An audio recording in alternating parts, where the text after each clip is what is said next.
everyone, Novels Wonderland here. Thank you all for the love and support you've shown me and the channel. Crossover anime, joining the chat group with infinite amplification. Chapter 51 to 120, Chapter 51, The Imperial Ultimatums, and the Convergence of 1,000 Faiths. Ingzeng gazed upon the civil and military ministers who had broken formation to obstruct his path, his sharp eyes entirely devoid of hesitation.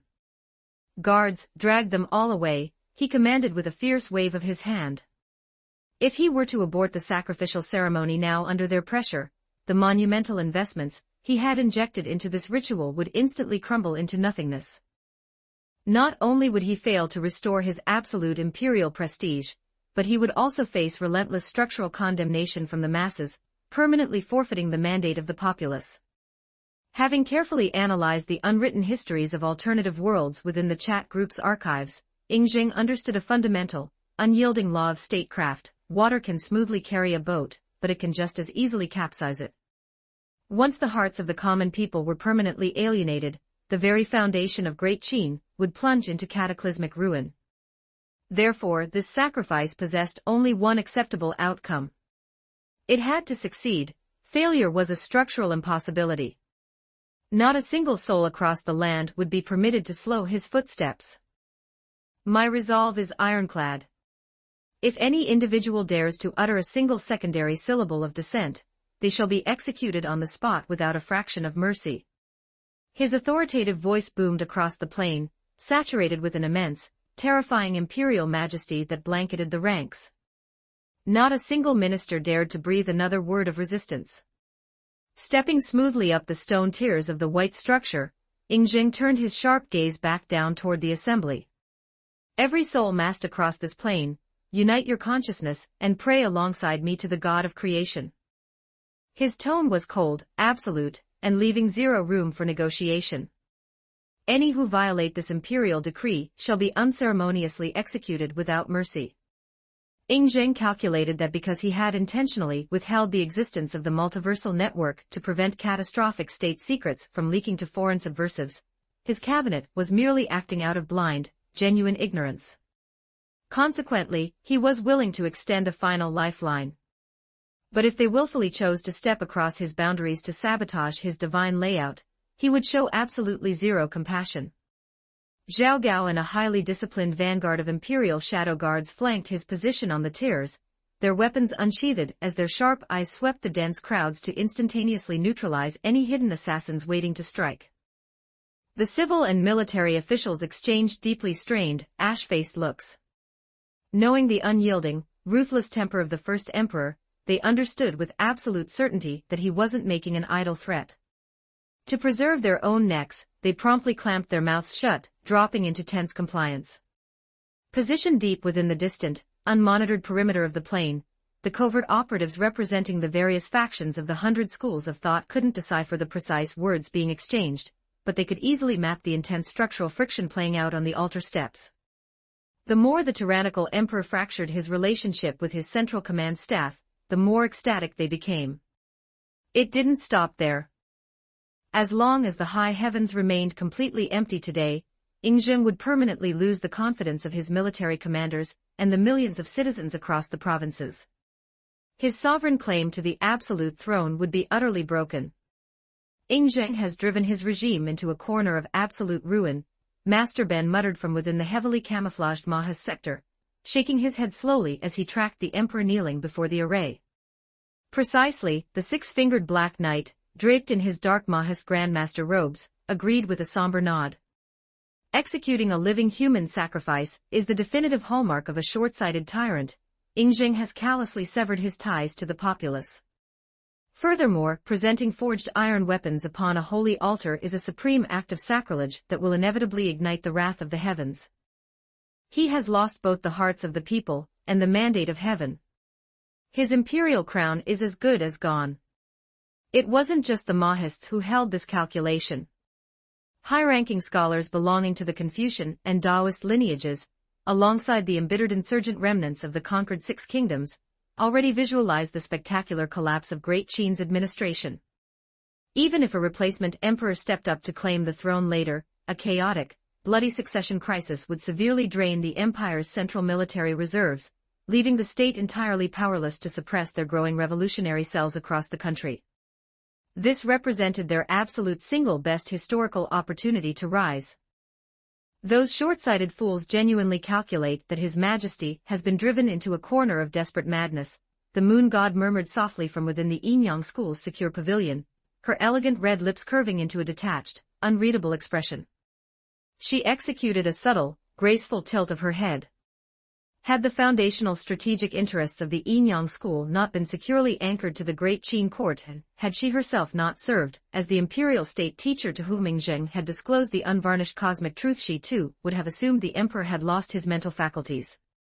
Suddenly, a rare spark of profound anticipation stirred within her soul. The core doctrine of the Inyang school centered on the supreme worship of celestial entities and tracking the elusive footprints of divinity. Yet, across generations of discipline, they had never managed to unearth a single living god.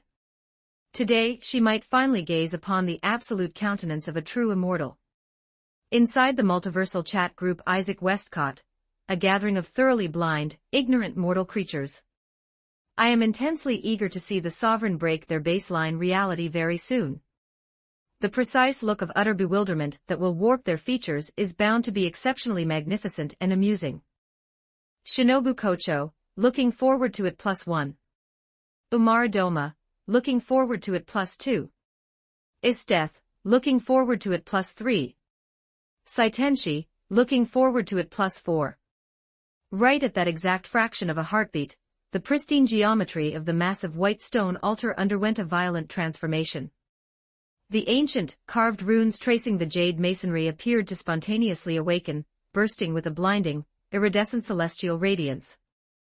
Immediately following, an immense, dazzling pillar of pure holy light erupted violently from the center of the array, piercing straight through the upper atmosphere to fuse the earth with the heavens. The luminescence was completely blinding, soaring into the highest reaches of the cosmos.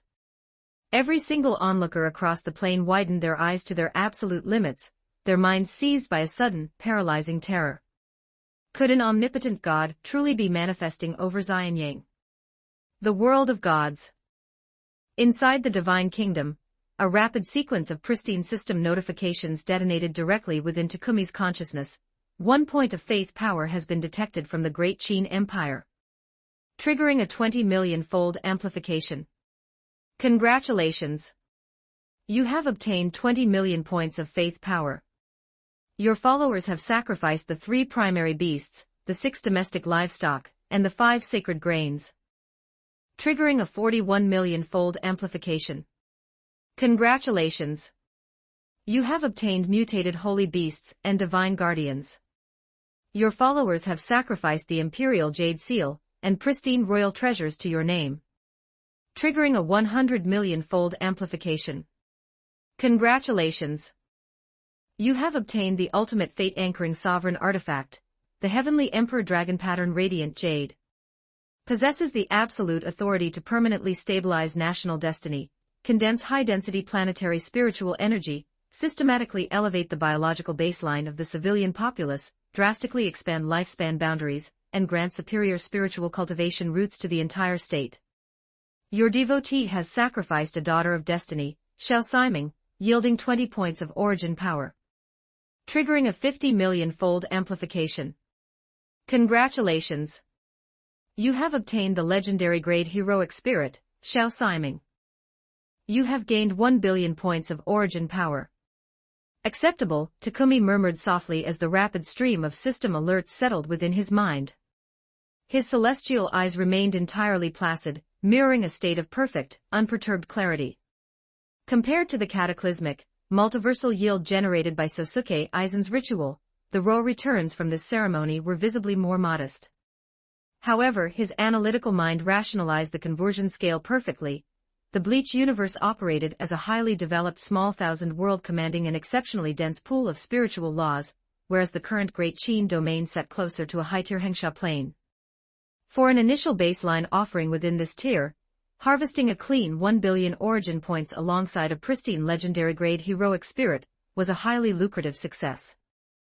Dismissing further calculations, Takumi mobilized his immense spiritual mind and absolute, cosmic consciousness capable of violently shaking the foundations of the stars. Gathering his intent, his divine perception smoothly cascaded along the newly illuminated tracking frequencies of the Faith Channel, descending directly toward the atmosphere of the Great Qin universe. Chapter 52, Desperate Sabotage, and the 100,000 Pure Tributes 1418 words The Great Qin Empire.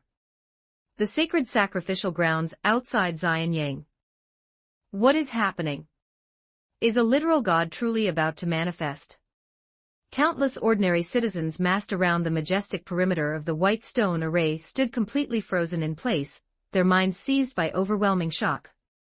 A turbulent wave of intense panic simultaneously surged within the hearts of the covert grandmasters representing the 100 schools of thought, and the embittered insurgent remnants of the conquered 6 kingdoms. Their narrow eyes were glued to the glowing jade masonry, filled with rising dread. If a genuine deity truly fractured the atmospheric veil to manifest before the world today, would it not mean that Yingzheng unshakably held the absolute mandate of heaven? If that nightmare were to realize itself, how could their revolutionary underground factions ever hope to expand? How could they ever gather the political momentum required to violently overthrow the regime and restore their fallen nations? It must be fake. This is nothing but an elaborate, high-tech optical illusion orchestrated by that brat Yingzheng, many whispered frantically to themselves, desperately clawing for any logical explanation to rationalize away the glowing symbols. Yet, no matter how intensely they strained their vision, they utterly failed to unearth even a single trace of human orchestration, hidden mirrors, or mechanical fabrication. This is undeniably the absolute, unadulterated authority of the divine. Donghuang Tai, completely enveloped within his pitch-black ceremonial robes, trembled slightly. His usually calm, completely unfathomable voice broke into an uncharacteristic, visceral shudder. A true god was genuinely descending upon their reality. Wielding martial attributes and spiritual perceptions that effectively served as the absolute ceiling of power in this lower-tier mortal domain, nothing could deceive his ancient senses. He could clearly perceive the supreme, reality-warping divine aura rapidly saturating the altar. This was fundamentally not a power that a flesh-and-blood mortal shell could ever hope to grasp. This was a primordial energy that simply should not exist within the boundaries of their baseline universe. The supreme deity is actually arriving. Donghuang Tai's heavy words sent a violent jolt of pure adrenaline through the elite Yinyang grandmasters standing tightly beside him. The moon god felt her breath catch in her throat, her chest tightening. Were they truly destined to witness the literal physical manifestation of a living immortal on this very day? Their hearts hammered violently against their ribs. An intoxicating mixture of paralyzing nervousness, intense anticipation, and profound, fanatical excitement completely flooded their consciousness. However, while the upper echelons of the Yinyang school instantly recognized the absolute reality of the unfolding miracle, the short-sighted subversives representing the competing schools, and the fractured outer provinces remained entirely blind. Lacking the deep, hyper-refined internal cultivation of Donghuang Tai, they were completely incapable of sensing the holy pressure rapidly compressing the air. Naturally, their closed minds could never leap to the correct conclusion. To think that upstart Yingzheng possessed the resources to manufacture a visual trap of this magnitude. No wonder that brat has been acting with such unbridled, arrogant flamboyance lately. We absolutely cannot permit his theatrical performance to conclude successfully before the populace.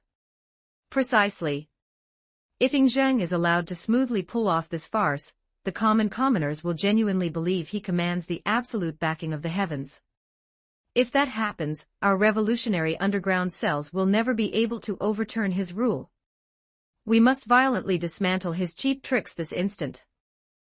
The rebel leaders hidden deep within the crowd synchronized their operational directives via hushed whispers. Without wasting another fraction of a heartbeat, they commanded their brainwashed suicide squads to storm the military cordon. They were determined to violently expose Yingzheng's deception before the masses. Otherwise, their factions would be entirely wiped out by the shifting tides of history. Throughout antiquity, countless monarchs had orchestrated grand sacrifices to the heavens. Yet, a literal, physical manifestation of a god had never once occurred. Every single historical record of a divine omen was invariably unmasked as an elaborate hoax manufactured by court magicians to validate a ruler's crown. To their deeply biased minds, Ing Zheng's display was merely more of the same. Inside the multiversal chat group meanwhile, messages rolled fluidly across the virtual platform of the multiversal chat network, their lines reflecting absolute calm. Is death, humph. A handful of pathetic mortal insects are actually plotting to disrupt our Lord God's sacred sacrifice. They are truly the absolute definition of ignorant and fearless. Shinobu Kocho, indeed. Our Lord God is the supreme, absolute true God ruling the cosmos, yet their fragile minds can only rationalize his arrival as a cheap human trick. How profoundly tragic. Sosuke Aizen, their desperate, frantic struggles are entirely inconsequential. The exact millisecond the altar runes were ignited, an absolute baseline channel to the sovereign's cosmic power was established. At this stage, let alone those mortal insects, even I possess absolutely zero capability to damage or disrupt that array. Saitenshi, I am so incredibly excited. We are about to witness the magnificent, majestic projection of the heavenly venerable one once more. Saitenshi, furthermore, I have exceptional news to share with you all. I have successfully dismantled the skepticism of my chief advisor and secured absolute state backing. I have already initiated the systematic recruitment of the cursed children who wish to voluntarily serve the Lord God. Based on our current logistical intake, our very first sacrificial batch will easily exceed 100,000 girls. Saitenshi, later today, I shall convene a mandatory global press conference to empirically broadcast the absolute existence of the sovereign to the entire planet. Moving forward, the scope of our faith will expand exponentially. Within the ruined boundaries of the Black Bullet universe, tracking the exact global population of the cursed children was a monumental administrative challenge, as new infected infants were brought into the world across every territory every single moment. Presently, the International Initiator Oversight Organization managed a baseline registry of nearly 200,000 registered young girls. It required very little imagination to deduce the staggering volume of unregistered children languishing in extreme squalor outside their jurisdiction. Even applying a conservative tenfold multiplier, the global population easily scaled past 2 million souls. Reflecting upon the monumental scale of her humanitarian mission, Saitenshi felt a profound weight settle onto her shoulders. Her journey had only just begun. Shinobu Kocho, astounding. Sister Saitenshi is truly incredible, to be capable of presenting over 100,000 daughters of destiny simultaneously upon the altar. Umaradoma, wow.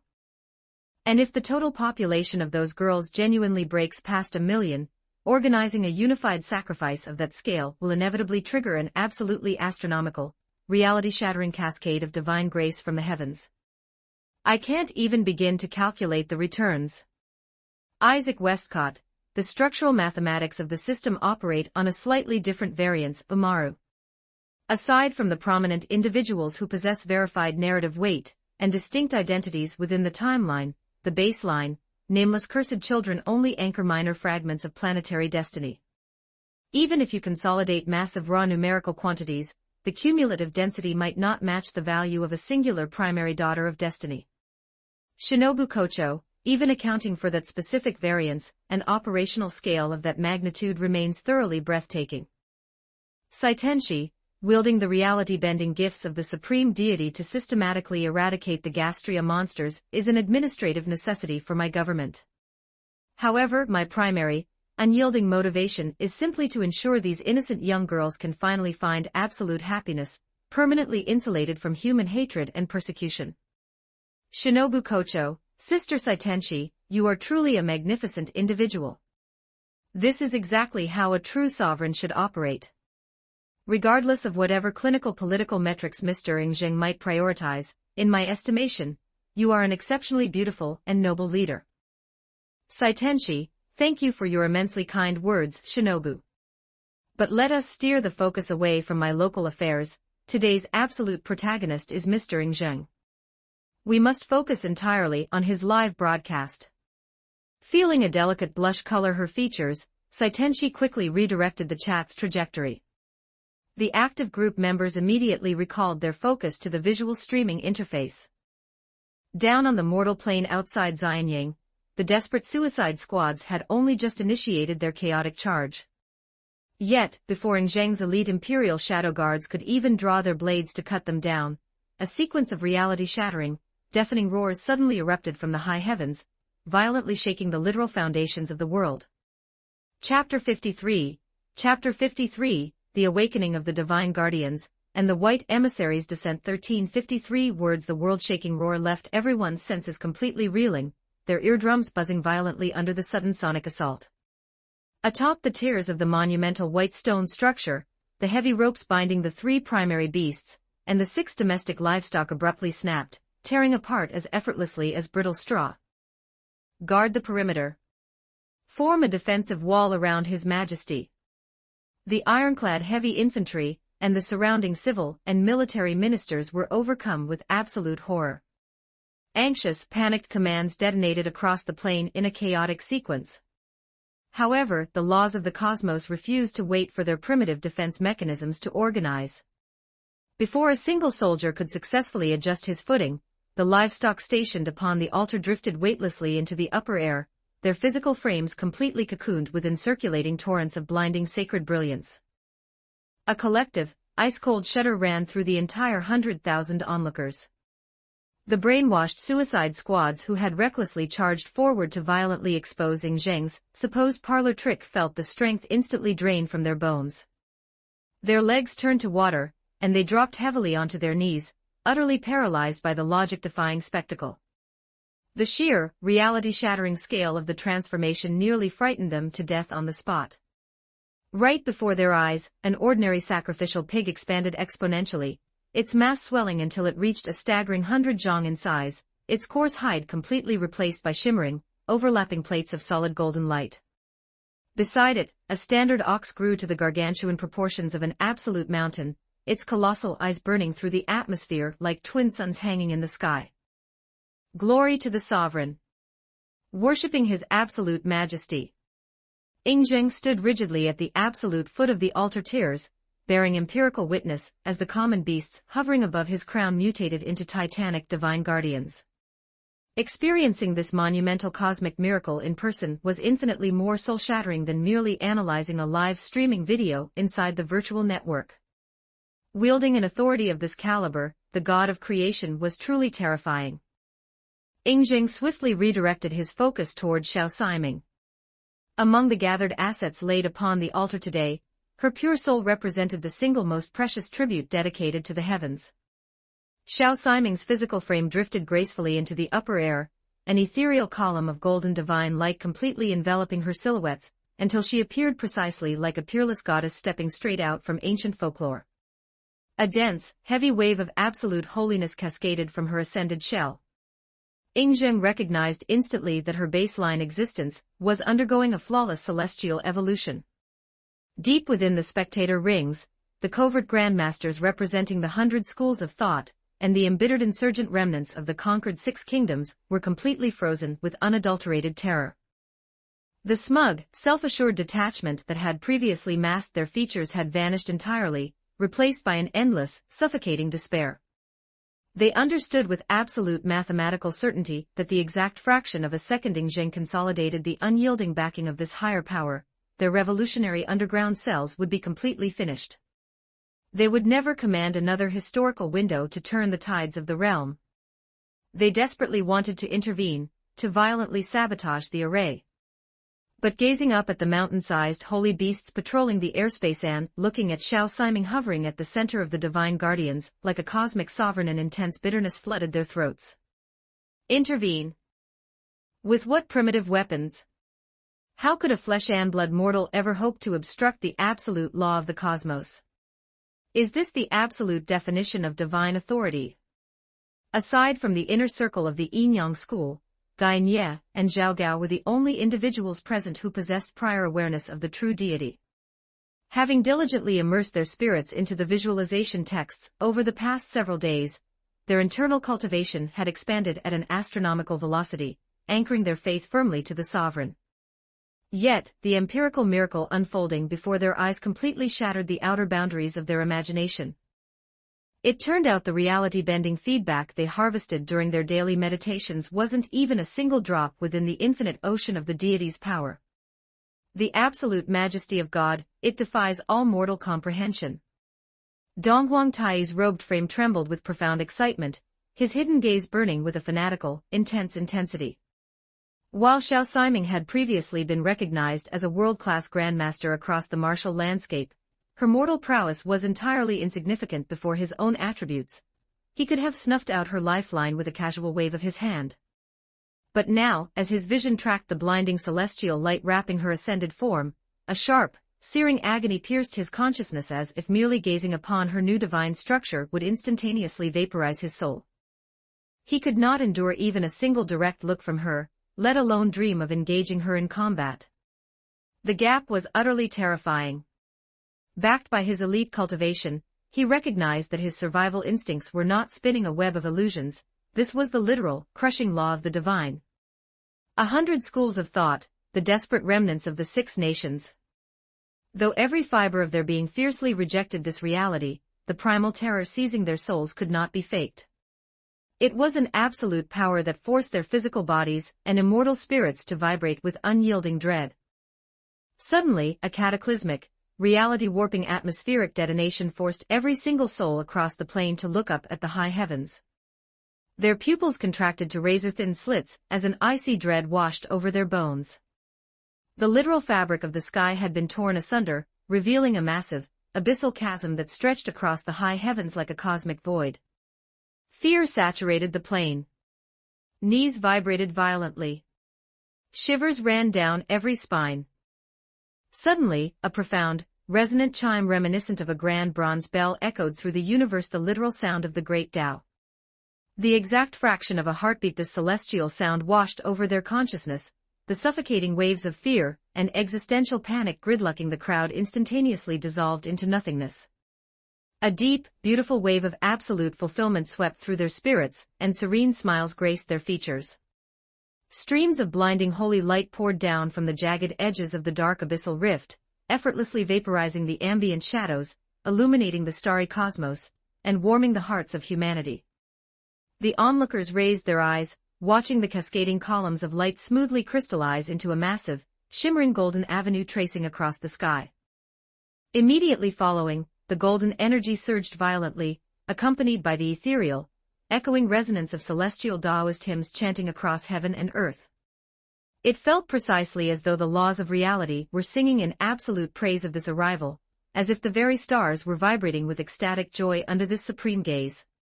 Under the paralyzed, awestruck stare of the 100,000 onlookers, a brilliant seed of pure white light emerged from the core of the rift.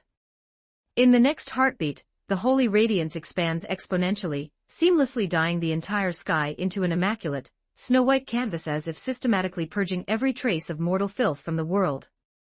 Draped in an exceptionally elegant, flowing white robe, a magnificent silhouette steps gracefully onto the golden avenue. Cocooned within a brilliant halo of absolute holy light, her long hair flutters majestically against the solar winds, her breathtakingly beautiful countenance possessing an allure that completely shatters human comprehension. No mortal language could ever hope to articulate her absolute beauty. No human intellect could accurately quantify her pristine, divine temperament. Not a single soul who gazes upon her frame can muster even a microscopic shred of blasphemous thought. She stands across the void as the definitive, perfect incarnation of grace. This is the absolute manifestation of a living deity. The heavens have truly opened before us. The entire population of the plane fell into a state of ecstatic, fanatical frenzy. Faced with this cosmic truth, who could ever dare to dismiss this miracle as a parlor trick? Who could ever possess the ignorance to brand this absolute descent an optical illusion? Chapter 54, The Heavenly Proxy, and the Imperial Mandate. 1435 words. The surrounding heavy infantry, the entire assembly of civil and military officials, and the 100,000 common citizens of Great Qin dropped synchronously to the earth, desperately kowtowing as their foreheads struck the dirt in frantic, absolute prostration. Supreme martial experts like Guy Nye and Zhao Gao similarly lowered their knees against the cold stone. Zhao Gao, in particular, who bore direct administrative responsibility for the physical construction of the massive altar and the flawless coordination of the premium offerings, felt his mind spinning in utter bewilderment. He had previously immersed his consciousness into the visualization text, catching a brief, magnificent glimpse of the deity across the cosmic gray sea. Yet, he had never conceptualized a reality wherein Zheng could genuinely compel a living god to actively project their presence down into the mortal plane. Beholding a divine manifestation in physical reality was a raw, visceral shock that completely eclipsed a meditative vision. Even with his newly amplified internal cultivation, he recognized with absolute certainty that he was nothing more than a fragile insect before the absolute pressure of the cosmos. Is this the true majesty of a god? But why does her structure fundamentally deviate from the silhouette I observed during my prayer? A goddess? Donghuang Tai, the moon god, and the remaining high-tier grandmasters of the Yinyang school lowered their frames into deep prostration. Under the crushing, unyielding weight of this celestial aura, their worldly status, absolute reputations, and hard-earned mystical attributes were rendered entirely indistinguishable from the baseline fragilities of common mortals. Meanwhile, Ying gazed up toward the sky, a minor thread of skepticism clouding his sharp features. Although he lacked empirical data regarding the exact physical countenance of the god of creation, his strategic intellect instantly verified that this radiant female entity floating upon the Golden Avenue was definitely not the supreme sovereign. Furthermore, her delicate facial structure struck a deeply familiar chord in his memory. It felt precisely as though he had analyzed her profile somewhere within the network archives before. Inside the multiversal chat group Shinobu Kocho, sister. That is explicitly my elder sister. The Lord God actually commanded her to descend as his holy vanguard into Mr. Ying's universe. Shinobu was intensely euphoric, a deep thread of unyielding pride weaving through her text. Umaradoma, wow. It really is Sister Kane Kocho. The absolute celestial authority she commands right now is so completely terrifying that I completely failed to map her identity for a split second. Isteth, the absolute majesty of our Lord God is truly far beyond the outer boundaries of mortal imagination. Not only does he possess the power to personally fracture the myriad dimensions, but he can also command the attendants serving beneath his throne to walk across alternate worlds as his absolute proxies.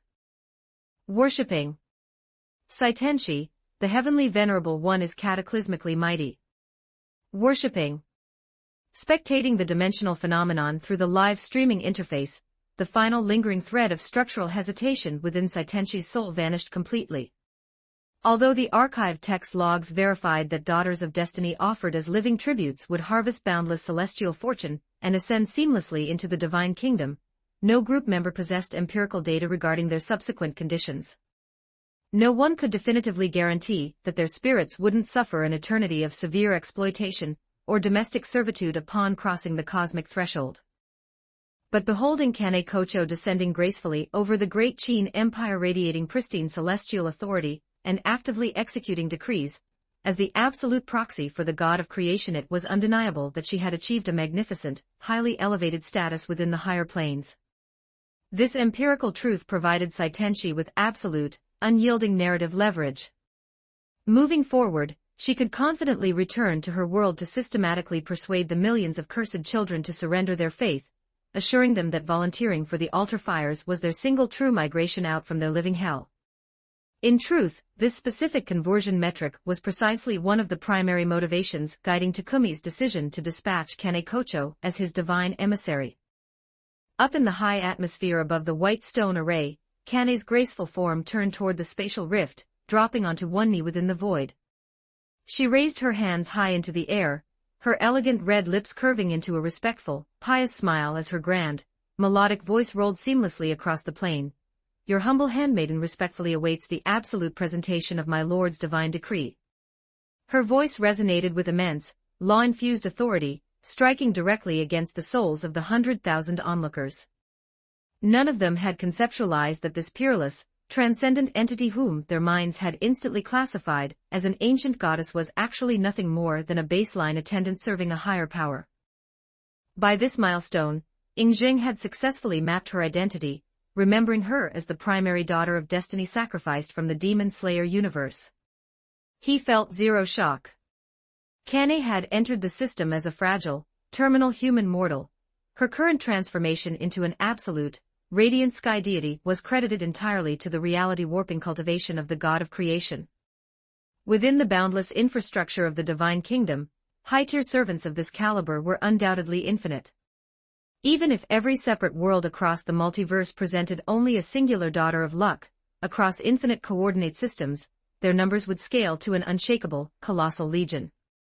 Kane was merely a single vanguard chosen from that majestic ocean. Reflecting upon this cosmic math, a brief wave of intense regret flashed within Ying's chest. The absolute, supreme god of creation had chosen not to personally manifest over his capital. It appeared the premium assets he had gathered upon the stone tiers were still insufficient to draw the direct eye of the sovereign. In the next fraction of a second, a monumental, majestic voice descended from the absolute highest reaches of the 9 heavens. It pierced cleanly through the boundaries of time and space, echoing synchronously across every corner of the planet. The starry cosmos vibrated violently. The physical sky trembled under the weight of the sound. Looking up toward the absolute apex of the Golden Avenue, the 100,000 onlookers registered the shadow of an indescribably massive, completely stalwart cosmic entity casting a single, brief look downward. What manner of eyes were those? No human intellect could begin to accurately quantify their absolute depth. No language could map their boundless, terrifying vastness. No mortal spirit could endure their unyielding, primordial majesty. In that singular, reality-warping microsecond, humanity felt as though they were witnessing the absolute dawn of creation, the synchronous alignment of primordial suns and moons, and the violent rotation of infinite galactic rivers. The supreme gaze pierced straight into the core of their immortal souls. Every single cellular wall within their physical frames vibrated with a raw, primal terror. Under that absolute sight, their deepest internal secrets, psychological faults, and hidden sins were violently torn open, laid completely naked before the cosmos.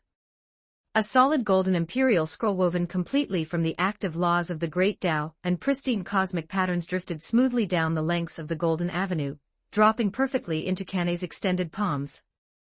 Instantly, a massive sea of regal purple mist surged violently from the eastern horizon, and spectacular, shimmering golden lotus flowers erupted spontaneously from the cracked earth.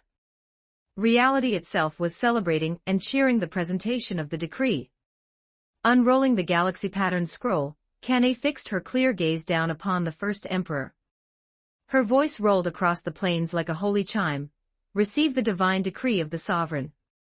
The mortal Ying has demonstrated exceptional merit in systematically organizing the missionary expansion and executing this grand sacrificial ceremony. He is hereby formally ordained as the divine emissary of this realm, granted a 1,000-year lifespan, country-tier destructive output, and the sovereign fate-anchoring artifact, the heavenly emperor dragon pattern radiant jade. Your loyal servant gracefully accepts the absolute law of my Lord God.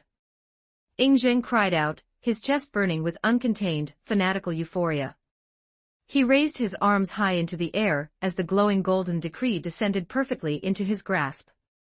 He had broken every conventional administrative rule and violently silenced his cabinet to orchestrate this unorthodox ceremony. Now, his high-stakes gamble had yielded an absolute, world-shaking reward. He had succeeded flawlessly. Commissioned by the high heavens, his physical shell would endure immortally. Ordained by the absolute lips of the God of creation. Who across the 6 nations would ever dare to voice a single secondary syllable of dissent? Armed with a 1,000-year lifespan and a sovereign reality-warping artifact, his absolute rule over the earth was permanently unshakable. Chapter 55, The King's Millennium, and the Absolute Allegiance of Een 1813 words. A brilliant streak of celestial golden light cascaded downward from the atmospheric rift, melting seamlessly into Ying's physical frame. An intricate divine sigil flickered to life between his eyebrows, shining with raw, law-infused authority.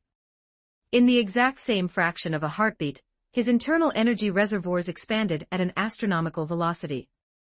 A terrifying, mountain-crushing aura radiated outward from his form, saturating the plain. The elite grandmasters of the 100 schools of thought watched the display with wide eyes, their hearts locked in a paralyzed state of profound envy and visceral dread. It is entirely over. The final lingering hope harbored by the insurgent remnants of the Six Kingdoms shattered completely into dust. From this historical milestone onward, not a single faction across the mortal plane would ever possess the capability to shake Zheng's absolute authority over the earth. The reason was unshakable: a supreme, primordial god stood directly behind the emperor's throne. Zheng, I trust you will dedicate your absolute totality to spreading the immortal glory of my Lord God. Do not allow the sovereign to be disappointed in your stewardship. Kane Kocho delivered her final holy directive, her elegant voice echoing like a celestial chime. Her radiant form began to drift upward, gliding gracefully back toward the absolute apex of the Golden Avenue. Right behind her floating frame, Xiao Siming and the mountain-sized divine guardians trailed in a disciplined line, escorting the massive plundered treasures into the spatial chasm before vanishing completely into the blinding sea of holy radiance. The atmospheric rifts closed smoothly, and the laws of nature corrected themselves. Heaven and earth returned to absolute tranquility. To the thousands of frozen onlookers, the reality-shattering spectacle that had just played out before their eyes felt precisely like a fleeting, impossible dream. Yet, every soul massed across the plains recognized the absolute truth. It was no illusion. The heavens had opened, and a living deity had empirically manifested before mankind. Bathed in the lingering remnants of the celestial light, the vast majority of the civilian populace spontaneously transitioned into devout followers of the creation god sect. The moment fervent prayers crystallized within their minds, dense streams of pure faith power began to ascend into the void. Concurrently, a wave of divine biological feedback washed over their fragile bodies. Sparkle divine rejuvenation feedback. Chronic physical ailments dissolved instantly. Structural trauma vanished from aching bones, and their baseline cognitive focus amplified tenfold, filling their spirits with an unprecedented, vibrant vitality. This was the initial, baseline gift the sovereign bestowed upon his worshippers. Your loyal servant shall never fail to execute the high expectations of the supreme deity. The immortal glory of the sovereign shall be forcefully driven into every dark corner of this dimension. Wherever the sun and moon shine across the earth, the land shall belong to the sovereign domain of the true God. Zheng roared his vow toward the high heavens, his voice echoing across the open plain. Having spent a significant amount of time studying the database within the multiversal network, he understood with absolute clarity that this planet was far wider than his domestic empire. Across the vast western seas lay massive swathes of uncharted landmasses and millions of foreign populations. Every single one of those coordinates represented a pristine faith ranch waiting to be harvested for Takumi. Zheng has achieved absolute, unshakable invincibility within this world, Donghuang Tai murmured from beneath his ceremonial veil, his voice trembling with a mixture of profound shock and deep bitterness. 1,000-year lifespan, country-tier destructive output, and a sovereign fate-anchoring artifact. Donghuang Tai had spent centuries enduring torturous, highly disciplined mystical cultivation to touch the absolute ceiling of the realm, yet his lifetime of achievements couldn't match a minor fraction of the passing divine grace Zheng had harvested in a single hour. We offer our highest congratulations to your majesty. You have secured the absolute favor of the heavens. Commissioned by the high heavens, your physical shell shall endure immortally. Zhao Gao was the absolute first to snap out of his dazed shock. He threw his body violently onto the earth, offering a frantic, highly sycophantic tribute of praise. He understood perfectly that his minor life hung entirely on the emperor's psychological disposition. Following his lead, the mass of civil and military officials rapidly synchronized their movements, bowing in perfect unison. We offer our highest congratulations to your majesty. You have secured the absolute favor of the heavens. Ordained by the absolute lips of the God of creation, you shall live forever. A surge of wild, intoxicating adrenaline erupted within the hearts of the assembly. The imperial generals and ironclad soldiers felt their fighting spirits skyrocket to an unprecedented, fanatical peak, their martial intents roiling like a surging river. Long live the first emperor! Commissioned by the heavens. To rule the entire world. To live immortally. The thunderous cheers of 100,000 human beings rolled across the plains like a tempest. Deep within the shadows of the spectator rings, the covert grandmasters of the 100 schools of thought, and the bitter remnants of the 6 kingdoms tasted absolute ash. Great Qin's conventional military dominance was already a crushing weight they could barely survive. Now that the empire commanded the direct protection of a living god, how could they ever hope to resist? Inside the multiversal chat group Amaradoma, wow! Uncle Zheng has completely stabilized his political baseline with this move. At this rate, dominating the absolute totality of his world is just around the corner. Is death, naturally. Sheltered beneath the immortal glory of our Lord God, any mortal resistance is an exercise in utter futility. I have officially consolidated the foundation of my creation kingdom within my own dimension, and my armies are currently preparing to systematically unify the continents. Death, I am confident that before long, the supreme banner of our Lord God will blanket every single border across my world. Isaac Westcott, my local preparations have safely entered their final adjustments. I shall officially initiate the live group broadcast of my grand sacrifice to the sovereign tomorrow. Zheng, my fellow companions, the grand imperial ritual has successfully concluded. I command a mountain of immediate administrative affairs to process within my capital, so I shall sever the live streaming interface now. Umaradoma, don't go so fast, Uncle Zheng. Keep the live stream active for a little while longer. We want to see you suppress your cabinet. Ignoring Amara's hyperactive requests for an extension, Zheng smoothly cut the spatial broadcast link, withdrawing his consciousness from the network. Beneath the base of the white stone altar, the dense oceans of citizens were still chanting his imperial name in a fanatical frenzy. This highly controversial, unorthodox ceremony had concluded with an unexpected, universe-shattering miracle. Turning his sharp gaze downward, Zheng issued a direct imperial mandate to Zhao Gao, commanding him to immediately oversee the construction of massive, towering cathedrals and pristine statues dedicated to the likeness of the god of creation across every major province. Concurrently, he decreed that all alternative martial doctrines across Great Qin were systematically abolished. Every citizen within his borders was legally mandated to anchor their absolute faith exclusively to the creation god sect. The conclusion of this initial sacrificial ritual was merely the opening chapter of a global holy revolution. The empirical news of a living god fracturing the sky over Xianying swept across the outer provinces like a Category 5 typhoon, violently shattering the skepticism of millions. Undercurrents of panic and fanatical devotion converged simultaneously upon the capital, and the winds of destiny gathered heavily over the palace towers. Xianying Palace, the Grand Throne Room. Zheng sat regally upon his elevated black lacquer throne, his spirit intensely high and radiant. The continuous biological feedback from his newly acquired 1,000-year lifespan, and the proximity of the sovereign national artifact left him brimming with boundless, cataclysmic vitality. The ambient weight of his presence alone exerted a crushing, suffocating pressure over the entire hall. The humble vanguard of the Yinyang school, Donghuang Tai, offers his highest reverence to your majesty.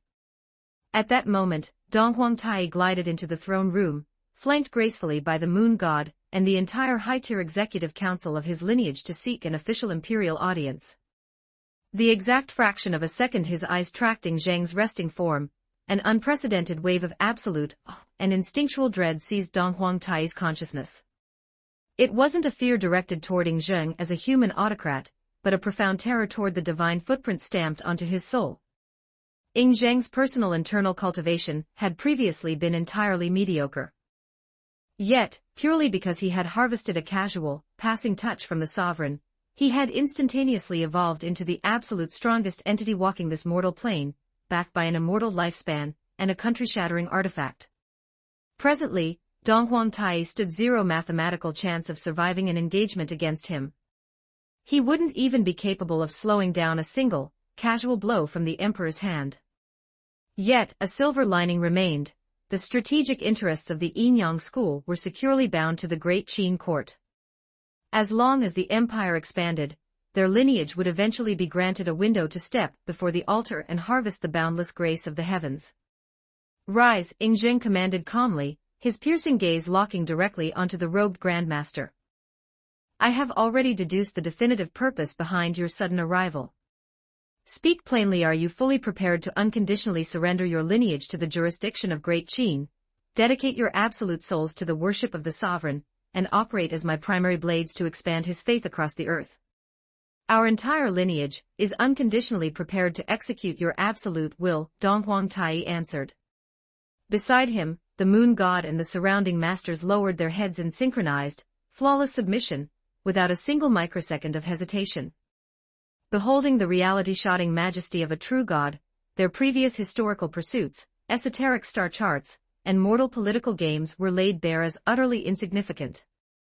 As the ordained emissary of the sovereign, Ying commanded absolute proximity to the divine.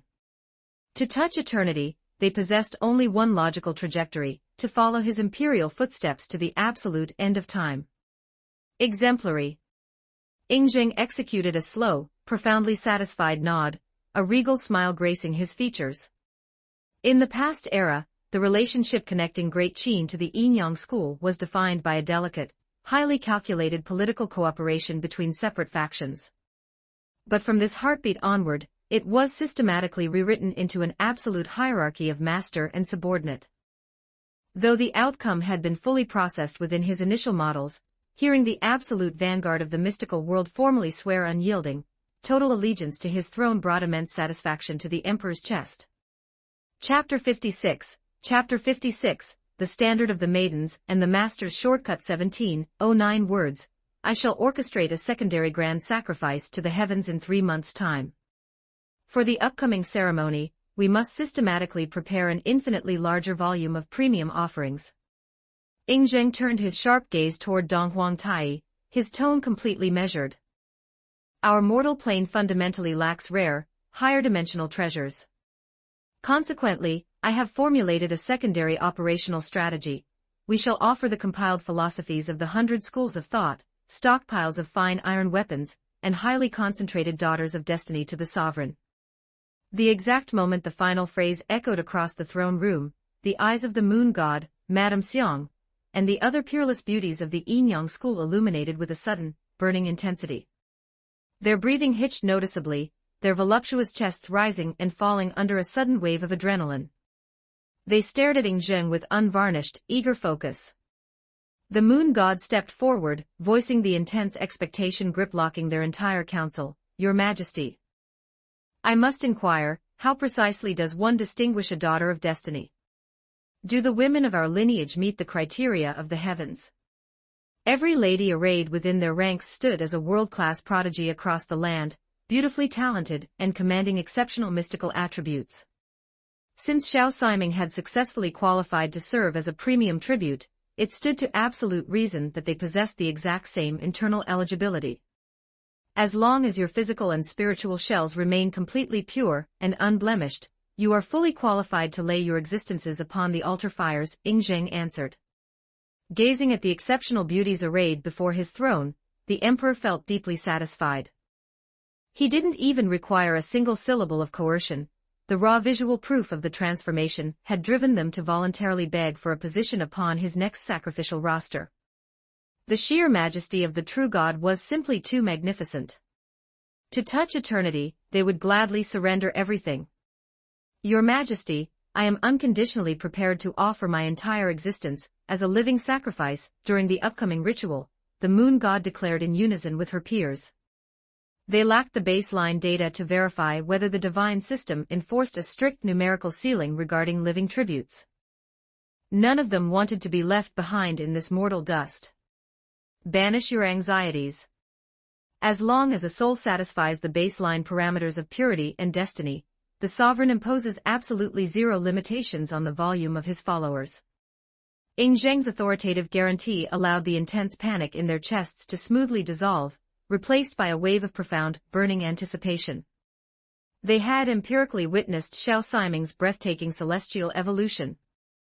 Within the span of a few brief heartbeats, her mortal attributes had been completely rewritten into an absolute, law-infused majesty that they couldn't even gaze upon directly without their souls stinging. Furthermore, ascending into the glorious divine kingdom meant being permitted to permanently gaze upon the countenance of the primordial creator. Wasting an evolutionary window of this caliber was a foolishness none of them would commit. I shall disclose a secondary piece of cosmic intelligence to your council, Ingjing continued, his voice dropping into a low, deliberate register. The magnificent divine proxy, who just fractured our sky, was originally nothing more than a fragile mortal human commanding absolutely zero internal cultivation. She was offered up to the heavens by a devout congregation of believers residing within an alternate universe. Today, she walks across the myriad worlds as a holy herald serving the Creator. The Emperor's statement struck their conscious minds like a localized thunderclap, forcing their hearts to violently contract as their eyes turned blood-red with intense envy. Even an ancient, detached mastermind like Dong Huangtai could no longer maintain his calculated composure. He shifted his robed frame forward, his voice cracking with desperation, "Your Majesty. I must humbly inquire, can this old servant similarly be presented as a living tribute upon the altar tiers?" Ingjing cast a completely flat, indifferent look down at him. "You qualify exclusively to participate as a raw blood sacrifice." The Emperor's faint, detached voice washed over the Grandmaster like a basin of ice-cold water poured directly over his crown, instantly extinguishing his frantic ambitions. Dong Huangtai's vision darkened slightly. It appeared the higher laws of the cosmos enforced absolute parameters. Bypassing the gates via a convenient back door was a mathematical impossibility for an old man. Shortcuts to divinity were never easily obtained.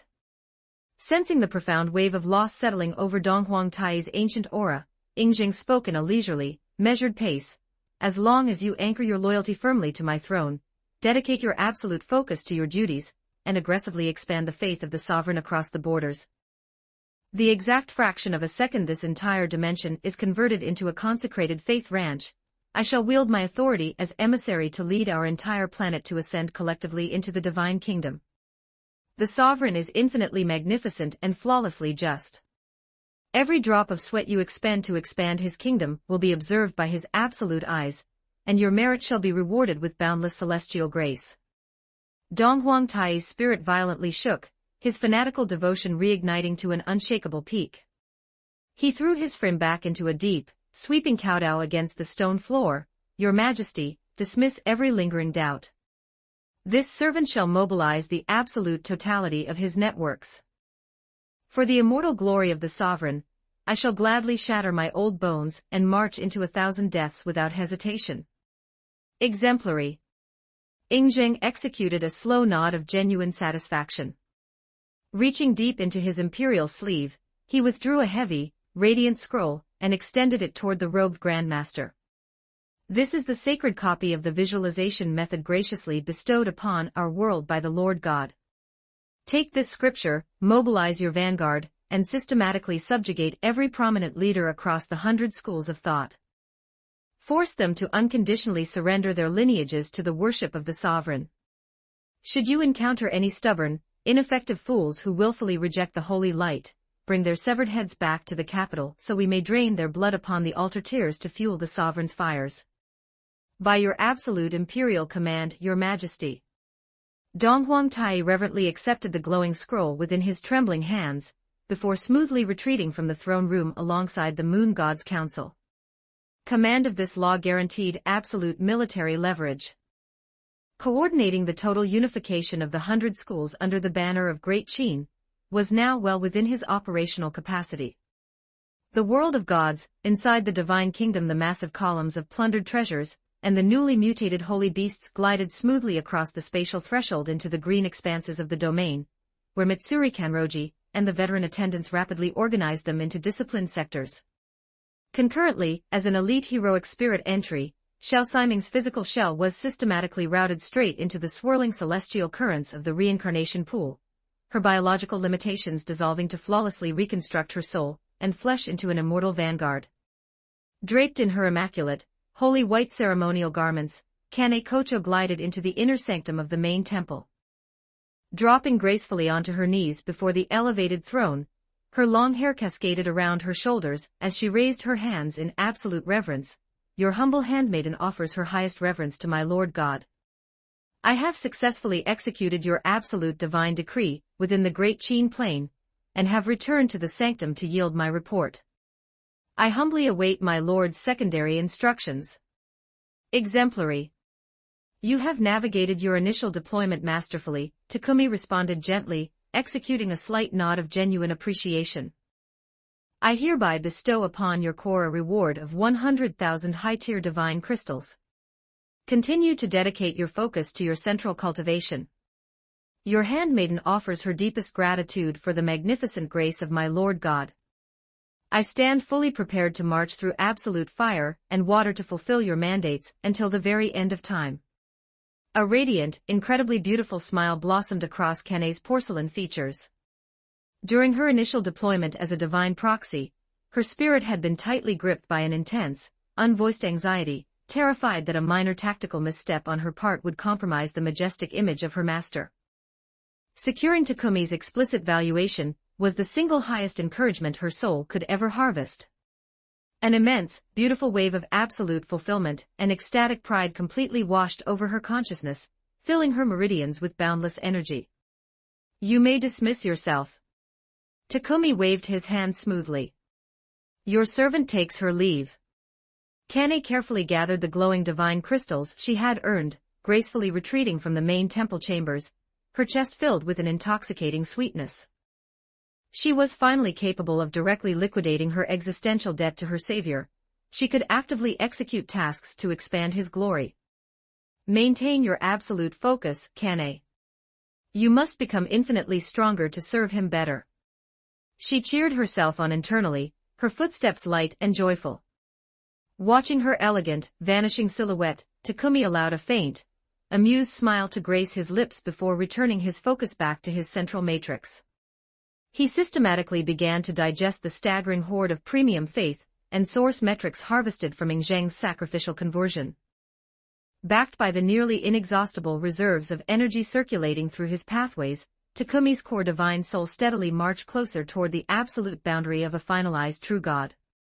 If he factored in the cataclysmic, reality-bending structural resilience of his physical true God shell, his net combat output had effectively touched the threshold of a half-step high deity.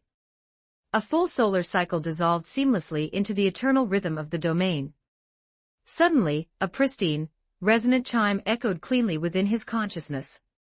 Your consecrated heroic spirit, Xiao Siming, has officially initiated her first prayer of devotion to your name.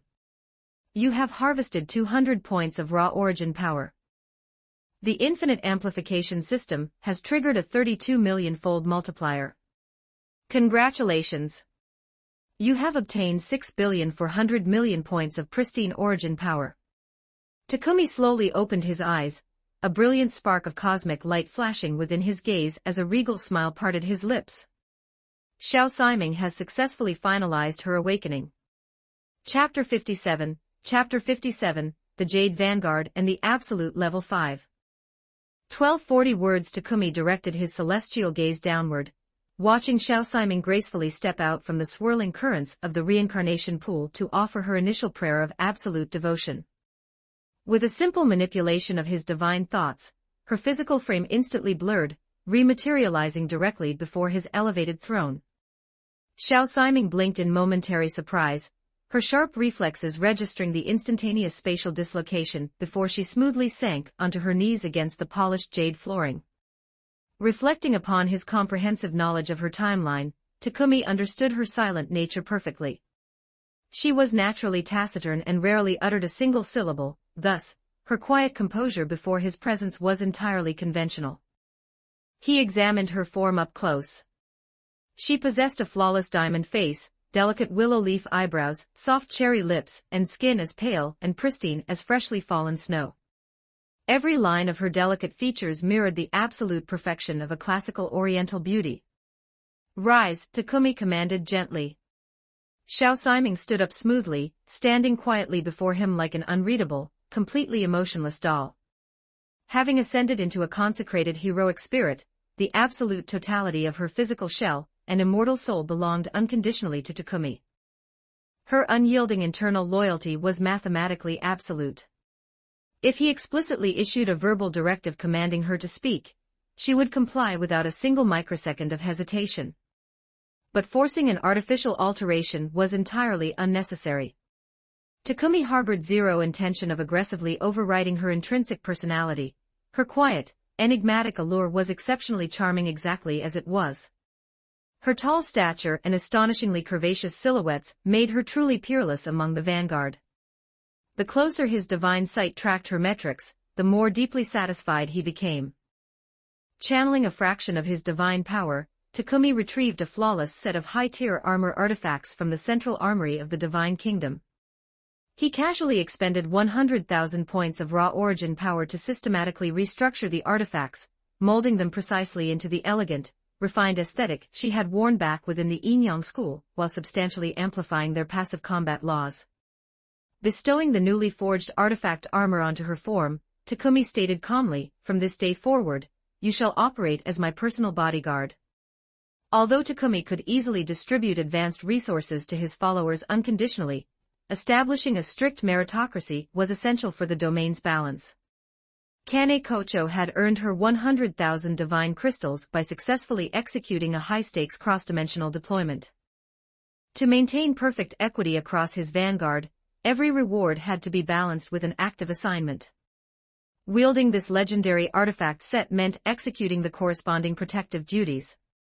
Xiao Siming executed a quiet, respectful nod to signify her absolute comprehension. A brilliant flash of celestial light enveloped her frame, and the custom artifact armor seamlessly fused over her silhouettes. Though the visual profile closely mirrored her original attire, the reality warping presence radiating from her shell was entirely transformed. Takumi evaluated his structural masterpiece with deep satisfaction. Highly aesthetic, a flawless vanguard, and an exceptional close attendant, she was a perfect creation. One-Way Access has successfully joined the multiversal chat group. Suddenly, a resonant system notification chimed synchronously across the consciousness of every active member within the network. Takumi's interest was instantly piqued. One-Way Access. Could it be that highly volatile entity from Academy City? Dismiss yourself. Consult with Kane Kocho and the veteran attendants to familiarize your spirit with the logistical layout of the Divine Kingdom.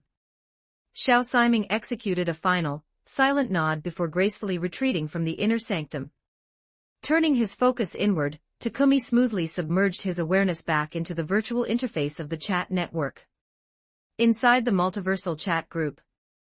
Shinobu Kocho, a warm, graceful welcome to our newest companion.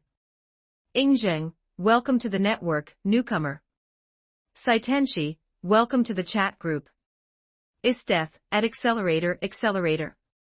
What an exceptionally arrogant, domineering nickname. Does your baseline strength parameter back up that claim, newbie?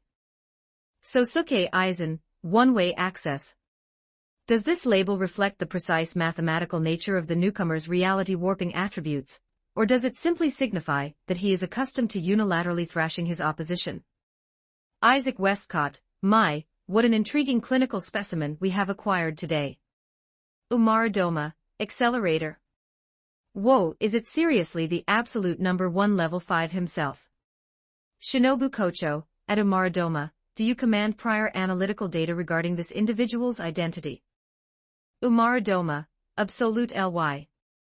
Uncle Vector is one of my all-time absolute favorite characters.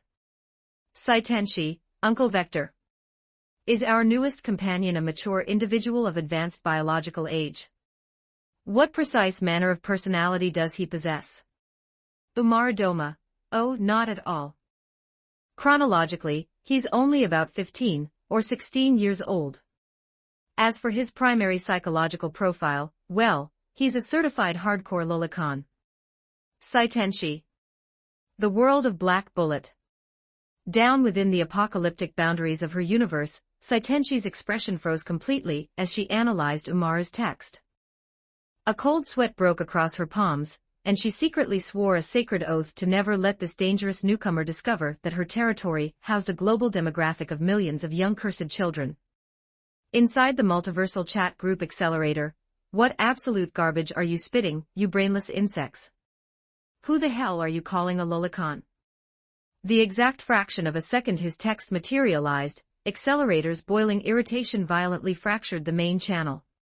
As a citizen of a highly advanced, technologically saturated modern society, he had immediately parsed the navigational architecture of the virtual platform without requiring a single instructional guide. His initial assumption was that some high-tier psychological espers or anomalous hackers had covertly manipulated his bioelectric fields to manifest an illusion inside his brain. He had spent the last several minutes aggressively trying to isolate a hidden toggle menu to unilaterally exit the group chat, but finding zero structural vectors to disconnect. His eyes had locked onto Umara's blatant defamation. A lolicon. Was this brainless creature looking to be vaporized? Accelerator, if you short-circuited clowns are hiding out somewhere within Academy City, you better crawl out of your holes right now. The exact fraction of a second this uncle pinpoints your physical coordinates, your lifelines are completely finished. Shinobu Kocho, calm your turbulent spirit, newcomer. Our physical frames do not reside within the geopolitical borders of your world. This multiversal network bridges the infinite gaps separating the myriad heavens and dimensions. Every individual speaking here is a resident of an entirely separate universe. Accelerator, aha. Don't make me laugh so hard I snap a rib. Bridges the infinite gaps separating the myriad heavens. Why don't you low-tier frauds just claim your omnipotent gods while you're at it? I'll admit that hijacking the biosignals inside this uncle's skull is a decently impressive trick, but don't mistake me for a gullible fool. Shinobu Kocho, at Accelerator, as a newly integrated member, I highly advise you to exercise a baseline tier of humility. We are empirically citizens of completely alternative dimensions, and an absolute, living true God genuinely presides over this network. Dismissing an objective truth purely because it violates your narrow understanding of physics is a fatal error. Do not let your arrogant tongue invite an unforgivable catastrophe upon your head. Accelerator, a literal, living true God genuinely exists. Ha ha ha ha ha ha. Brilliant. I see what this is, you re a bunch of severely delusional, hyperactive middle school Chunibyo syndrome patients. Laughable. Let me break it to you plainly, even if a genuine deity actually exists across the stars, they aren't worth a single shred of a damn against my vector control. Chapter 58, Chapter 58, The Challenger of Vector Control, and the Cross 1246 words beholding Accelerator's aggressively provocative messages, the active members of the multiversal network simultaneously frowned. The newcomer's attitude was entirely too unhinged. If his volatile arrogance was merely directed toward them, they could easily overlook it. After all, they maintain zero obligation to forge a pleasant relationship with a foul-mouthed teenager. But flagrantly barking at the supreme, primordial god of creation, Takumi. That was a capital transgression they refused to tolerate. Inside the multiversal chat group Esteth, what did you say? Esteth was the absolute first to lash out, her text sizzling with pure, unbridled fury. Regardless of the absolute reality that she had surrendered her total devotion to the sovereign, she remained the haughty, mercilessly sadistic ice queen at her core. Isaac Westcott, how fascinating. It is mathematically impossible for every single-dimensional entity to maintain a flawless, pleasant demeanor upon entering this platform. The emergence of such a chaotic psychological profile is quite natural. Though I must admit, I didn't anticipate his total lack of structural restraint.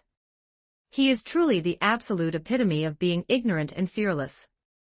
Saitenshi, newbie, although I command zero metrics regarding your true internal strength parameters, the heavenly venerable one is infinitely more powerful than your fragile mind could ever begin to conceptualize. Your reckless tongue is rapidly weaving a web of your own undoing. Sosuke Aizen, it appears the newcomer's baseline parameters are remarkably high, otherwise, his cognitive matrix wouldn't harbor such an unyielding, absolute hubris. Ingzheng, newcomer, curb your loose words. There are always greater powerhouses beyond your immediate horizon, and higher heavens spanning far past your sight. Umaradoma, at Accelerator, please, adjust your attitude and offer a formal apology to the Lord God right now.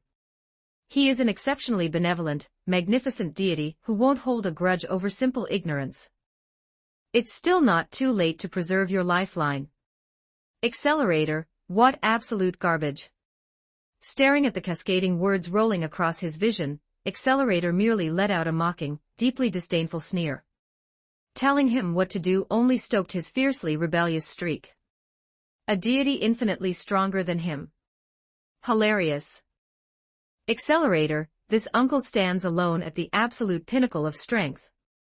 At Takumi, you're the one holding the title of God in this fraudulent room, right? Crawl out of your hole right now, and let's see if this uncle can violently deconstruct your entire existence into nothingness. Absolute silence fell over the network. Every member was profoundly stunned by Accelerator's unhinged conduct. What an absolute lunatic. This newcomer certainly commanded a bizarre tier of audacity, willfully seeking a death match against an omnipotent deity. They had initially calculated that Estetha's personality represented the absolute apex of arrogance, but this teenager's ego completely redefined the term.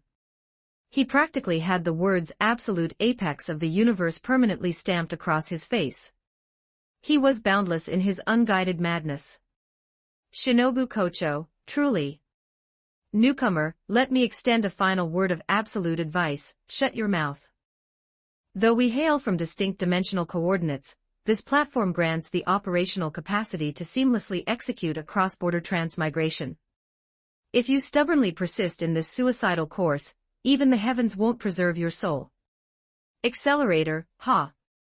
Cross-border transmigration. Who exactly do you think you're trying to intimidate? Splendid, cross over whenever you like. This uncle will be waiting for your pathetic arrivals. Oh, and remember to pre-order a coffin for yourself on your way out. I don't give a single damn about cleaning up dead meat. Death, splendid. Exceptionally magnificent. It has been an absolute lifetime since a pathetic mortal insect commanded the sheer audacity to bark so loudly in my presence. Death, every active member stand down. Do not interfere. This chaotic trash is officially my exclusive prey. Umaradoma, at his death, please exercise extreme tactical caution. Accelerator is cataclysmically strong. At the absolute zenith of his theoretical timeline, his combat attributes scale all the way to a cosmic tier. Judging by his current baseline vocabulary, he hasn't reached that specific paradigm shift yet, but even so, you might not necessarily command the variables required to survive an engagement against his vector control. Within the frozen, war-torn coordinates of the Akame Ga Kill universe, Estetha subtly knit her brows as she parsed Umara's alarming analysis. Cosmic tier destructive output. If this foul-mouthed teenager truly anchored a potential of that magnitude, it was entirely logical for his internal worldview to be this unhinged. Even with the divine grace she had harvested from Takumi elevating her baseline parameters to a country tier, she understood she was mathematically far removed from matching a universal constant. Country tier, surface tier, planetary tier, stellar tier, galactic tier, and ultimately cosmic tier. The evolutionary chasms dividing those specific categories were astronomical. But for a mortal brat to flagrantly desecrate her honor and spew filth toward her Lord God, how could she ever permit herself to turn a blind eye? After analyzing the equation for a single heartbeat, her decision crystallized perfectly. Firstly, the newcomer currently lacked his peak cosmic attributes. Secondly, her primary motivation for surrendering her absolute faith to the God of creation was precisely to test her ice against the legendary powerhouses walking the myriad dimensions. This unyielding pursuit defined her very existence. Furthermore, she bore the active divine emissary sigil granted to her core by Takumi. If she suffered fatal, catastrophic structural trauma on a foreign battlefield, the passive system mechanics would instantaneously trigger a forced tactical extraction, insulating her life from absolute erasure.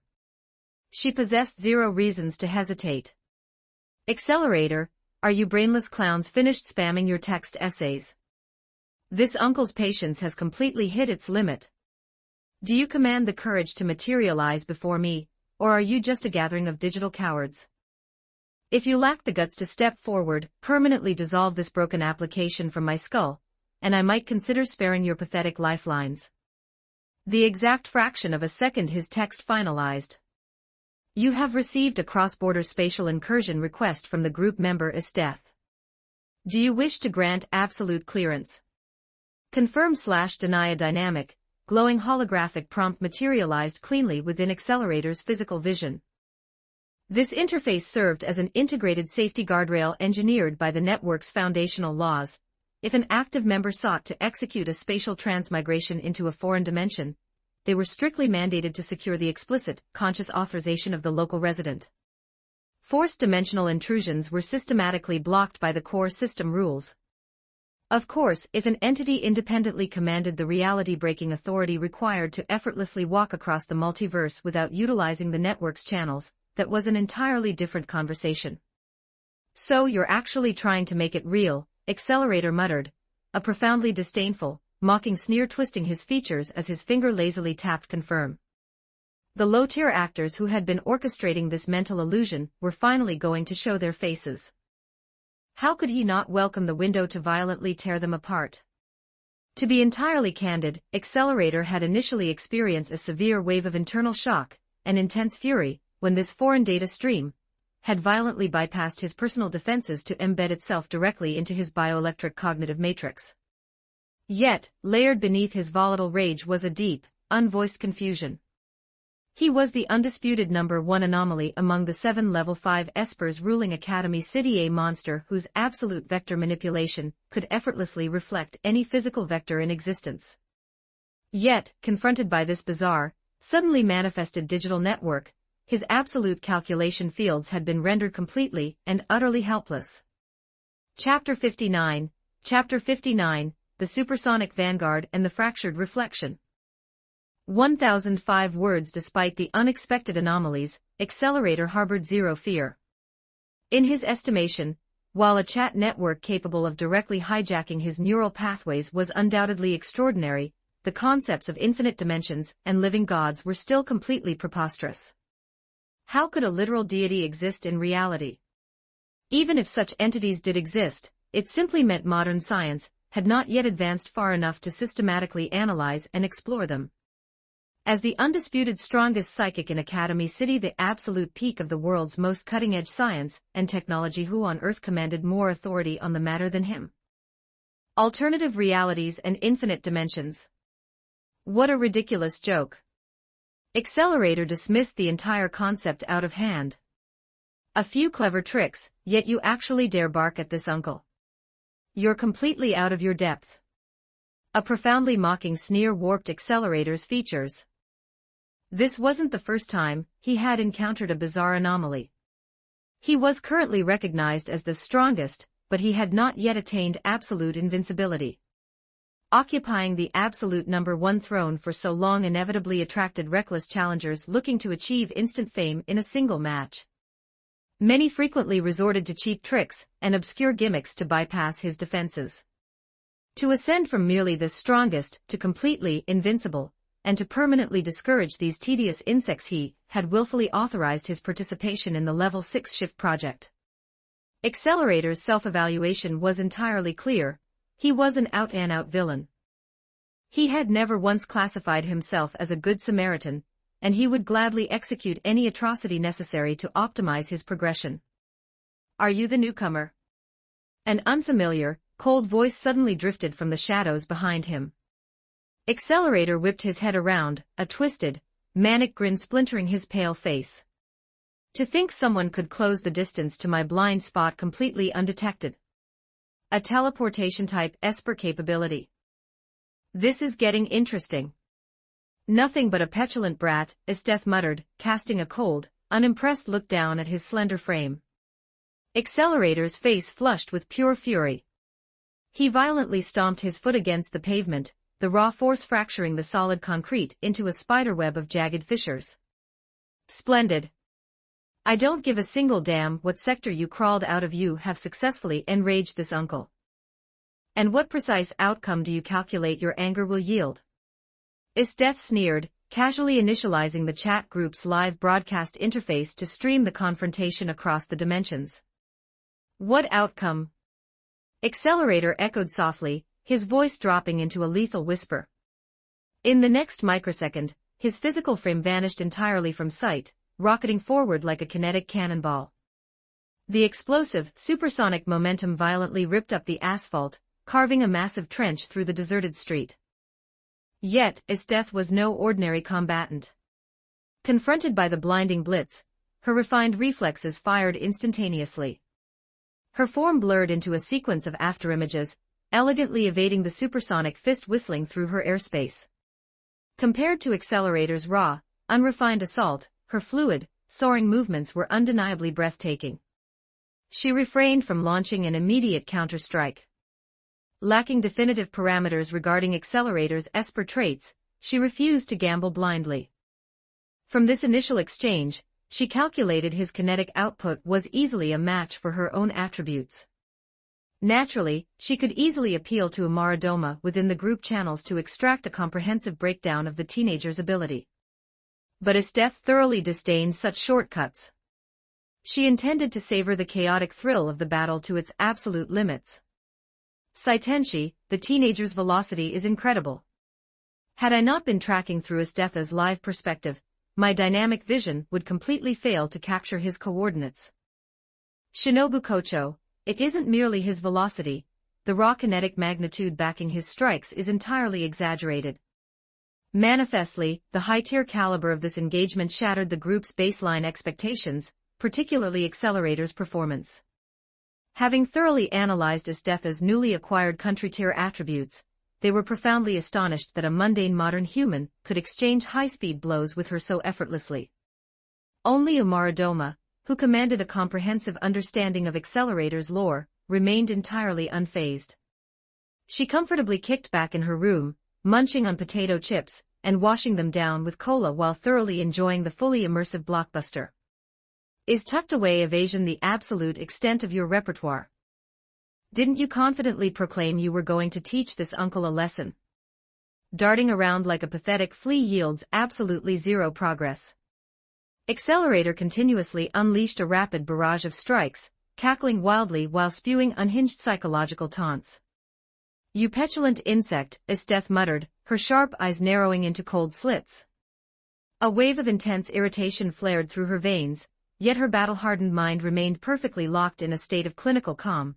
She would never permit emotion to compromise her tactical calculations. However, that didn't mean she would passively tolerate the teenager's toxic taunts. Raising her hand majestically, she triggered her central Taigu, demon god manifestation, demon's essence. In a flash of absolute freezing laws, a colossal, rapidly spiraling lance of solid ice materialized within her grasp. Utilizing her explosive velocity to seamlessly draw away from his melee perimeter, she leveled the disproportionately massive lance directly at Accelerator's oncoming chest. Spiraling Ice Thorn. The monumental ice projectile violently detonated forward, ripping through the atmosphere with a thunderous supersonic boom, as it raced straight toward the teenager, who stood completely unmoving in the center of the path, refusing to execute a single evasive maneuver. Intoxicated by the absolute supremacy of his automatic reflection fields, Accelerator had disdained the very concept of dodging. Yet, the massive lance slammed directly against his frame, violently blasting his physical shell backward. With a catastrophic sequence of impacts, his body punched cleanly through multiple reinforced concrete structures before violently embedding itself deep inside a retaining wall, mapping a perfect human-shaped depression into the masonry. To the spectating group members, this outcome was a perfectly normal baseline.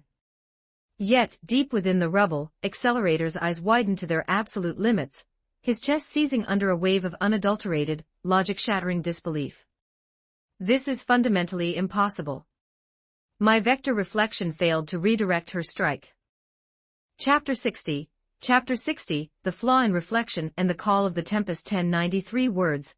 How could a cheap trick like this actually bypass my defense? Accelerator dragged himself out of the crater, a hideous, manic snort ripping from his lungs as his crimson eyes flared with unadulterated puzzlement. Under standard parameters, his vector manipulation could automatically reflect any physical vector in existence: light, heat, electricity, or pure kinetic force. It was an anomaly so terrifying that even if an opponent fully understood the underlying mathematical mechanics of his ability, they remained completely powerless against him. Unless an incoming attack entirely overwhelmed his subconscious cognitive calculation capacity, every vector would be seamlessly reflected back at the source. Was I just too careless? Enjoy your petty pride, woman, because this will be the one and only time you ever land a hit on this uncle. Accelerator couldn't comprehend the underlying logic of the failure, but his absolute self-confidence quickly overrode his doubts. Enraged by the blemish on his record, his slender frame rocketed forward once more. More ruthless. He was determined to violently reclaim the face he had just lost in front of the silent onlookers. Spiraling ice thorn. Isteth called out again. The absolute freezing laws of her taigu generated a conceptual force that transcended Accelerator's localized mathematical equations. Another massive ice lance materialized within her white-gloved hands and detonated forward. The thunderous sonic boom of the projectile ripping through the atmosphere echoed across the deserted district. Following a dull, crushing crash, Accelerator was violently thrown backward a second time, mapping yet another human-shaped indentation into the reinforced concrete structures. The one and only time. Isteth questioned with a mocking, utterly indifferent smile. Damn it all to hell. Accelerator's pale features began to violently twist with manic rage. To be entirely accurate, he hadn't sustained catastrophic internal trauma. The standard kinetic energy and physical ice constructs wrapped within the lance, everything his subconscious mind could calculate and classify, had been automatically reflected away, neutralizing the secondary impact of smashing through the buildings. However, the exact fraction of a second the ice lance made initial contact with his skin, a bizarre, conceptual layer of divine force completely bypassed his reflection field. The raw power had been suppressed by 90% through his passive calculation fields, but the remaining 10% leaked through seamlessly. Though the localized trauma wasn't lethal, the sheer freezing sensation inflicted a sharp, burning pain across his physical shell. Accelerator couldn't even remember the last time his sensory nerves had registered pain. It was a severe, unforgivable insult to his absolute self-esteem. I see how it is. Is this minor trick the sole source of your pathetic arrogance? Watch me violently tear your limbs apart, you trash. He shrieked insanely, his frame blurring as he lunged forward. If a civilian were to catch a close-up of his features right now, his unhinged, predatory expression would strike pure existential terror into their soul. Shattering ice blades. Isteth completely bypassed her single-target lance, instead manifesting a torrential storm of razor-sharp ice shards that blanketed the entire forward sector. She recognized that the teenager was far from an idiot.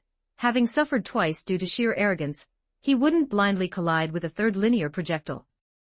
Columns of crystalline blades shot forth simultaneously. The moment they impacted the surrounding streets and buildings, they pierced deep into the solid concrete without encountering a single shred of physical resistance.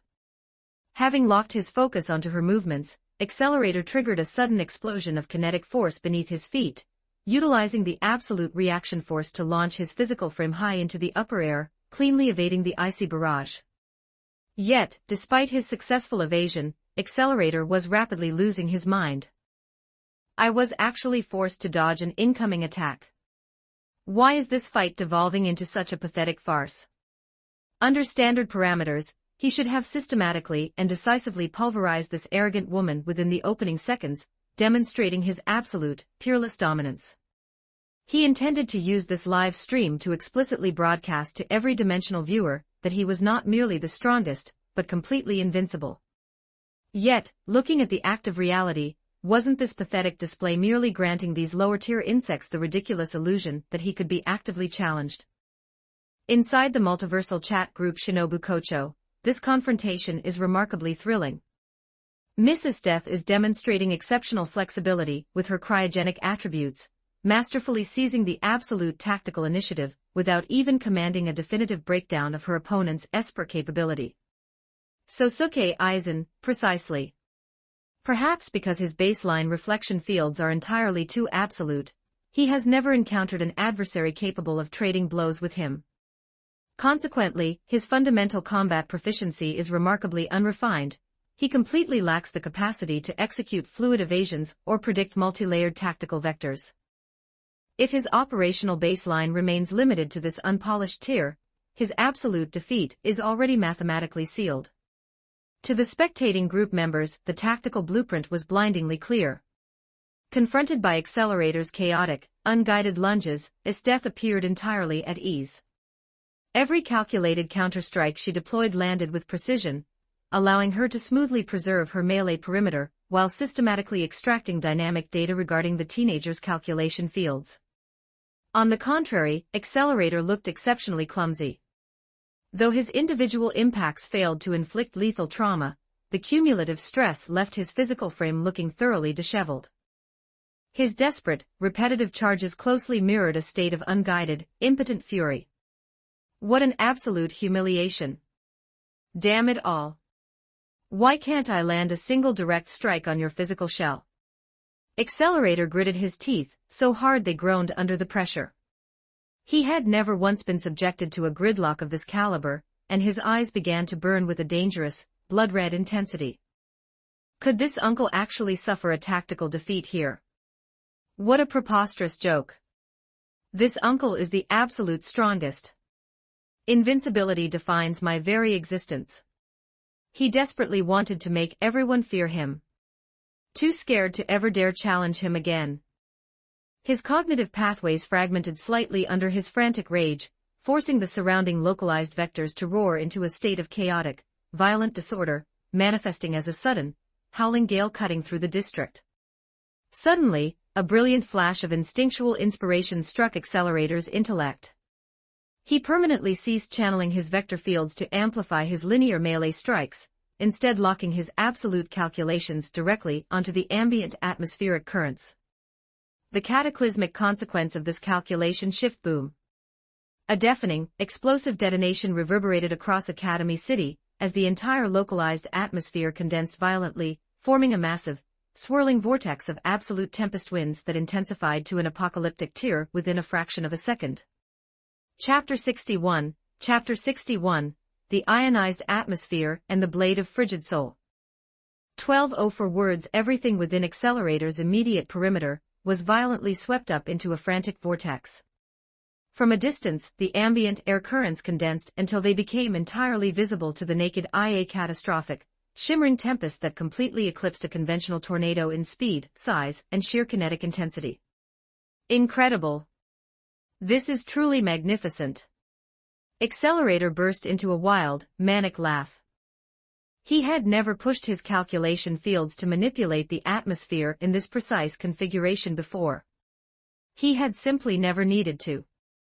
But the exact millisecond the ubiquitous air became a variable under his absolute control, he felt entirely omnipotent. He was manipulating the greatest force in nature with the absolute minimum amount of mathematical calculation.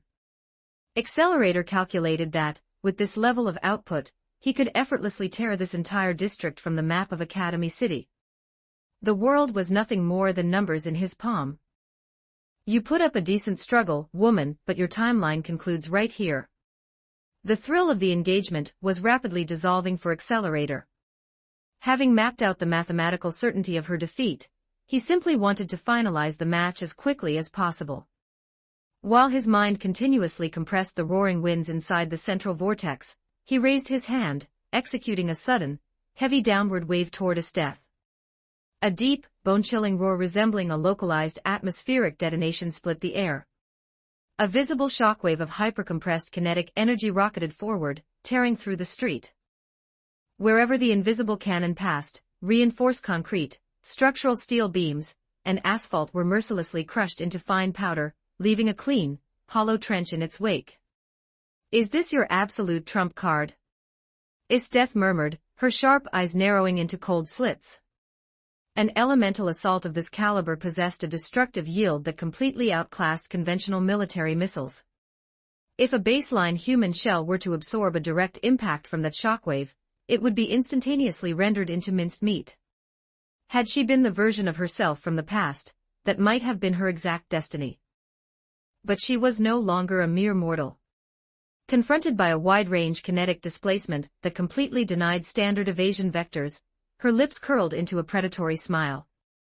Eternal frost cocoon. Esteth crossed her gauntlets tightly over her chest.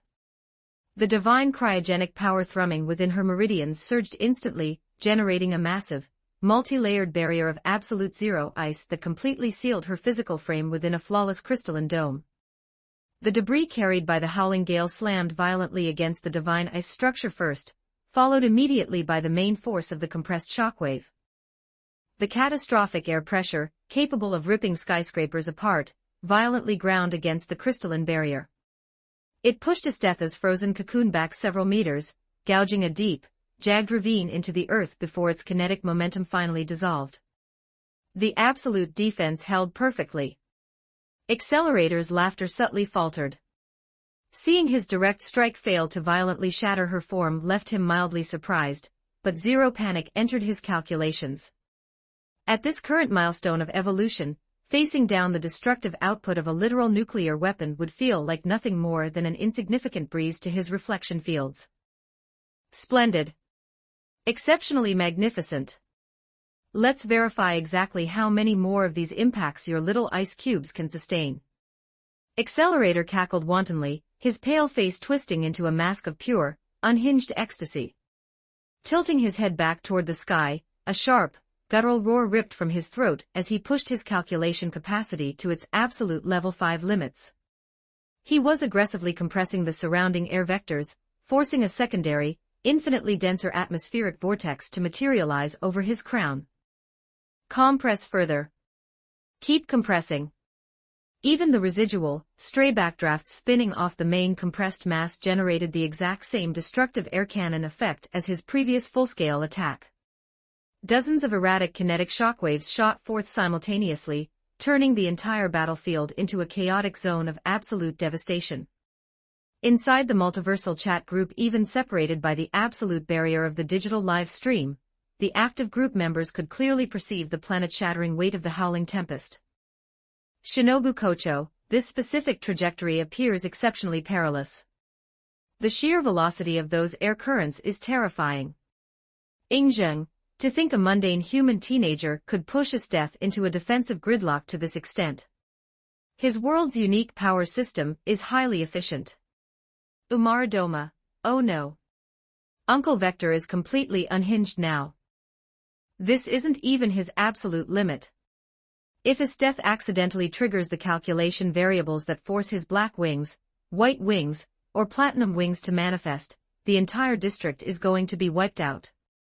Backed by Umar's analytical warnings, the spectating members refrained from underestimating the teenager, fully aware that Accelerator had not yet touched the absolute zenith of his theoretical timeline. Nevertheless, the raw destructive output he was currently demonstrating completely shattered their baseline calculations. It was undeniable that outside of Sosuke Aizen, who successfully commanded the absolute conceptual laws of a demigod, any other member facing Accelerator in a solo engagement would struggle to secure a definitive victory. Crossed swords back in Academy City.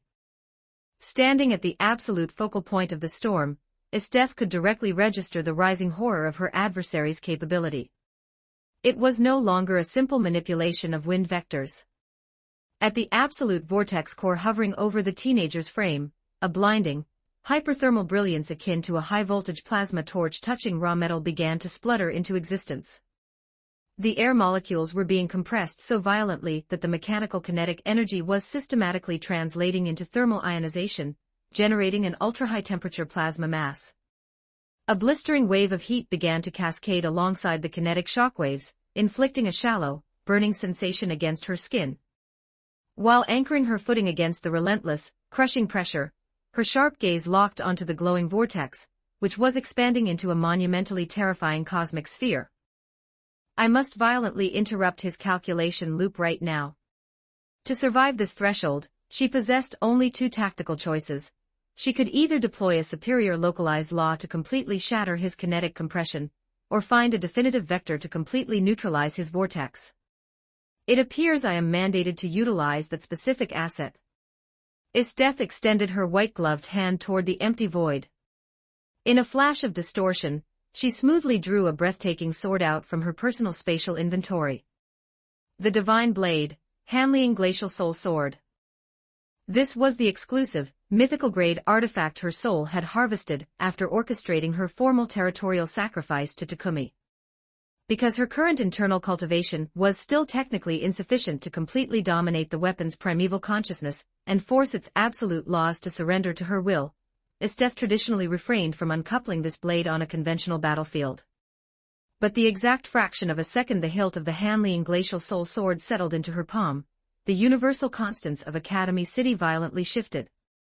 A biting, conceptual wave of absolute zero energy erupted from the blade like a localized volcanic cataclysm, cascading outward in an omnidirectional ring. Within a single microsecond, every single atmospheric molecule, kinetic vector, and physical structure spanning a 1-kilometer radius was instantaneously flash-frozen solid. The roaring tempest died instantly, its furious winds permanently paralyzed within a magnificent, eternal world of ice. Chapter 62, The Fallen Angel's Wings and the Sovereign's Measured Gaze. 1271 words in an instant, the terrifying, absolute extreme cold condensed completely into the blade of the divine sword, radiating a brilliant azure light. Only then did Accelerator fix his eyes on the weapon. He could clearly perceive the cataclysmic authority gathered within the divine blade, but he remained utterly dismissive. He had unleashed his absolute calculations. As the undisputed strongest psychic in Academy City, no one could defeat him once he brought forth his true focus. What's more, the entire atmospheric envelope of the battlefield was currently dancing in his palm. If you think you command the capability, then try and survive this onslaught. Accelerator cackled insanely. Magnified by the mechanics of the towering air vortex, his deafening voice blanketed the entire landscape like a defiant tyrant who held absolute victory. His strike was an unstoppable kinetic force. Nothing in this lower plane could block it. Under the absolute sight of my Lord God, I shall claim victory. Esteth declared passionately. Under the watchful gaze of the multiversal spectators, she raised the divine blade high and executed a heavy, downward slash. With the planet-crushing momentum of a falling meteor, a blinding pillar of azure light detonated across the coordinate system, searing the vision of every onlooker. Slowly the incandescent light receded, and the swirling dust began to settle. A colossal crater materialized before them, devouring the vast majority of the battlefield. Everything caught in the strike zone had been completely vaporized into nothingness. Only the glowing, molten slurry bubbling at the bottom of the pit offered a faint testament to the structural devastation. Esteth half knelt along the ragged edge of the crater.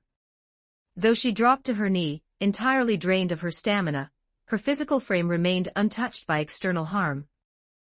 Wielding a mythical-grade divine artifact at her current tier of internal cultivation was simply too heavy a burden to sustain seamlessly. Inside the multiversal chat group Shinobu Kocho, remarkable. Mrs. Death has survived the atmospheric feedback unscathed. Sosuke Aizen, the operational backlash of executing a divine weapon remains entirely too severe. Her mortal physical matrix simply lacks the structural resilience to gracefully process an asset of that caliber. Isaac Westcott, exquisite. Truly an exceptionally magnificent exhibition to behold. A radiant, proud smile crept onto the corners of Esteth's lips. Was the match finalized? She harbored zero shock regarding this outcome. Her teenage adversary possessed terrifying parameters, but she had uncoupled a literal divine weapon. To seamlessly block the conceptual law of a mythical artifact was a structural impossibility for a mortal human. The monumental kinetic energies packed within the center of Accelerator's plasma storm had been completely neutralized, vanishing into thin air under the absolute freezing rules of the Hanlian glacial soul sword. Exhaling a slow, ragged breath, Esteth forced her trembling frame to stand, leaning heavily against the hilt of the sword for physical support. Yet, right at that exact fraction of a heartbeat at the absolute epicenter of the molten crater, the shattered earth suddenly erupted outward in a sudden, violent explosion. Esteth's pupils intensely contracted to razor slits. She stared into the center of the dust cloud in absolute disbelief. Accelerator. The teenager stood embedded within the debris, looking more horribly broken than ever before. His modern clothes were reduced to tattered, blood-soaked rags, his skin seared into a charred mass weeping crimson fluid. His facial features were entirely obscured by blood and grime. Yet, against all mathematical logic, he was still standing upright. The battle was far from finished. To think even an operational strike from a divine weapon failed to permanently erase his lifeline. No, the fault lies entirely with my own inadequacies. My current cultivation remains too fragile to manifest the absolute, unfettered limits of this mythical blade. Isteth thought grimly, her knuckles turning white as her grip tightened over the hilt. What a preposterous joke. What an absolute farce. Accelerator shrieked, the blistering agony radiating through his nervous system, forcing raw fury to burst from his crimson eyes. His structural injuries were exceptionally severe. During the main clash, 90% of his subconscious calculation capacity had been heavily diverted toward manipulating the atmospheric plasma vortex, leaving his passive reflection defenses drastically compromised. Even though his brilliant intellect had forced his calculation fields to switch entirely back to personal protection within a fraction of a millisecond before impact, it had been insufficient to seamlessly negate the conceptual law of the blade, resulting in his current mangled state. The absolute strongest anomaly of Academy City has been reduced to this pathetic state. Disfigured by a complete non-entity whose name isn't even recorded in any database. What an absolute joke. What an unforgivable farce. Inside the multiversal chat group Shinobu Kocho, a catastrophic development is unfolding. Umaradoma, oh no. The calculation parameters have broken down completely. Uncle Vector's psychological limiter has shattered. Sosuke Aizen, fascinating, this unique structural energy pattern. Tracing directly through the live broadcast stream, every spectator watched as a massive, reality-warping pair of pitch-black wings resembling a fallen angel's plumage violently erupted from Accelerator's shoulders. This was the raw manifestation of his absolute wrath. It was the unguided, catastrophic homicidal intent searing his soul, a desire to systematically deconstruct everything in existence into absolute nothingness. Even Umaradoma, who possessed zero internal spiritual cultivation, could clearly register the ominous, curse-like pressure radiating through the interface, intuitively realizing the apocalyptic fallout that would manifest if this energy exploded across the sector. Ha ha ha ha. Outstanding. Beyond magnificent. This is precisely the caliber of chaos that sets my soul ablaze. Accelerator, step forward and show me the absolute limits of your malice. Isteth burst into a wild, ecstatic laugh.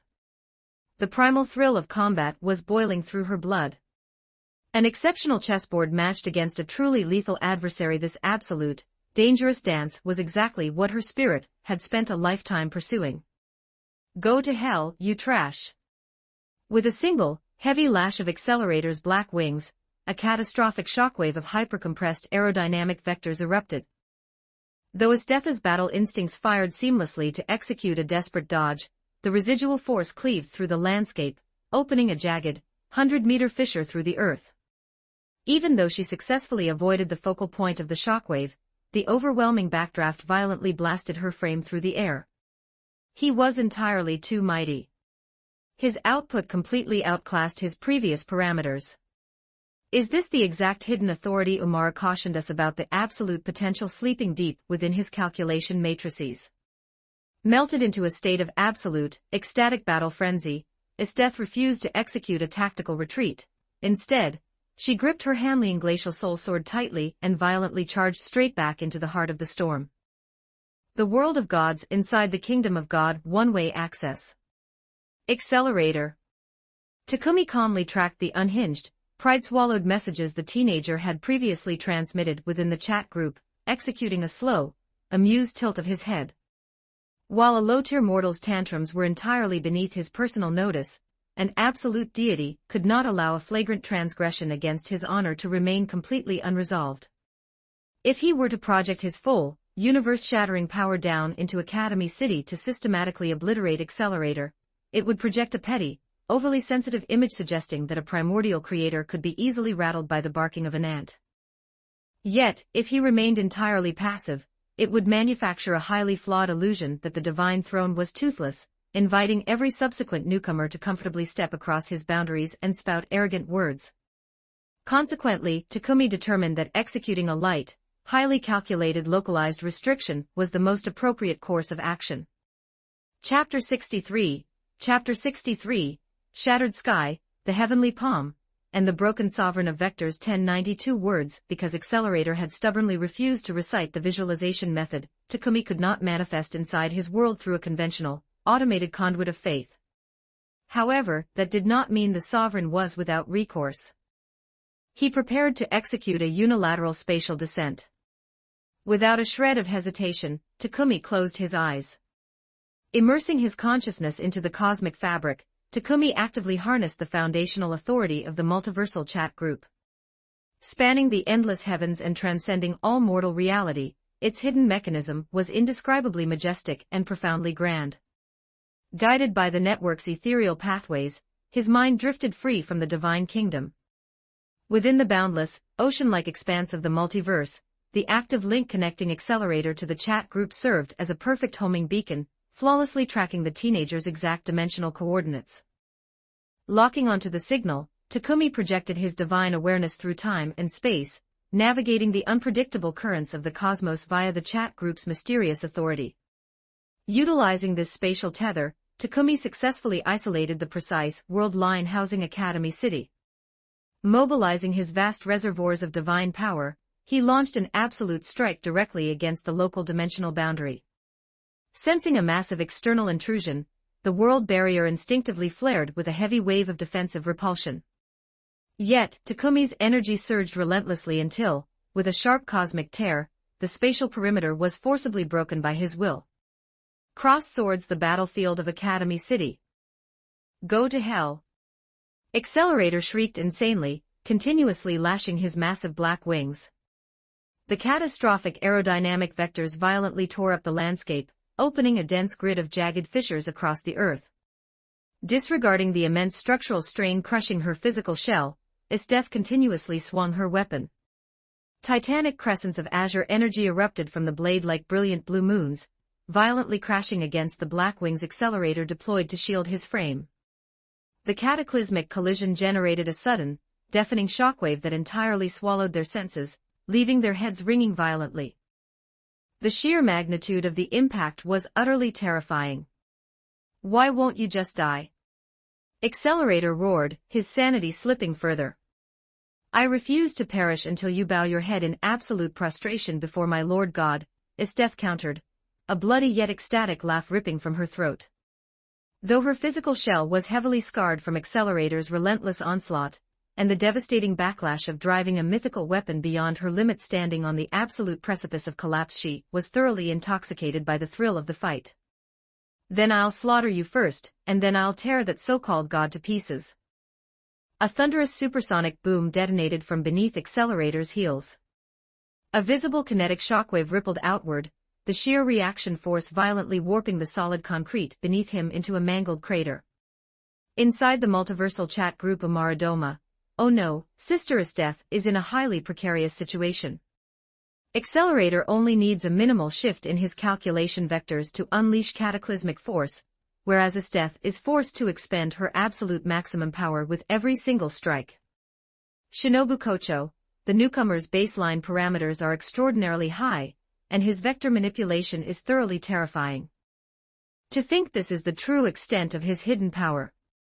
Isaac Westcott, the ultimate outcome of their duel is entirely secondary to me now.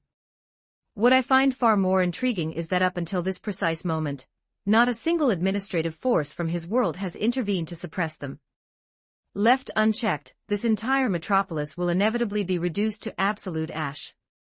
The descent of the true God right at that exact fraction of a heartbeat, the paradigm shifted completely. Above the midnight skyline of Academy City, the dark fabric of the firmament was suddenly torn asunder, revealing a colossal, gaping void. Endless torrents of blinding holy radiance cascaded downward, instantaneously illuminating the entire metropolis as bright as broad daylight. What is this?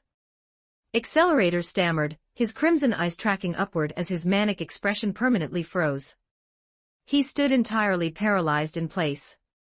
A solitary celestial palm manifested across the shattered sky, slowly pressing down toward his position. In Accelerator's vision, it felt precisely as though the entire firmament had been condensed into a single hand, systematically blotting out reality. Registering the world-crushing pressure descending from above, his internal survival instincts violently rang an absolute alarm bell. Could it be that entity from the network? Absolute despair and visceral fear. These were primordial emotions his psyche had not experienced since the day he successfully ascended to the pinnacle of level 5. Even a monster of his caliber couldn't prevent a deep, involuntary tremor from seizing his bones. But his monstrous pride refused to break. This uncle stands alone at the absolute apex. Even if you are a literal god, I will violently shatter your hand into dust. Evasion was mathematically impossible. The spatial gravity had locked his vectors completely. Twisting his pale features into a mask of pure, unhinged ferocity, he refused to yield an inch. Channeling the absolute maximum output of his calculation fields, he let out a guttural roar and rocketed straight upward to collide with the celestial palm. The exact microsecond their attributes collided, Accelerator's expression underwent a catastrophic transformation. He registered his absolute esper capability being effortlessly suppressed and crushed by a terrifying, law-infused energy in a single instant. The celestial palm pressed downward without encountering a single shred of physical resistance, violently blasting his frame into a terminal downward spiral.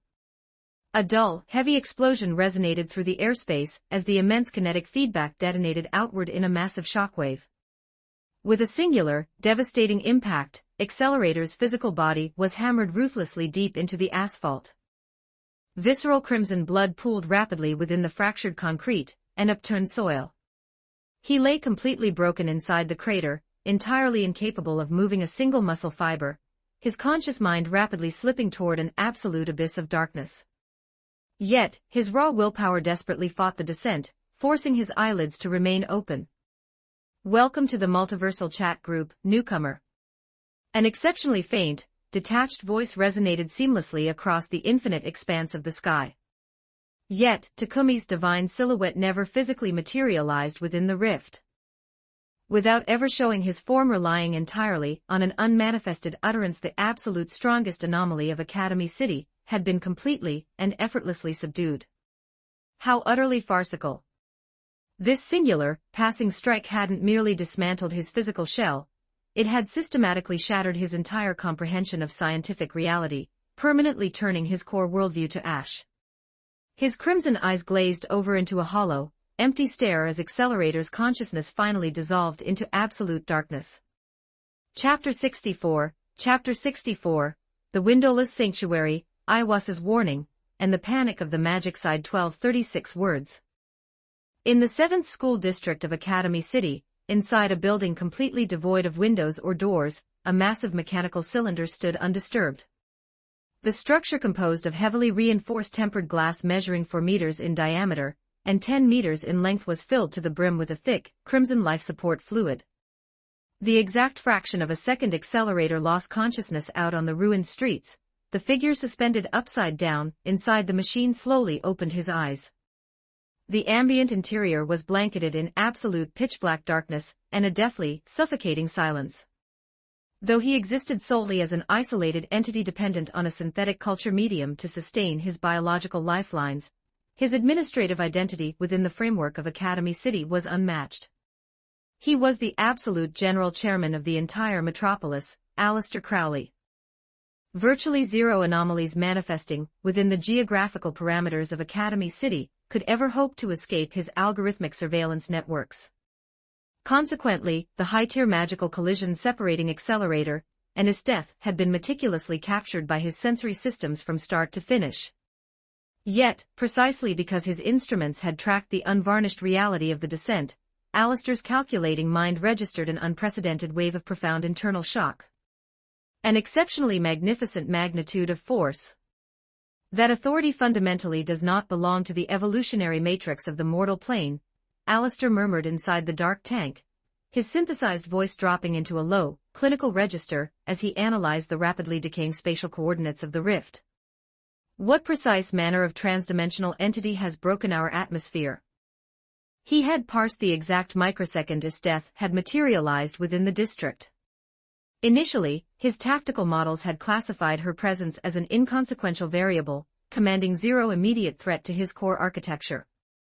His focus had only genuinely sharpened the moment she uncoupled her mythical-grade divine sword. But the subsequent descent of Takumi's celestial palm and absolute authority that had effortlessly fractured the universal barriers to crush a level 5 esper across dimensions forced even the immutable chairman to subtly knit his brows. For a rare, fleeting millisecond, Alistair's hyperfocus consciousness fell into a state of absolute distraction. But backed by centuries of unyielding discipline, his internal equilibrium smoothly corrected itself, leaving his outward composure entirely devoid of emotional distortion. Iwas, what is your empirical evaluation of this data? Alistair inquired abruptly into the void. Cataclysmically mighty, a completely gender-neutral, ethereal voice resonated through the darkness without warning, answerable to Alistair's call. Setting that mortal woman aside entirely, the cosmic energy woven into the giant hand that manifested behind her matrix contained an exceptionally terrifying tier of conceptual divine law. Had that localized pressure expanded by even a microscopic fraction, the structural integrity of this planet would have been permanently turned to ash. Alistair's unreadable gaze remained fixed on the data feeds. Under those parameters, do you calculate that this entity represents a genuine, finalized true God? I register an unimaginably dense, primordial divinity thrumming through the residual spatial traces, Iwas evaluated after a brief computational pause. Though his cosmological coordinate remains completely absent from my archives, there is absolutely zero doubt. He is not merely a localized deity, but an exceptionally high-tier sovereign governing reality. The hidden balance of Academy City, the entity communicating with the general chairman from the shadows, was no ordinary spiritual manifestation. It was the holy guardian angel, Iwas, a transcendent life form Alistair had successfully summoned into the physical plane through a complex ritual. The disparity, confronted by her presence, an elite esper-like accelerator would be stripped of all calculation vectors, rendering him entirely helpless.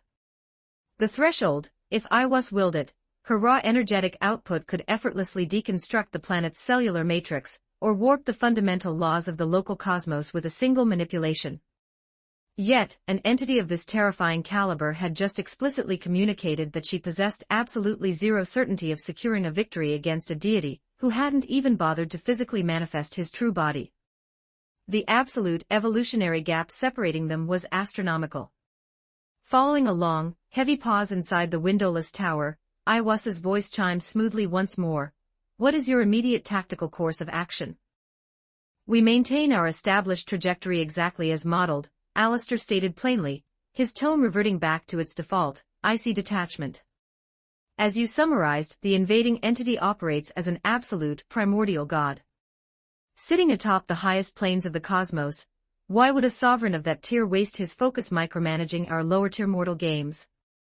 Even if his subsequent mandates aggressively intersect with our coordinate system, we possess zero physical vectors to obstruct his will anyway. Altering our central project parameters over an unalterable variable is mathematically pointless. Pausing for a fraction of a second, the chairman's synthetic vocal track adjusted. However, because this specific phenomenon has violently shattered the baseline physics of the city, our public relations and cleaning crews are going to be severely occupied for the foreseeable future. We must prepare our domestic media blocks in advance.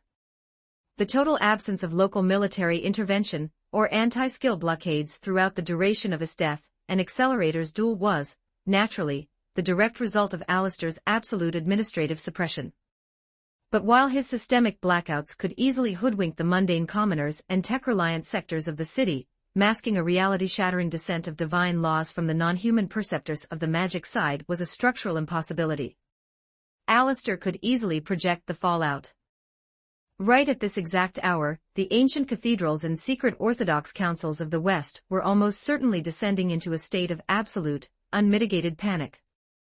Moving forward, Academy City would inevitably become the definitive vortex core of a global holy war. Very well. Iwas murmured smoothly. Then how do you intend to dispose of your precious number one? Alistair replied, his voice entirely devoid of sentiment. He has already been systematically routed to Heaven Chancellor's Central Trauma Facility for immediate biological reconstruction. The United Kingdom, London.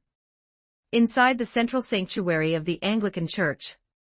Meanwhile, precisely as the general chairman had mathematically deduced, the absolute baseline of the magic side had violently fractured.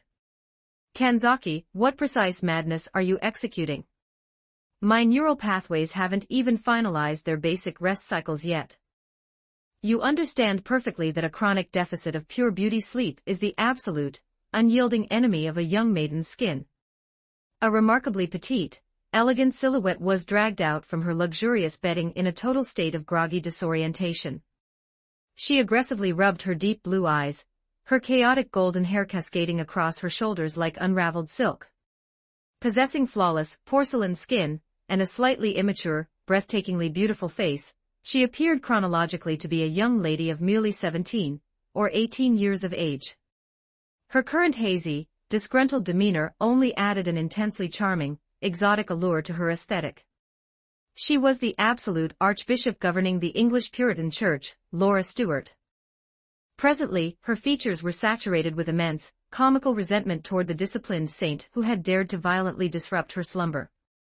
Your Eminence, dismiss your complaints this instant. A catastrophic event has violently shattered our global parameters. Kaori Kanzaki completely ignored Laura's childish tantrums, her stern features locked in a mask of grim, absolute gravity. Our primary sensory networks inside the Far East have just verified the anomaly. Minutes ago, within the geopolitical borders of Academy City, a living, absolute true God physically fractured the heavens and descended upon the earth. Chapter 65, A Tremor Across London, and the Frog 1348 words. The exact millisecond the reality-bending report left Kaori Kanzaki's lips, the playful, lazy expression completely vanished from Laura Stuart's face. A divine descent. Laura's sapphire eyes widened to their absolute limits, her immature voice cracking with a sudden, visceral shudder. Wait, Kanzaki, are you entirely certain it was a true God? Not a structural manifestation of a holy guardian angel, or a high-tier divine messenger. And of all coordinate spaces, it manifested inside the heart of Academy City. It wasn't just the English Puritan Church. From the precise fraction of a heartbeat that the cataclysmic energy spike shattered their regional monitoring arrays, the Roman Orthodox Church, and every major geopolitical faction on Earth instantaneously pivoted their absolute focus toward that single, technologically saturated metropolis. Across any plane of reality, a true deity was in existence that fundamentally broke all conventional physical rules. It was no wonder every global power was thrown into a state of absolute panic. At most, their strategic models had prepared them for an angelic incursion, but a living, primordial God actively projecting his authority down into the mortal plane was an anomaly that completely shattered the world's status quo. Academy City, the 7th School District. Standing rigidly by the window of her Tokuwadai middle school dormitory room, Mikoto Misaka stared out into the pitch-black night sky, her expression intensely solemn. Though her scientific upbringing left her entirely ignorant regarding theological entities, the sheer energetic magnitude of the event was something her central nervous system could not ignore. As the third-ranked Level 5 Esper, her internal bioelectric senses were hyper-refined. It was physically impossible for her to miss the reality-warping fluctuation that had just violently fractured the city's atmosphere. Wani-sama, is something amiss? Kuriko Shirai inquired softly, watching Mikoto's frozen silhouette with a thread of genuine worry woven into her voice. It's nothing, just a bit curious about that localized power surge over the horizon, Mikoto replied, shaking her head smoothly as she pulled her awareness back into the room. She turned around, forcing a faint, reassuring smile. Don't fret, Kuriko. Let's just turn in early tonight. To her complete bewilderment, Kuriko's eyes instantaneously lit up like twin stars. Wani-sama. Do your sacred words signify that you have finally decided to share the pure warmth of your maidenly bed with Kuriko? Before Mikoto could formulate a single defensive calculation, the teleporting girl lunged forward with terrifying enthusiasm. She was promptly greeted by an equally enthusiastic, crackling surge of high-voltage blue lightning. Inside the multiversal chat group network, the active members couldn't care less about the structural geopolitical shockwaves currently gridlocking Accelerator's world. Thanks to the absolute clearance granted by Isteth's live stream, they had spectated the entire reality-bending confrontation from start to finish. Their eyes were wide, and their cognitive matrices had been rendered completely blank by the final display. Once again, the primordial majesty of Takumi had violently shattered and redefined their comprehension of existence. Shinobu Kocho, our Lord God's authority is truly boundless. Umaradoma, the sovereign is completely unmatched. Long live the Lord God. Isaac Westcott, though it's a mild pity that the local hidden masterminds of that world refrained from stepping into the light, witnessing a casual, unmanifested strike from the sovereign was more than worth the price of admission. Ingzheng, worshipping the supreme majesty and absolute power of the sovereign. Sosuke Aizen, even after all my internal evolutions, I remain an immeasurable distance away from touching the lowest boundary of the Lord God's realm. Saitenshi, the sovereign's mercy is truly grand. He chose to merely execute a localized restriction, rather than vaporizing the newcomer's entire coordinate system. At Accelerator, the exact fraction of a second your consciousness stabilizes, you must offer your deepest, unyielding apologies to the Lord God. The frantic velocity at which messages continuously flooded the interface was empirical proof of the absolute shock paralyzing their spirits. Once the initial wave of fanatical awe receded, their attention naturally shifted toward the structural condition of the defeated teenager. Umaradoma, Thaha. Hardcore Vector is looking completely broken right now. 1 microsecond ago, he was aggressively screaming that he was the absolute apex of the universe and begging for a death match, and the next microsecond he's being carted off straight to a medical facility. Ha ha ha ha ha, my sides are completely gone. Shinobu Kocho, it is indeed a remarkably tragic display. I calculate the newcomer's cognitive fields failed to register what was happening before the sovereign's unmanifested strike slammed his worldview straight into deep self-doubt. Ingzheng, ultimately, his current misery is a direct consequence of his own unguided hubris. He demanded an empirical demonstration from the heavens, and his wish was granted with absolute precision. If anything, he should harbor immense pride. Being personally disciplined by the hand of the sovereign is a celestial honor that very few mortal insects will ever harvest. Umaradoma, whoa, Uncle Ingzheng, why are your words sounding so incredibly sarcastic and filled with dark humor? Ha ha ha ha ha. Shinobu Kocho, at his death, the live broadcast interface has finalized its uncoupling. Mrs. Death, have you safely returned to your native territory? Is Death, yes. The sovereign explicitly communicated that lingering inside the technologically saturated dimension for an extended window would destabilize the local algorithmic balances and invite unnecessary administrative friction, so I executed an immediate extraction. Isteth, as for that petulant brat, his physical frame is almost certainly languishing as a broken mass inside the ruins of his street right now. A flawless baseline of poetic justice, he harvested exactly what his arrogance deserved. Isaac Westcott, my, how fascinating. But if my structural data models are accurate, hadn't the sovereign intervened with his celestial palm, wouldn't your own physical frame be the one currently embedded inside the asphalt, Isteth? What a shame, it appears you lacked the variables required to decisively suppress a simple multiversal newcomer. Isteth, what did you say? Safely back within the war-torn coordinates of the Akame Ga kill. Universe, Isteth violently jumped to her feet in pure, unbridled fury, completely ignoring the deeply bewildered looks flashing within the eyes of her medical attendants. Right at that exact fraction of a heartbeat, a sequence of structural system notifications detonated across their interfaces. The group member Umaradoma has successfully uploaded the structural destiny logs, a certain magical index, a certain scientific railgun, and a certain scientific accelerator. Staring at the rapid cascade of system alerts, the active members found themselves momentarily stunned. Shinobu Kocho, are these the absolute timeline logs governing the newcomer's destiny? Why does his world line command such an immense volume of separate data records? Umaradoma, they represent alternative focal perspectives operating within the exact same structural universe. The foundational worldview and environmental variables remain identical across the logs, but the central protagonist driving each specific narrative arc shifts entirely. Meanwhile, back within the Far East dimension. Following an entire night of intensive medical stabilization, Accelerator gradually drifted back toward active consciousness, his eyelids fluttering open as he lazily parsed his clinical surroundings. The absolute first variable to register within his returning vision was the distinct, slightly stout silhouette of an elderly physician possessing a highly unmistakable, frog-like countenance. "You've finally returned to the land of the living," Heaven Chancellor remarked calmly. Noting the slight shift of the teenager's frame against the sterile sheets, the doctor smoothly uncoupled his hearing aid, offering a relaxed greeting. "Of all the people to look at, it's you," Accelerator muttered, a wave of deep, instinctual irritation contorting his pale features as he made absolutely zero effort to cloak his profound unhappiness.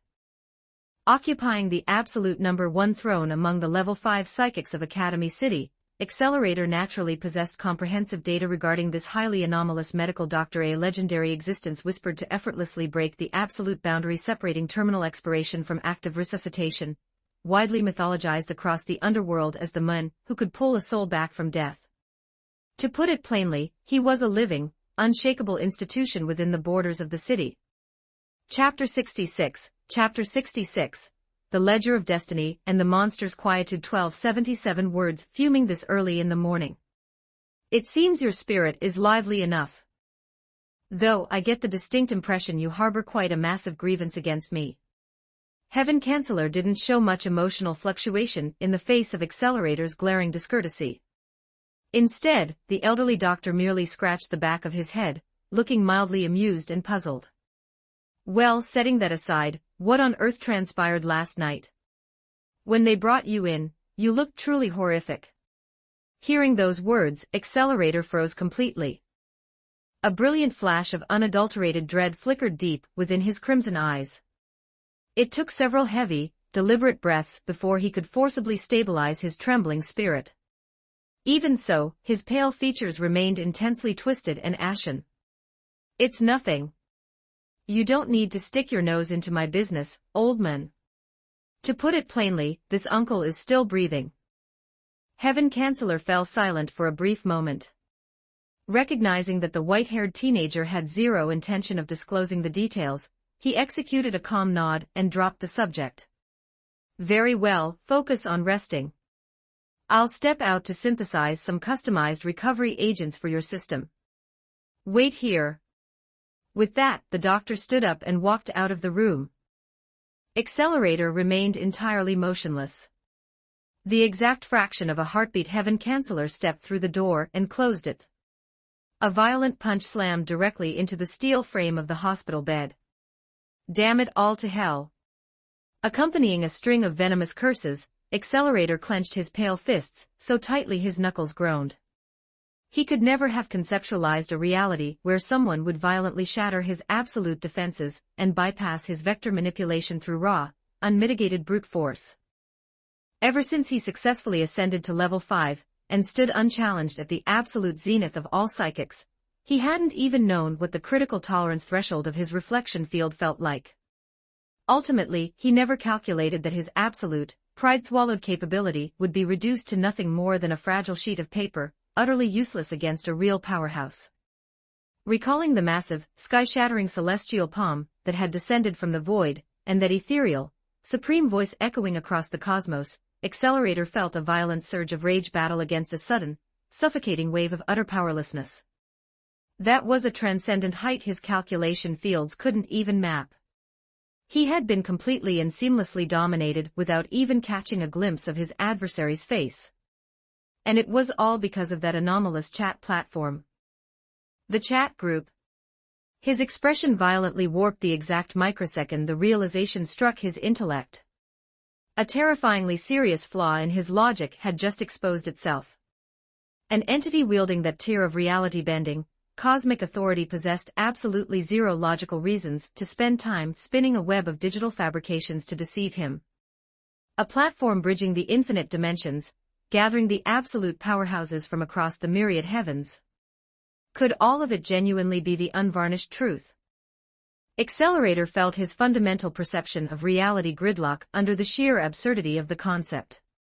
His mind immediately hyperfocused on a singular, undeniable conclusion. if those parameters were real, it meant he had flagrantly barked at a literal, absolute true God.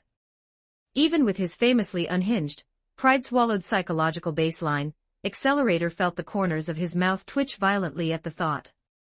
He desperately wished this was nothing more than a fever dream born of internal trauma, entirely unable to swallow this cosmic paradigm shift. Setting the label of deity aside entirely, that entity's raw output is undeniably terrifying. Accelerator drew a heavy, ragged breath, his crimson gaze filled with absolute solemnity. Under his initial models, he had assumed some high-tier espers or rogue research facilities within Academy City were playing an elaborate mental trick, manufacturing an optical illusion to test his compliance. After all, any sane individual conditioned by modern science would have mapped the anomaly precisely the way he did. Who could have calculated that the multiversal metrics were entirely authentic? Having been brutally broken by the unyielding reality of the multiversal order, Accelerator was forced to yield to reality. Not only was the chat group genuine, but the infinite dimensional worlds were fully concrete. Active group members could seamlessly transmigrate through the network to violently slice their opposition in real time. And the absolute anomalies sitting at the apex of the server were powerful enough to make an elite psychic deeply doubt his very existence. Reflecting upon the unhinged, highly volatile threats he had been aggressively spamming across the main channel minutes prior, he realized he had effectively declared war on a massive lineup of multiversal powerhouses including the absolute god of creation himself. His head began to throb violently under the compounding stress. At this milestone, Accelerator genuinely wanted to ask if Heaven Canceller kept any specialized medicine for deep psychological regret stocked within his clinical inventory. Though his mathematical calculation fields couldn't parse why this anomalous multiversal platform had manifested within his neural framework, or chosen him as a node, Accelerator hesitated for a long moment before gritting his teeth, smoothly submerging a fraction of his consciousness back into the digital interface. The exact microsecond his awareness synchronized with the server, a series of highly anomalous files pinned to the main feed caught his attention. My own future trajectory. A certain magical index. Academy City. Accelerator's expression froze in pure, unadulterated bewilderment. He had never conceptualized that the platform could explicitly archive the absolute operational script of his own destiny. At this current juncture, with legacy laws of physics being shattered one after another, Accelerator no longer possessed any structural baseline to reject the impossible. Prior to absorbing that planet-crushing celestial slap, he had consistently anchored his perspective to absolute skepticism. But post-slap, his operational approach toward the chat group was built entirely on a foundation of absolute belief. He fundamentally possessed zero desire to watch another high-tier multiversal sovereign seamlessly walk across the spatial grid to deliver a secondary physical correction to his face. Completely bypassing the ongoing chat logs, Accelerator clicked directly on the download prompt for a certain magical index, a certain scientific railgun, and a certain scientific accelerator. At the end of the day, when confronted by the unvarnished blueprint of his own destiny, even an anomaly of his caliber couldn't resist the allure of the data. He opened a certain magical index first, strictly following the sequential sorting. According to the analytical metadata pinned by Umaradoma, this file served as the definitive foundational spine of the local world lines narrative, while the secondary archives functioned as character-centric supplementary data blocks. Initializing the playback of the core destiny log, Accelerator tracked the sudden appearance of a thoroughly ordinary teenager commanding a highly ridiculous spiky hairstyle Toma Kamiju. His brow instantly furrowed into a sharp, irritated line. Why the hell am I not designated as the central protagonist of this script? Accelerator muttered, an intense thread of dissatisfaction surging through his chest. Nevertheless, tightly reining in his volatile temper, he forced his focus to remain anchored to the streaming text blocks.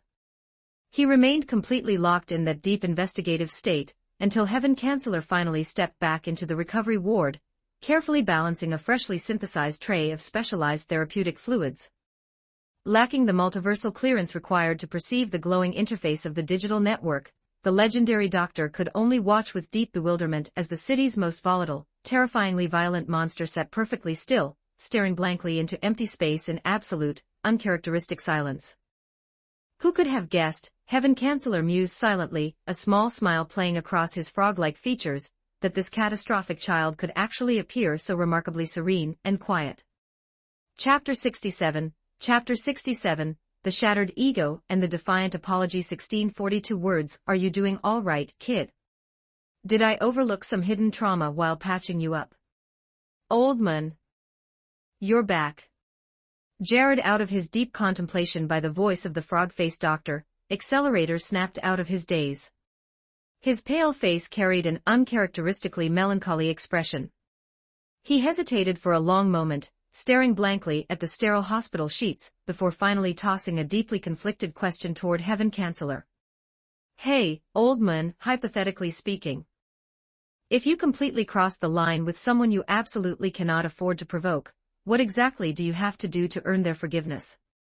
Heaven Chancellor stared at Accelerator in absolute bewilderment, his eyes wide with profound doubt. Was this a replica? A visual illusion? Had some subterranean research facility engineered a fake accelerator to plant in his ward? This ruthlessly violent, pride-swallowed monster actually wanted to know how to earn someone's forgiveness. What a preposterous joke. Across the entire underworld of Academy City, it was a universally documented constant that Accelerator operated with absolute defiance, his ego scaled so high that he refused to treat a single living soul with baseline respect. Even if the absolute general chairman himself were to unleash a furious tirade, this boy wouldn't bat an eye, let alone contemplate bowing his head to ask for absolution. What on earth could have shattered his psychological framework to this extent within a single evening? Heaven Chancellor slowly shook his head, his diagnostic model finalizing itself with clinical precision. It's officially verified. The kid's neurological computing pathways have sustained a severe, catastrophic breakdown from the trauma. He requires immediate psychological intervention. Inside the multiversal chat group meanwhile, messages rolled continuously across the glowing virtual platform of the network. Shinobu Kocho, I have officially finalized my review of the newcomer's compiled destiny logs. It is entirely logical that his personality was constructed with such volatile arrogance. After all, within the parameters of his modern society, he reigns unchallenged as the single strongest psychic. Umaradoma, ha ha ha ha ha. There are absolutely zero internal subversives here, so let's comfortably deploy some dark humor. Accelerator, this uncle stands alone at the absolute pinnacle of strength. The magic gods of his universe, what precise garbage did you just bark, insect? Ingzheng, that is exactly the structural reason why I repeatedly advise the newcomer to maintain a highly disciplined, low-profile baseline. There are always greater powerhouses walking alternative planes, and higher heavens spanning far past the mortal eye. The teenager failed to map the terrifying depth of the cosmic waters within his own world line, yet he possessed the reckless audacity to flagrantly provoke the heavens. Saitenshi, indeed. The variable that delivered the most profound structural shock to my spirit was the unmanifested descent of the Lord God's celestial palm. This marked the absolute first time the sovereign actively projected his authority into a timeline before our eyes. Bearing empirical witness to that miracle has finally allowed my intellect to conceptualize a fraction of his boundless majesty. Submerged deep within the covert monitoring fields of the platform, Accelerator silently analyzed the scrolling text. His emotional state was exceptionally complicated, his mind locked in a state of chaotic bewilderment. What precise terms had his eyes just tracked across the screen? Magic gods. Did those apocalyptic entities genuinely occupy the hidden coordinates of his native universe? Was the baseline reality of his world truly this terrifying? Accelerator felt entirely stupid. His calculations were frozen. His mind was blank. He was profoundly shocked. He had spent his entire existence aggressively branding himself the absolute strongest anomaly walking the earth. Yet, based on the archived destiny logs uploaded by Umaradoma, he didn't even command the variables required to squeeze into the top 10 ranking of his own world server. Who occupied those legendary top 10 slots? Magic god, magic god, magic god, an entire pantheon of reality-warping magic gods. To be candid, forget the top 10 with his current level 5 attributes. He likely lacked the capability to verify his presence within the top 100 entities ruling the local cosmos. Accelerator stared out through the clean glass window at the distant skyline of Academy City. For the absolute first time in his incarnation, the word deity felt entirely heavy and real. Those were entities who had flawlessly stepped across the mortal threshold to permanently sit within the absolute realm of true godhood. They didn't merely command the authority to manipulate localized physical parameters, they possessed the raw, unlimited power to effortlessly subvert the structural laws of the universe. To their calculations, the entire fabric of reality was as fragile as cheap glass. And according to the logs, there were dozens of these entities actively patrolling his coordinate system. Accelerator genuinely wanted to spit a mouthful of blood. His volatile temper was completely paralyzed. In this singular, reality-breaking moment, the white-haired teenager felt as though he had suddenly aged a century. His toxic desire to constantly look down upon the world, alongside his obsessive fixation to violently compete for fame and absolute dominance, evaporated into nothingness. It was no longer of any consequence whether he was classified as the strongest or not. This wasn't an admission of cowardice. He wasn't running away. He was just completely uninterested in such primitive titles now. Accelerator, my apologies. My conduct last night was entirely too reckless and unguided. I am deeply sorry for my transgressions. With absolute, unvarnished honesty, Accelerator explicitly typed out his formal apology across the main channel of the group. Umaradoma, whoa. Hardcore Vector has actually emerged from his self-doubt. The absolute sun has risen from the west. Shinobu Kocho, to think your physical framework recovered so rapidly from a divine strike. Did that anomalous physician, Heaven Canceller, deploy his legendary medical skills to stabilize your meridians? Is death, humph. I never conceptualized a reality where a creature who possesses the absolute potential to be violently thrashed by a thoroughly ordinary human boy commanding zero internal superpowers could actually push my ice to such a desperate threshold. I am genuinely conflicted whether to offer you a passing word of praise or simply laugh at your clumsy computational limits. Accelerator, I shall refrain from debating whether the archived data within those destiny logs represents absolute future fact or fiction. But even if we assume those formulas are authentic, I command the variables now. How could it be mathematically possible for me to suffer a tactical defeat against that spiky-haired brat in the upcoming timeline? If I fail to violently turn him to dust, you can call me a brainless bastard. The corners of Accelerator's mouth twitched violently. Drawing two heavy, desperate breaths to stabilize his surging blood pressure, he fiercely pounded out his retort. Regardless of how thoroughly his pride had been shattered, retreating like a cowardly insect was a baseline behavior his ego would never adopt. When had this uncle ever buckled under pressure? Even if yesterday's absolute beating had forced his intellect to recognize the astronomical evolutionary chasm dividing his frame from a true, multiversal sovereign, his verbal momentum on the battlefield had to remain completely unyielding. Ingzheng, a reasonable deduction. Toma Kamiju operates essentially as a central pillar of destiny within your native world line. The newcomer's historical failure can be attributed entirely to colliding with the absolute plot armor of a primary protagonist. Now that Accelerator has unburied the archived blueprints of his future and holds complete analytical preparation, the ultimate outcome of their upcoming clash is entirely impossible to predict. Saitenshi, reflecting upon the logs, the core catalyst that inevitably forces the military confrontation connecting Accelerator to young Kamiju is the execution of the Level 6 shift project, correct? At Accelerator, now that you have parsed the horrific truth behind the algorithm, you will permanently cease your active participation in the Level 6 shift project, correct?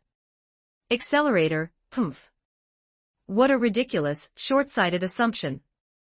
That administrative layout represents the single most efficient trajectory engineered to safely elevate my baseline parameters to level 6.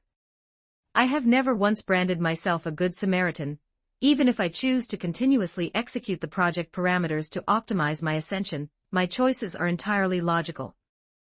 Do you truly harbor the delusional expectation that this uncle is going to suddenly secrete cheap human pity for those manufactured units?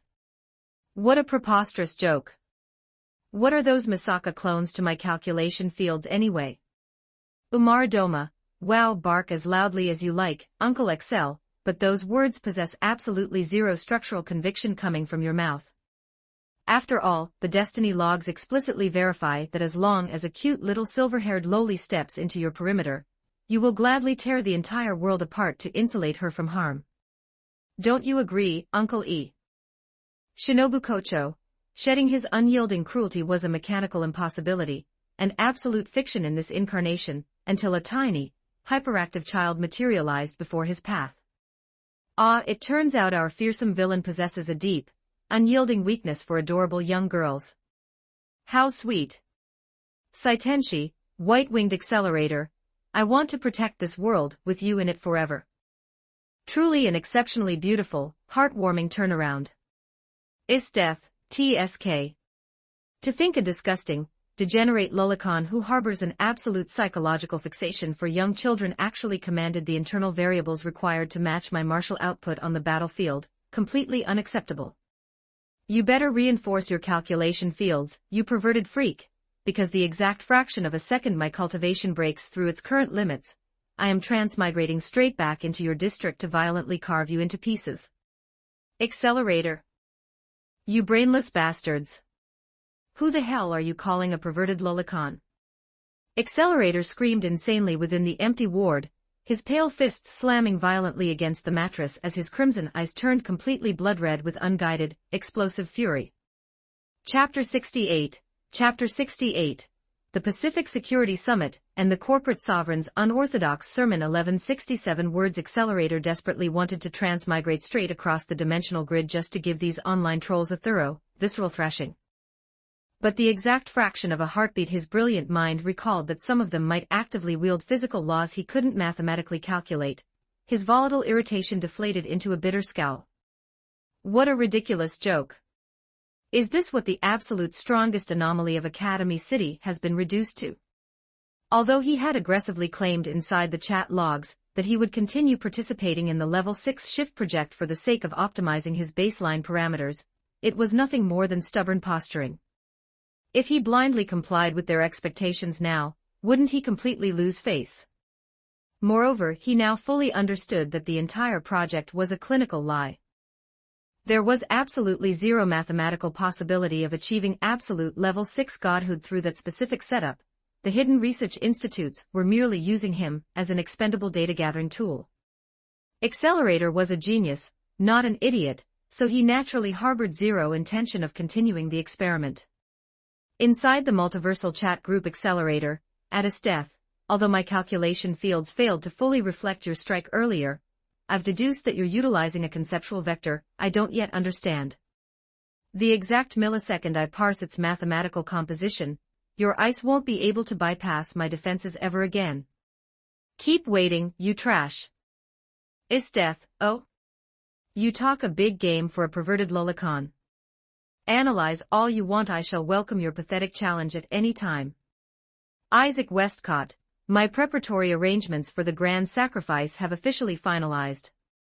Every member is cordially invited to spectate.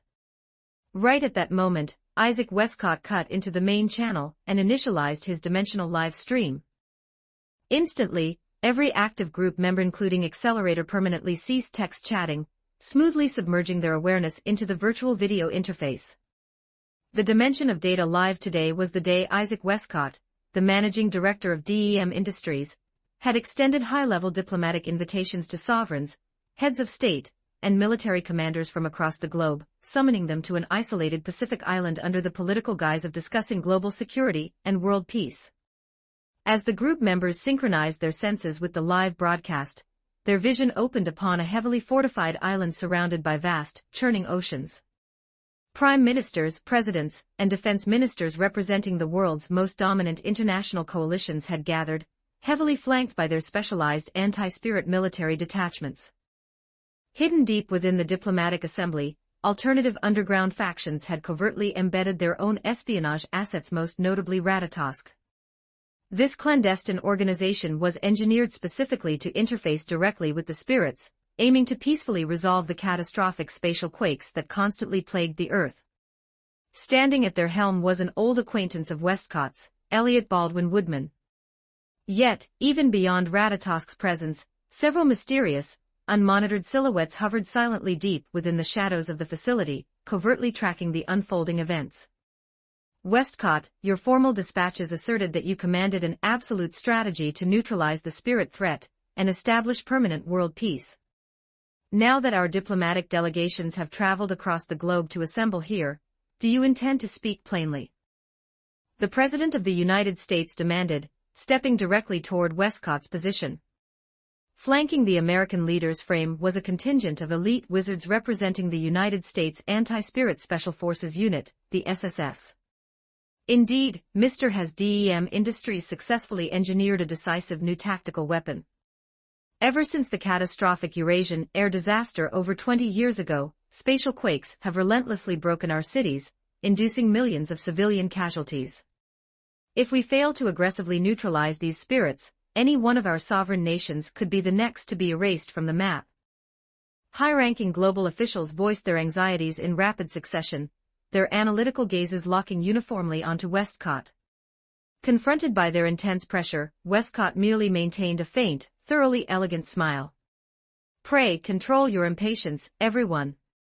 Exhibiting an impeccably polite, refined aristocratic demeanor, he executed a slight wave of his hand to single-handedly quiet the restless assembly. My central motivation for summoning your respective cabinets to this island today is not because DEM Industries has synthesized some groundbreaking military asset. Hearing this, every sovereign leaned forward, their analytical curiosity piqued to its absolute limit. If he hadn't engineered a decisive superweapon, what tactical variable could possibly justify this massive geopolitical summit? Rather, I have graciously received the profound blessings of an absolute, true deity. I have convened this gathering to share this divine grace with mankind. The exact fraction of a second your nations anchor their unyielding faith to this God, the spatial crises unleashed by the spirits will permanently cease to threaten your borders. The exact millisecond his final word echoed across the pavilion, the entire island fell into a heavy, dead silence. Every delegate wondered if their auditory processors had sustained a catastrophic glitch. What kind of absurd farce was this? A literal deity? Had Isaac Westcott aggressively mobilized the global leadership of the planet just to preach a religious doctrine?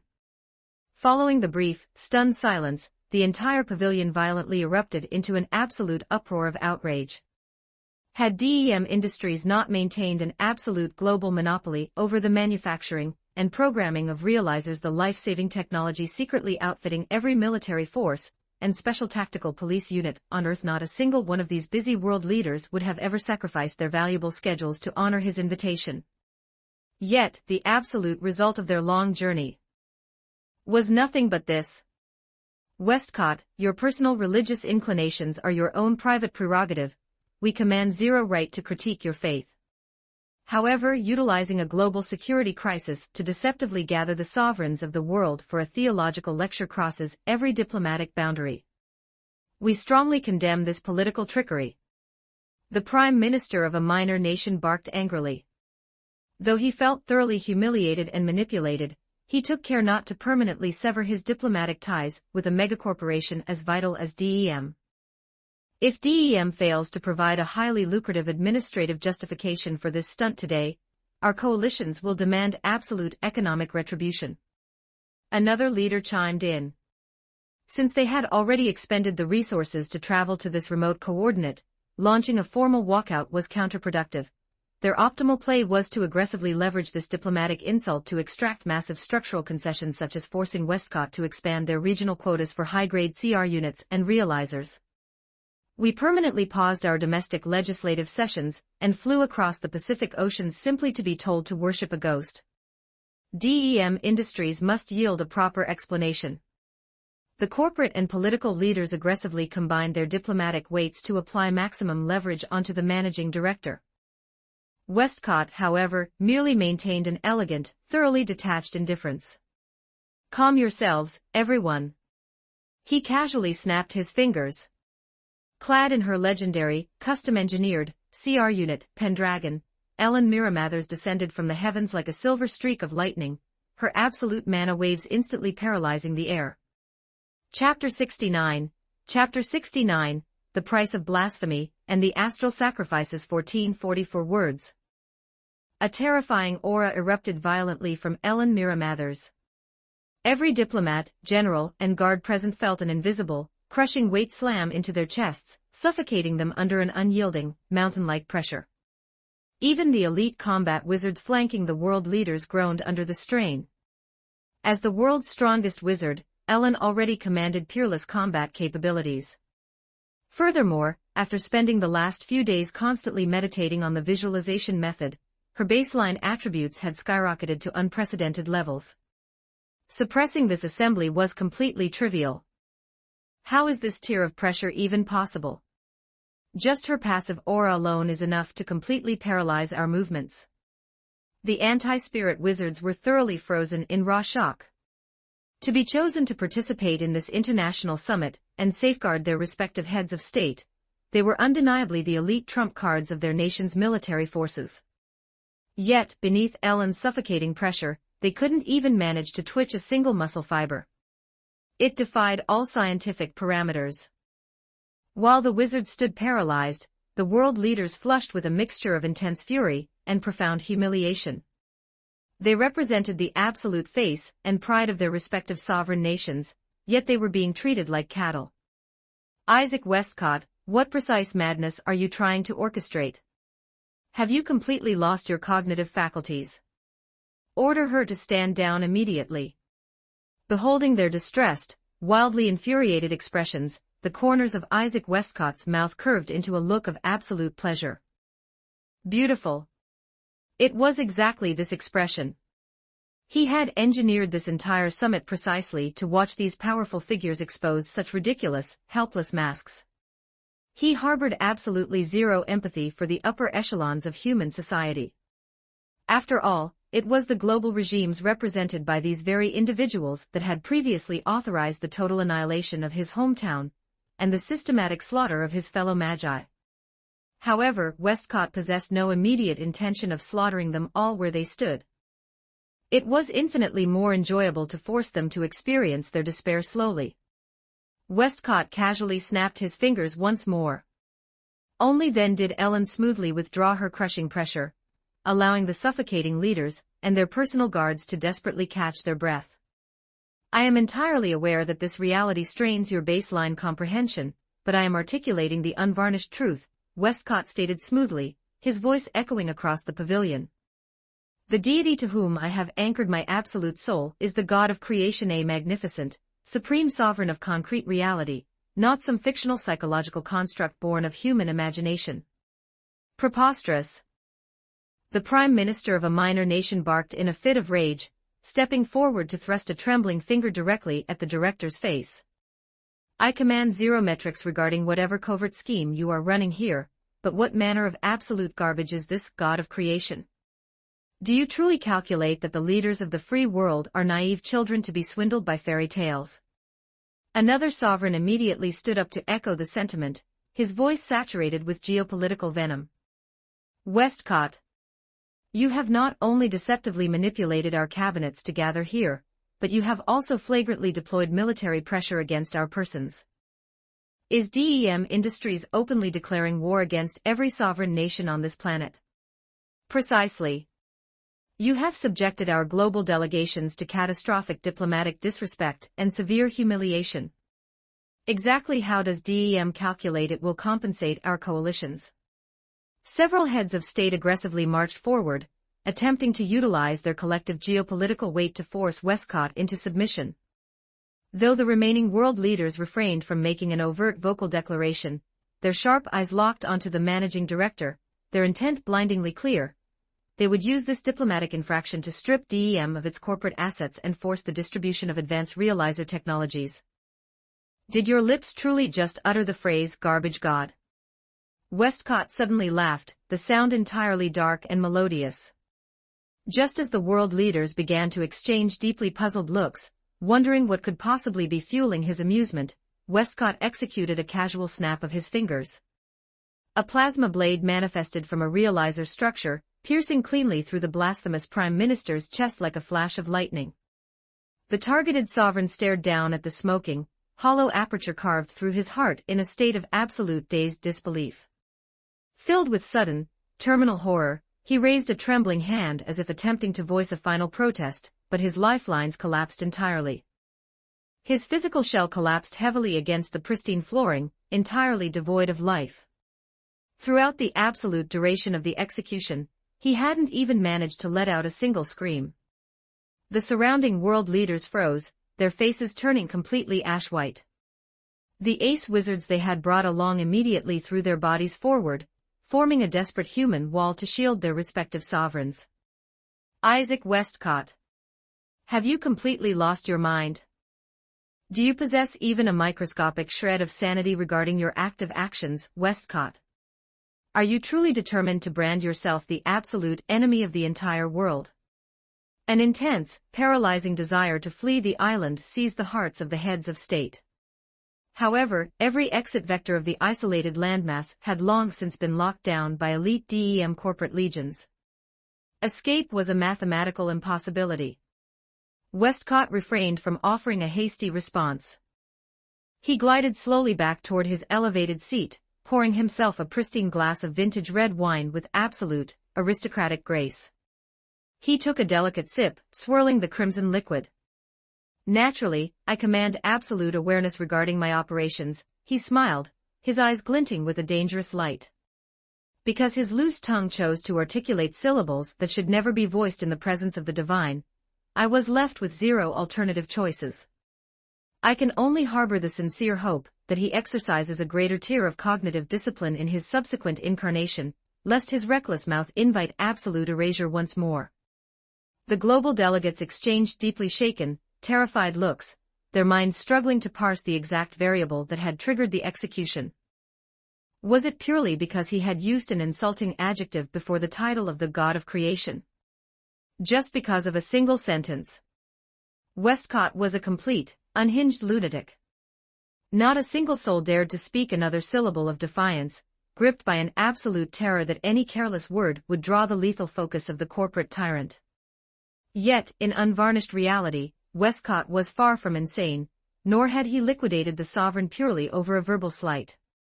While Westcott extracted immense psychological pleasure from the termination of human life, he never acted without operational logic. The politician's blasphemy had merely functioned as a perfect catalyst, yielding the precise administrative justification required to initiate his offensive maneuvers. He would never extend a single shred of mercy to the legacy structures that had historically destroyed his kind. Very well, let us permanently conclude these tedious, mundane arguments, Westcott articulated softly, setting his goblet aside. I am fully aware that your short-sighted minds will never easily accept the absolute reality of my words based on mere verbal declarations. Consequently, I shall personally petition the magnificent God of creation to project his divine authority down before your very eyes today. The physical geography of this entire island has already been systematically reconstructed into a massive, consecrated sacrificial altar by my engineers. The exact fraction of a second you unite your consciousness alongside my own to initiate the sacred prayer, your intellects will finally register the absolute truth of my claims. His declaration plunged the assembly into a secondary wave of turbulent uproar. A literal deity was going to descend onto a Pacific island. Who was he trying to deceive? The world leaders desperately wanted to disconnect from his performance, but tightly encircled by the heavy infantries of DEM, they possessed zero vectors to withdraw. They were forced to passively spectate his ritual. Leaving them to their frantic murmurs, Westcott completely dismissed the noisy politicians, gliding directly toward the focal matrix at the absolute center of the massive stone altar. He drew a deep, controlled breath, his chest burning with intense anticipation as he delivered a direct command to Ellen, "Bring forth the premium offerings." "By your command, Director," Ellen responded. Under the completely paralyzed, horrified stare of the global delegations, Ellen slowly ascended the white stone tiers of the altar.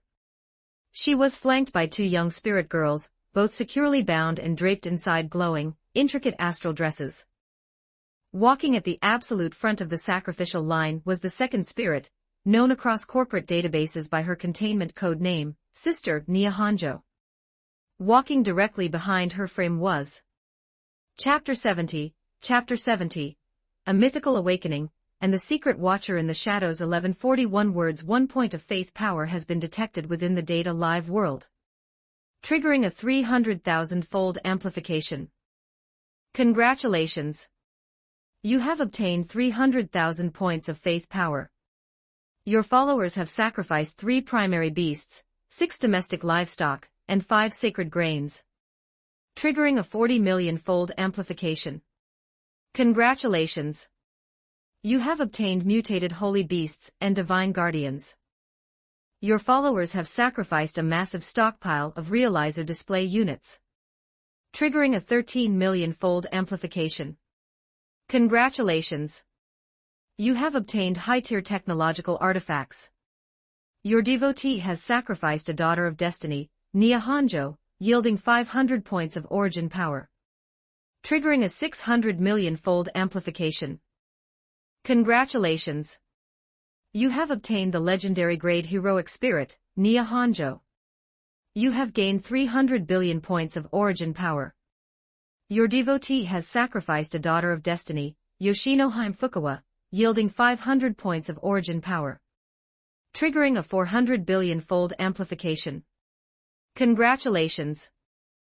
You have obtained the mythical grade heroic spirit, Yoshino Fukawa. You have gained 200 trillion points of origin power, a 400 billion-fold increase. Analyzing the rapid stream of system alerts, Takumi couldn't help but let a highly pleased smile grace his lips. This marked the single highest multiplier he had triggered thus far, instantaneously elevating Yoshino Fukawa into his second mythical grade heroic spirit. Her yield vastly surpassed Neliel's previous 100 billion-fold boost, indicating that Yoshino's latent evolutionary ceiling and raw potential within the higher dimensions would be significantly grander. Takumi was deeply satisfied with this windfall. Kurome, Takumi called out softly into the grand hall. The exact fraction of a heartbeat his voice echoed across the jade pillars, Kurome materialized flawlessly before his elevated throne, smoothing her dark skirts as she knelt in absolute prostration. Your humble handmaiden offers her highest reverence to my Lord God. The emissary of the Data Live universe, Isaac Westcott, is currently concluding his initial sacrificial ritual, Takumi instructed, his calm tone carrying immense weight. Take a cross-border deployment down to his plane to collect the offerings in my stead. Takumi was intentionally regulating the physical manifestations of his absolute deity form across the cosmos. Previously, he had been mandated to step down into lower planes personally due to a severe lack of high-tier attendants under his command. But with his divine infrastructure steadily expanding, deploying his ascended heroic spirits to act as heavenly proxies was infinitely more efficient. Your handmaiden gracefully accepts the absolute will of my lord. Kurome responded instantly, her dark eyes flashing with immense, uncontained joy. To be personally commissioned by the sovereign to execute a spatial mandate was the single highest honor her spirit could ever harvest. Guided by the freshly illuminated faith conduit, Takumi projected a thread of his immense spiritual mind to anchor her transition across the dimensional barriers. Meanwhile, back upon the isolated Pacific island, the sovereign heads of state and their top-tier military commanders watched with deeply cynical, sneering expressions as the heavily armed DEM corporate crews continuously hauled premium assets onto the massive white stone tiers of the altar. Mountainous hordes of gold, silver, priceless treasures, and hyper-advanced corporate realizer display units were methodically sorted into clean rows. Is this corporate tycoon orchestrating a sacred religious sacrifice, or is he merely executing a massive logistical warehouse relocation?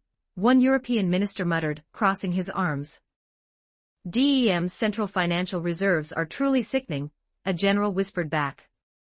To waste assets of that caliber on a theatrical performance. The global delegates remained thoroughly convinced that Westcott had completely compromised his mental faculties, succumbing to an acute psychological breakdown.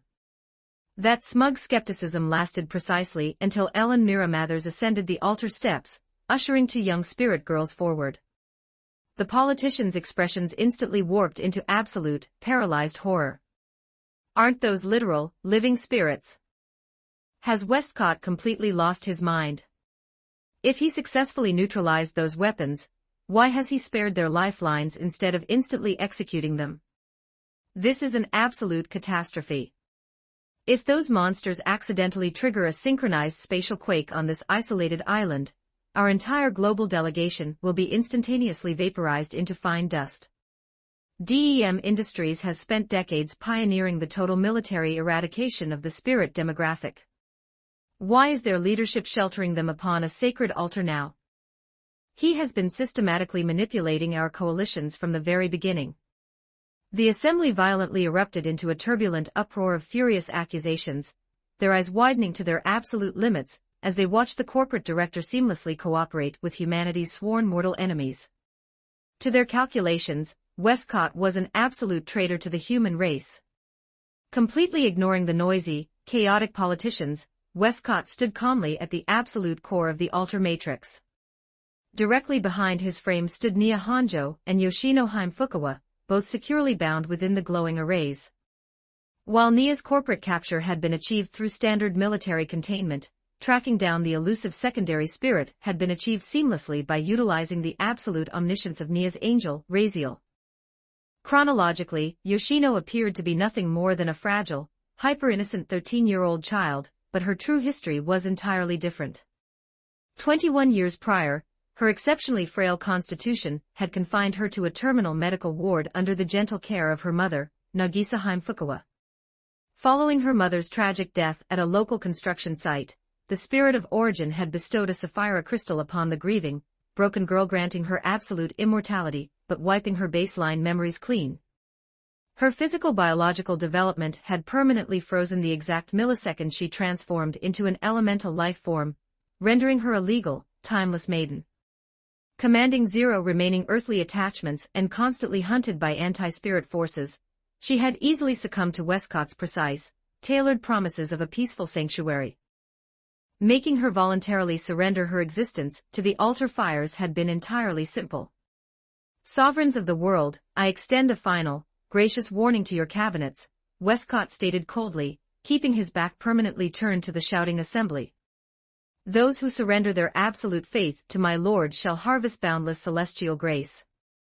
Choose your path wisely. Dropping heavily onto his knees, he closed his eyes and initiated a fanatical, booming prayer, O magnificent God of creation.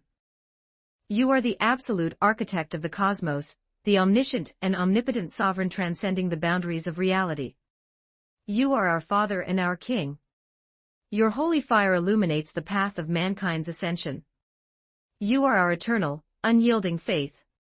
Deep within the elongated shadows cast by the military floodlights, a delicate, pale head suddenly emerged straight out from the solid stone floor, completely unnoticed by the guards. The hidden observer possessed asymmetrical twin ponytails, a brilliant burgundy right eye, and an intricate, golden clock face spinning lazily within her left iris. Her cherry blossom lips curved into a subtle, dangerous smile as her sharp gaze locked onto the two captives standing atop the altar. The second spirit and another fragile little elemental, Kurumi Tokisaki murmured softly to herself from the dark. Chapter 71, Chapter 71, The Genesis of Holy Beasts, and the Fragile World of Spirits. 1312 words. Her name was Kurumi Tokisaki, and she was one of the cataclysmic, reality-warping entities known to modern military organizations as spirits. Originally a wealthy, sheltered human heiress enjoying a life of luxurious comfort, her baseline reality had permanently shattered the day she encountered the enigmatic spirit of origin. Upon accepting a glowing sapphire crystal, her human shell was fundamentally rewritten, transforming her into a spirit. Kurumi had initially aided the spirit of origin in tracking down and executing countless destructive monsters plaguing the cities, only to eventually unearth a horrifying truth. Those monsters were actually ordinary humans who had mutated into grotesque aberrations after absorbing unstable sapphire crystals. To keep her silent, the primordial entity had systematically wiped Kurumi's memories and banished her into the shifting spaces of the neighbor world.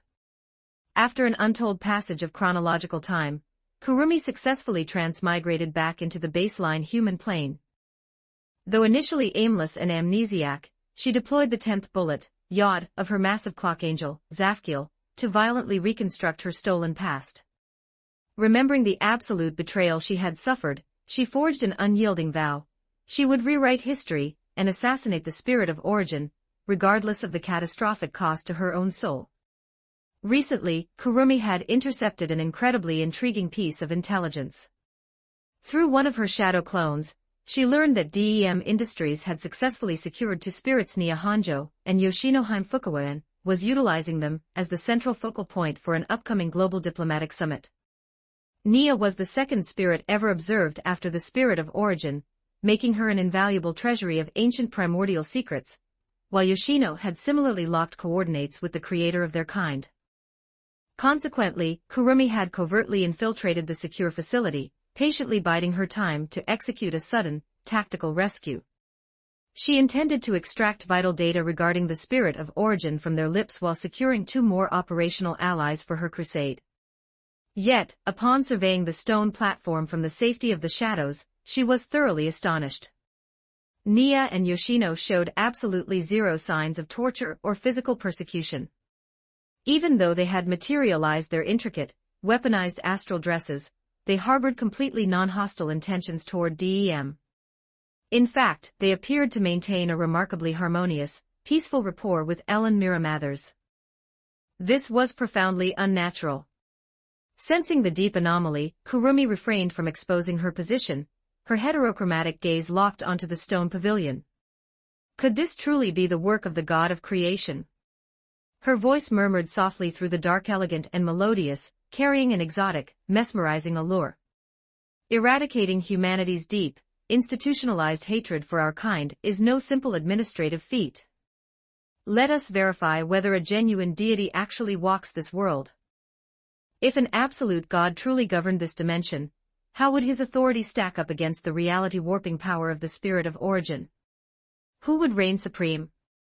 Right at that exact fraction of a heartbeat, the ancient engravings tracing across the stone tiers suddenly flared to life, blooming with a blinding, holy luminescence that shot like a pillar straight into the high heavens. Concurrently, the atmospheric constants of the sky began to violently warp. What is happening? The masonry. It's actively radiating light. What manner of corporate gimmickry is this? The geometric patterns are literally flowing. Have my visual receptors sustained a malfunction? The sovereign heads of state and their elite anti-spirit wizards stared at the display in absolute disbelief. Their scanners explicitly verified that the structure lacked any integrated realizer display units or localized power grids. It was constructed of mundane, unpowered stone. Without an electrical conduit, how could it possibly generate a solar flare of this magnitude? This presence. Kurumi's playful, detached expression froze completely. As an immortal spirit radiating dense mana fields, her sensory feedback was hyper-refined. The exact millisecond the runes illuminated, she registered a monumentally vast, unshakable authority awakening deep within the structural foundations of the altar. It was an energy that defied all conventional mathematical classification. Inexplicable. Incalculable. Blindly peering into its matrix felt like staring straight into an absolute abyss. Does a living deity truly govern this server? Kurumi subtly narrowed her eyes, her dual-colored gaze permanently locked onto the glowing stone array. Under the paralyzed, horrified stare of the global delegations, the sacrificial livestock bound to the altar tiers violently tore through their heavy constraints, unleashing world-shaking roars.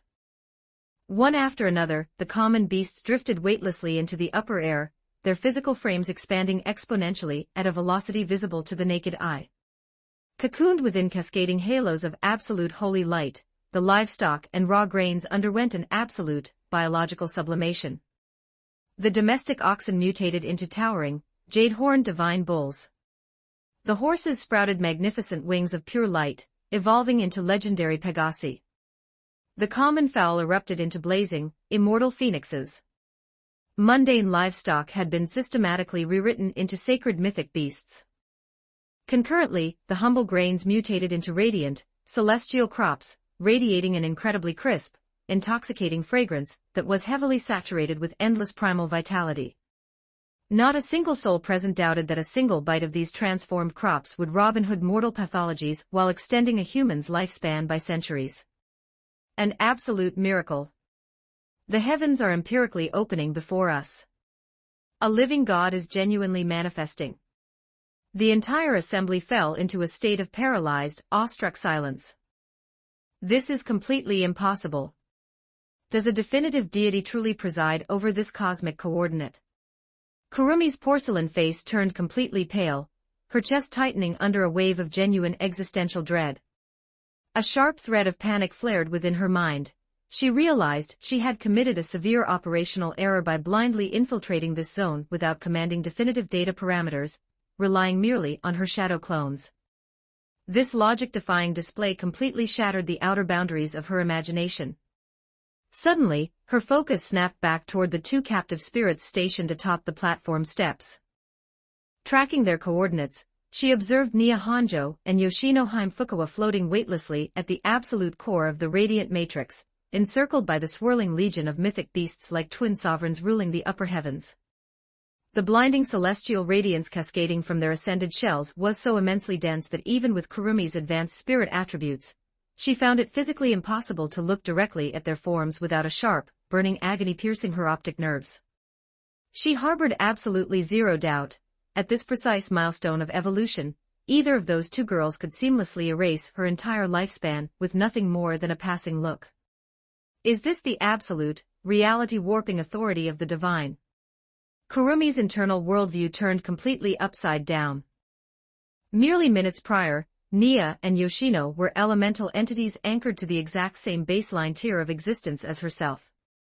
Yet, within the span of a few brief heartbeats, they had scaled to a transcendent paradigm that left her immeasurably far behind. It was an evolutionary chasm that her brilliant intellect found profoundly difficult to accept.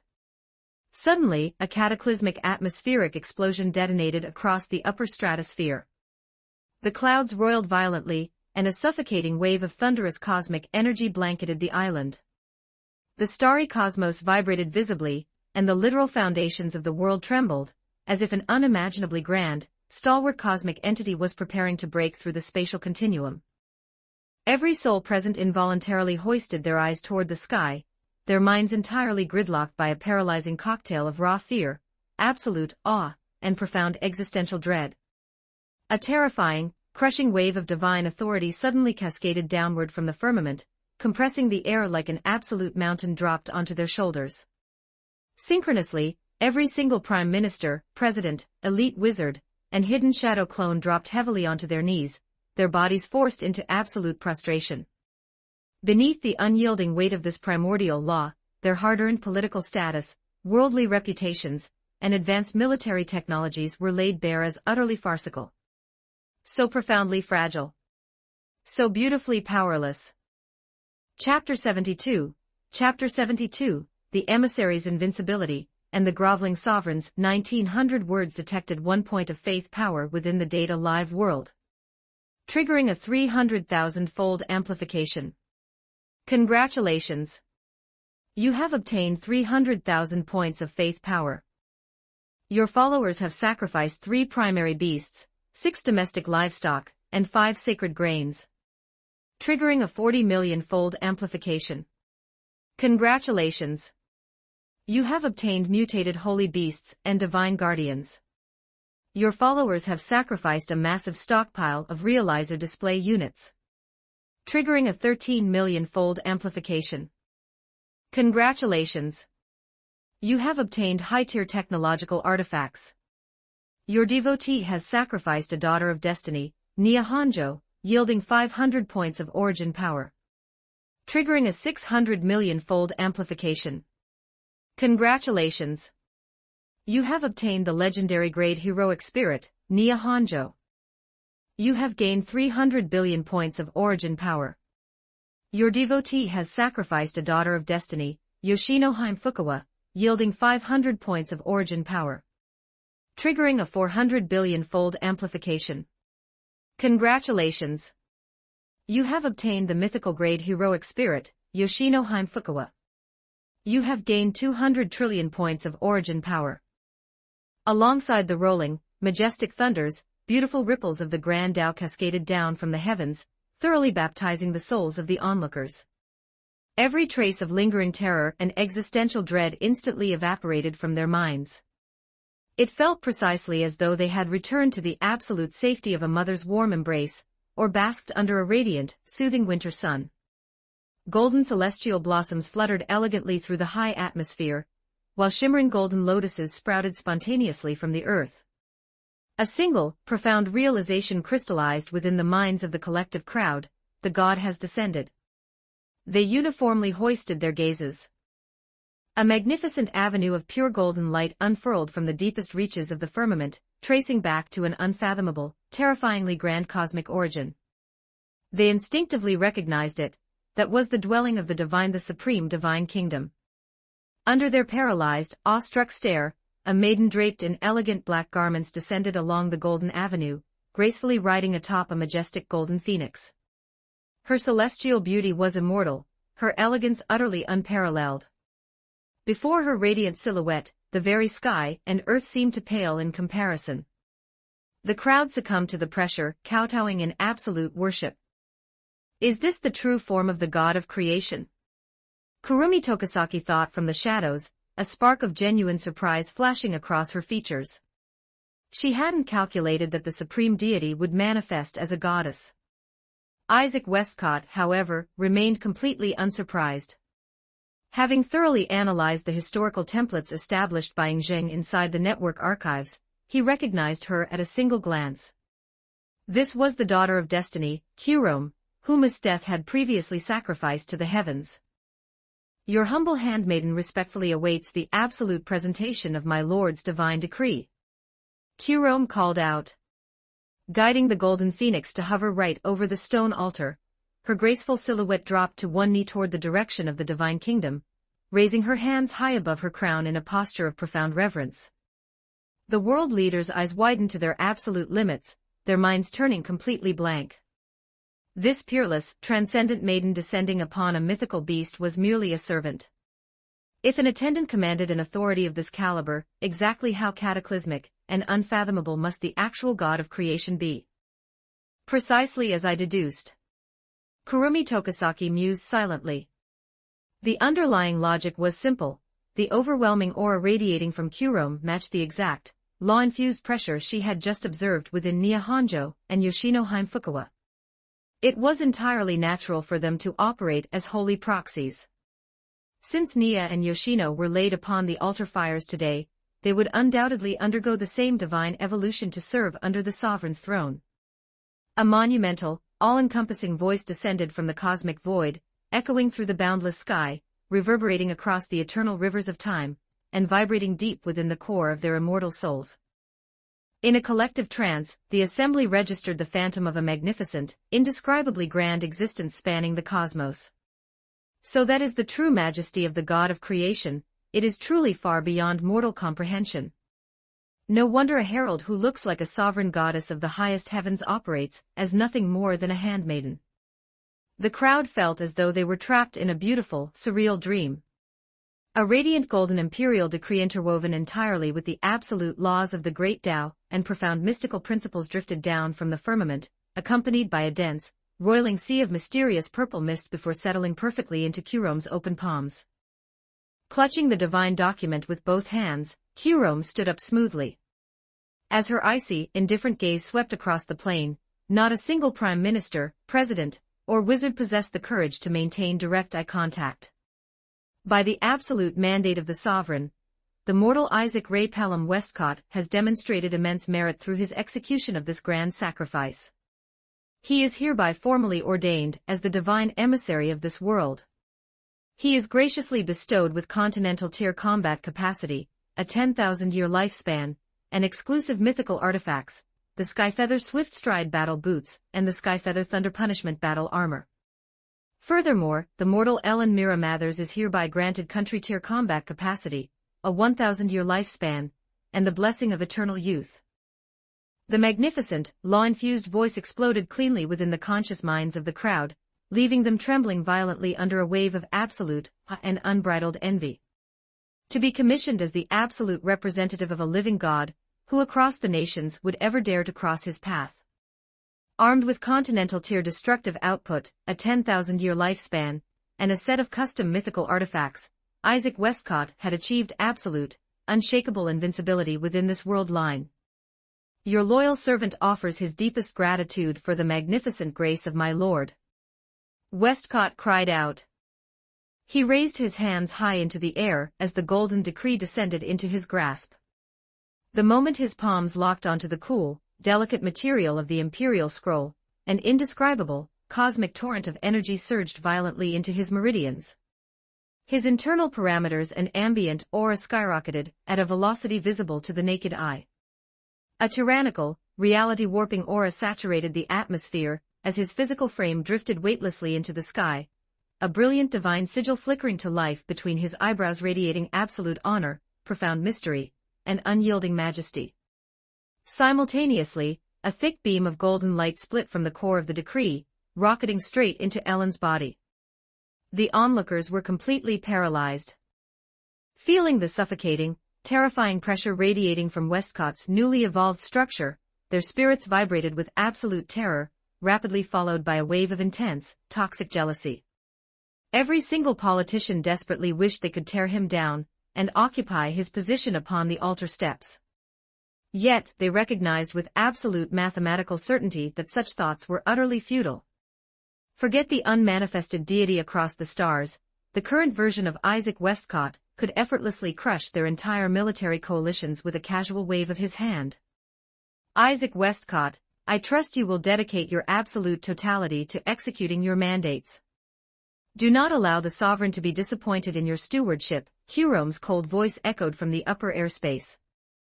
Please assure the Lord God that Isaac Westcott shall never fail his high expectations, Westcott replied, the corners of his mouth twitching into a highly refined, polite smile. Hurome executed a firm nod. Turning her golden phoenix around, she rocketed back toward the deep abysses of the starry sky, retracing the exact path of the Golden Avenue. Drawn by an irresistible celestial pull, Nia Honjo, Yoshinohime Fukawa, the entire legion of newly mutated mythic beasts, and the mountainous hordes of corporate offerings trailed behind her in a disciplined line, vanishing cleanly through the spatial rift as the Golden Avenue dissolved. The atmospheric constants corrected themselves, and the universe returned to absolute peace. The entire sequence felt precisely like an impossible, fleeting dream. Yet, every single soul stranded on the concrete plane recognized it was undeniable reality. Hovering weightlessly in the upper air, the divine sigil flashing between his brows, Isaac Westcott looked down upon the terrestrial plane with absolute, domineering majesty. Beside him, the country tier pressure radiating from Elend's rejuvenated form left the surrounding audience gasping for oxygen. The heavens have truly opened, the gods are real. Westcott didn't merely harvest world-crushing attributes, he has secured a 10,000-year lifespan. Elend Miramathers has scaled to country tier dominance, while gaining absolute eternal youth. Staring up at the two corporate executives, the minds of the world leaders descended into a state of absolute, frantic envy. They tracked Westcott's silhouette with burning, desperate eyes. Registering their collective focus, Isaac Westcott casually uncoupled a microscopic fraction of his continental tier authority. Instantly, the entire global delegation felt as though they had been violently plunged into a deep, pitch-black ice cavern, their voices instantly dying out as they trembled like quiet insects. They were thoroughly gridlocked by deep panic and profound restlessness. Distinguished delegates, what is your current assessment? I believe my initial assertions have been flawlessly validated, have they not? Westcott looked down upon the cowering politicians, a refined, mocking smile gracing his features. The sovereign I serve is the singular, absolute true God governing reality. A simple mental immersion into his visualization texts is sufficient to harvest heavenly grace, while actively expanding his congregation and executing premium sacrifices yields boundless divine gifts. As long as your nations anchor your unyielding faith to my Lord, ascending into immortality, and achieving absolute godhood will become a standard reality. Touching the eternal Tao is no longer a human fantasy. Director Westcott. What precise administrative measures must our nations execute to formally surrender our faith to the deity? One prime minister blurted out, utterly unable to control his desperation. The entire assembly of world leaders fixed their burning, intensely hopeful eyes on his position. Surrendering your spirit to my Lord is remarkably elementary, you are merely required to pray. The greater the sincerity anchoring your consciousness, the more catastrophic the celestial feedback your system will harvest. Let your cabinets simply join me in a singular, unified meditation right now. The entire diplomatic delegation immediately synchronized their minds with Westcott's voice, immersing their spirits into the sacred visualization text. Instantly, their baseline physical parameters and internal energy reservoirs expanded on the spot. The eyes of the politicians turned completely red with fanatical fervor. At this precise milestone, if any external faction dared to obstruct their path to the God of creation, they would gladly launch a total, catastrophic war to annihilate them. Beholding the frantic transformation of his political rivals, Isaac Westcott's eyes filled with unadulterated, dark amusement. Mere minutes prior, these very coalitions were aggressively screaming for DEM Industries to pay an absolute diplomatic price. The mangled corpse of the Prime Minister, who had dared to voice a blasphemous syllable, wasn't even cold yet out on the stone flooring. Yet, suddenly, not a single soul across the pavilion was interested in demanding an explanation. Such was the beautifully predictable, fragile nature of humanity.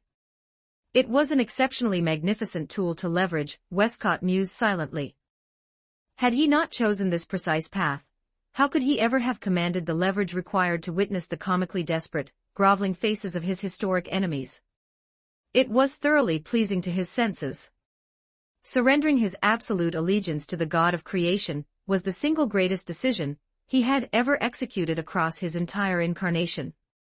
Chapter 73, The Sovereign's Gambit, and the Shadow of the Nightmare. 1595 words, distinguished guests, effective immediately, DEM Industries is hereby officially dissolved and rebranded as the Creation God Sect, Isaac Westcott announced, his magnificent voice carrying across the entire stone pavilion.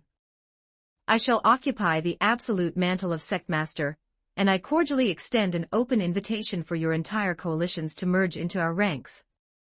The exact milestone, the immortal glory of our Lord God completely blankets this world.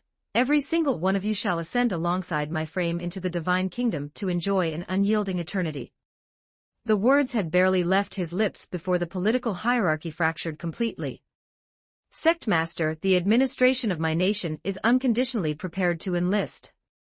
All for the absolute glory of the sovereign. Sectmaster, my coalition similarly begs to tender our immediate allegiance. One by one, the supreme sovereigns and heads of state scrambled frantically to register their names. Although Westcott had generously distributed the core script of the visualization text to their systems, they understood the mechanical limitations of the gift. Relying solely on a base manual would merely classify them as standard baseline believers at best. However, by formally aligning their political regimes under an ordained divine emissary who commanded the direct favor of the heavens, their internal progression would yield exponentially greater divine grace. Across the entire Pacific Summit, not a single leader was stupid enough to miss the structural math of this equation.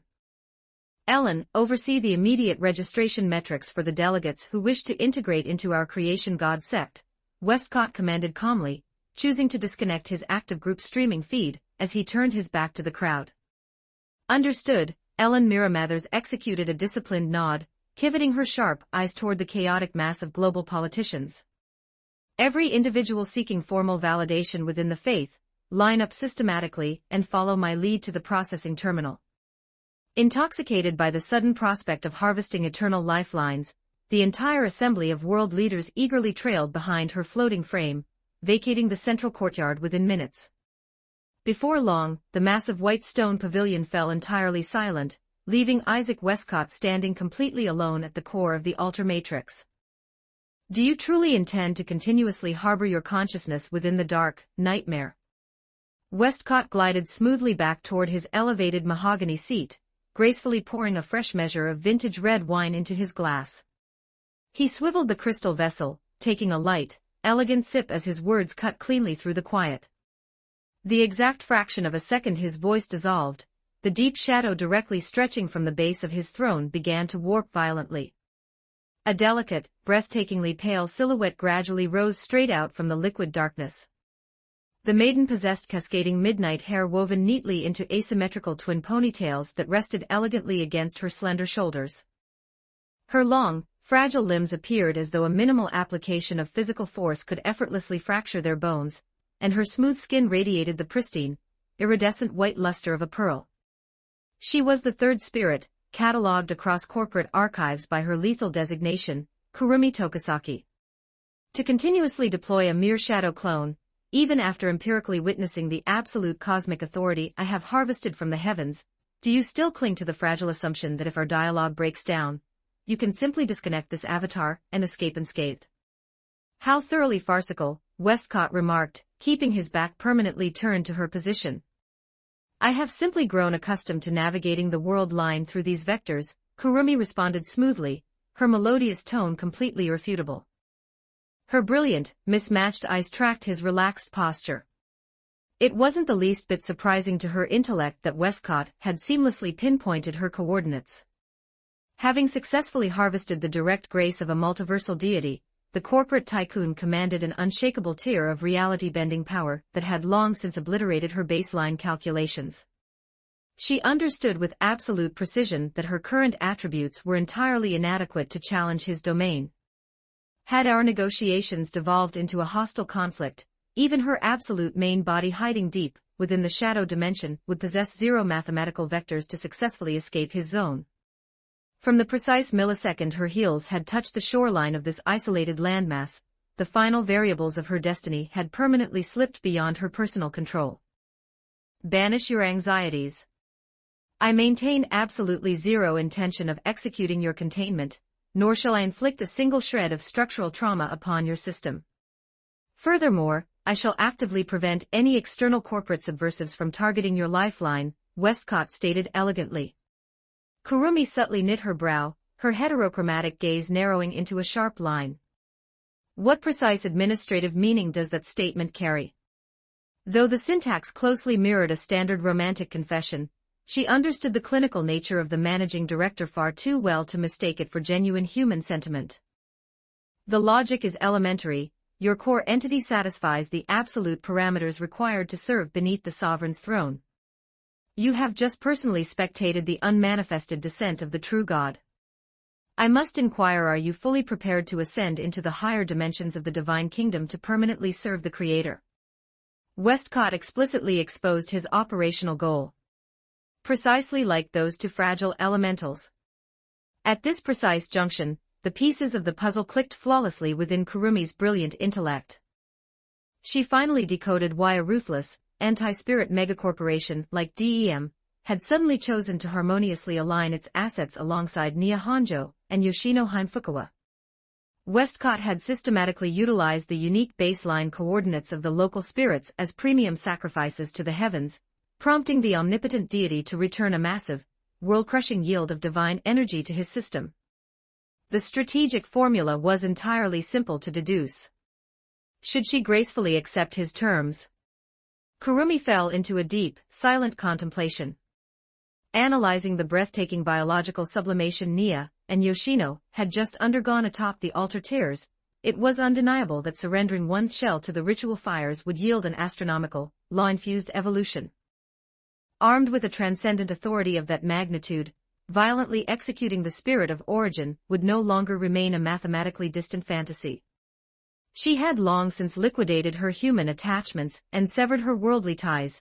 If surrendering her physical frame guaranteed the absolute realization of her life's singular purpose, she would gladly leap into the furnace.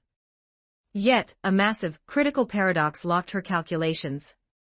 The moment she finalized her sacrifice upon the stone tiers, her soul would instantaneously transmigrate into the higher dimensional space of the divine kingdom. Once her entity was anchored to the celestial server across the stars, how could she ever hope to return to this local plane to hunt down and destroy the spirit of origin? Consequently, even if she ultimately chose to execute the sacrifice, the operational timing could not be right now. I can formally accede to your religious covenant, but my administration enforces a singular, non-negotiable condition, Kurumi articulated sharply. I command absolute awareness regarding your parameters.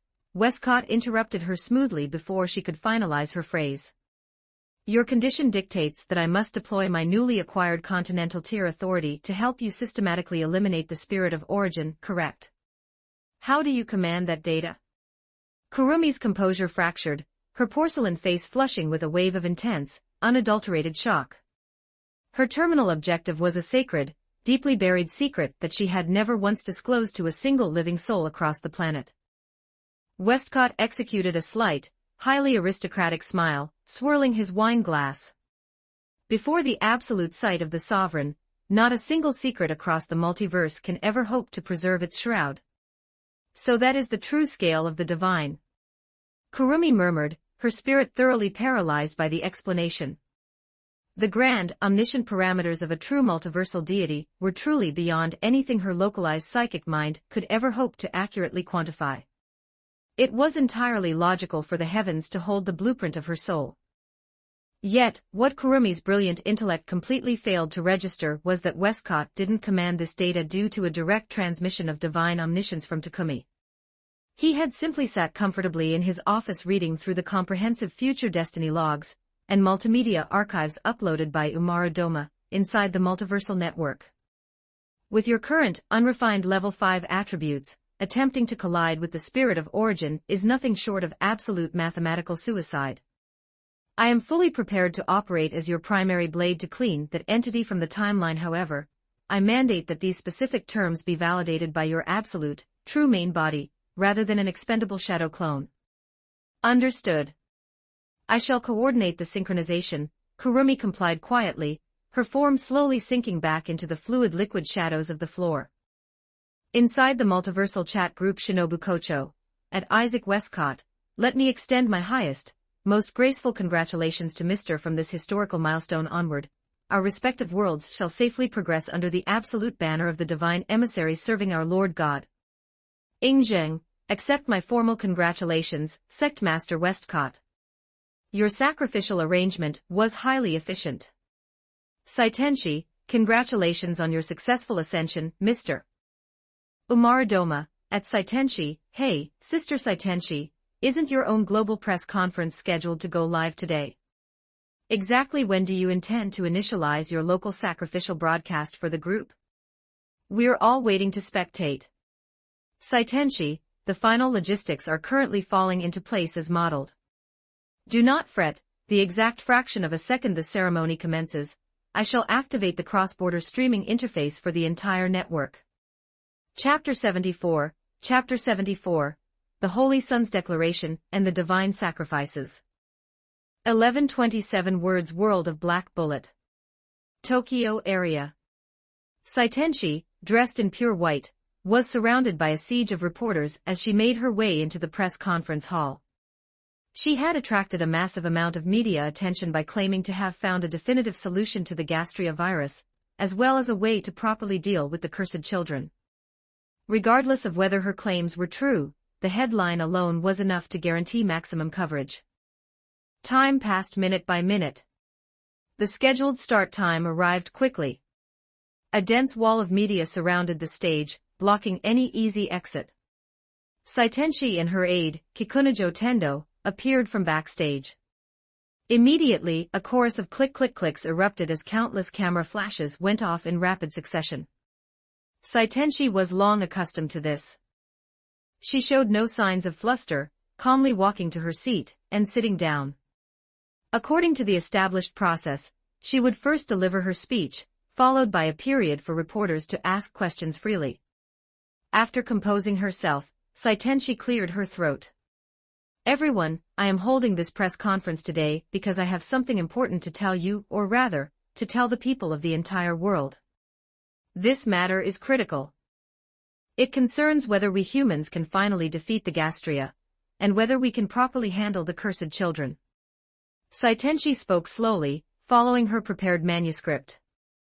The audience's spirits rose as they listened, eager to hear what she would say next. You may find this difficult to believe, but I have encountered a legendary great god. He is extremely merciful and benevolent. As long as you pray to him, you can obtain divine grace. I have seen with my own eyes that ordinary livestock, casually enlightened by him, transformed into sacred beasts stronger than stage V Gastria.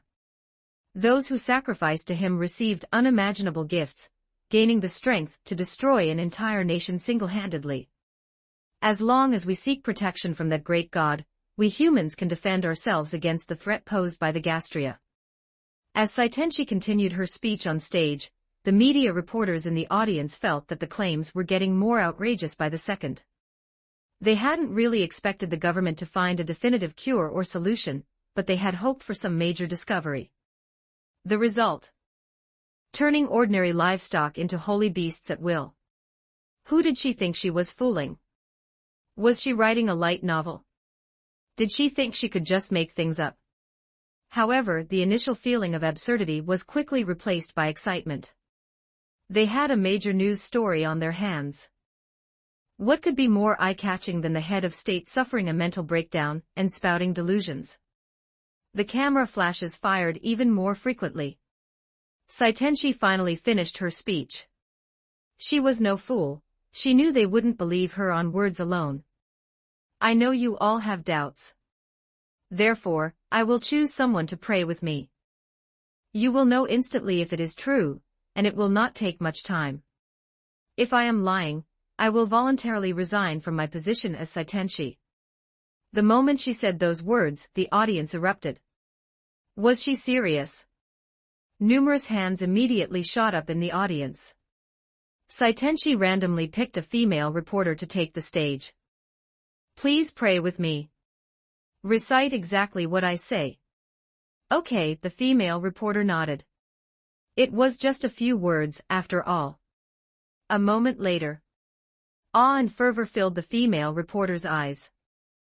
In addition to her, many people in the audience who had followed along and repeated the prayer showed the same expression. They all saw the same vision.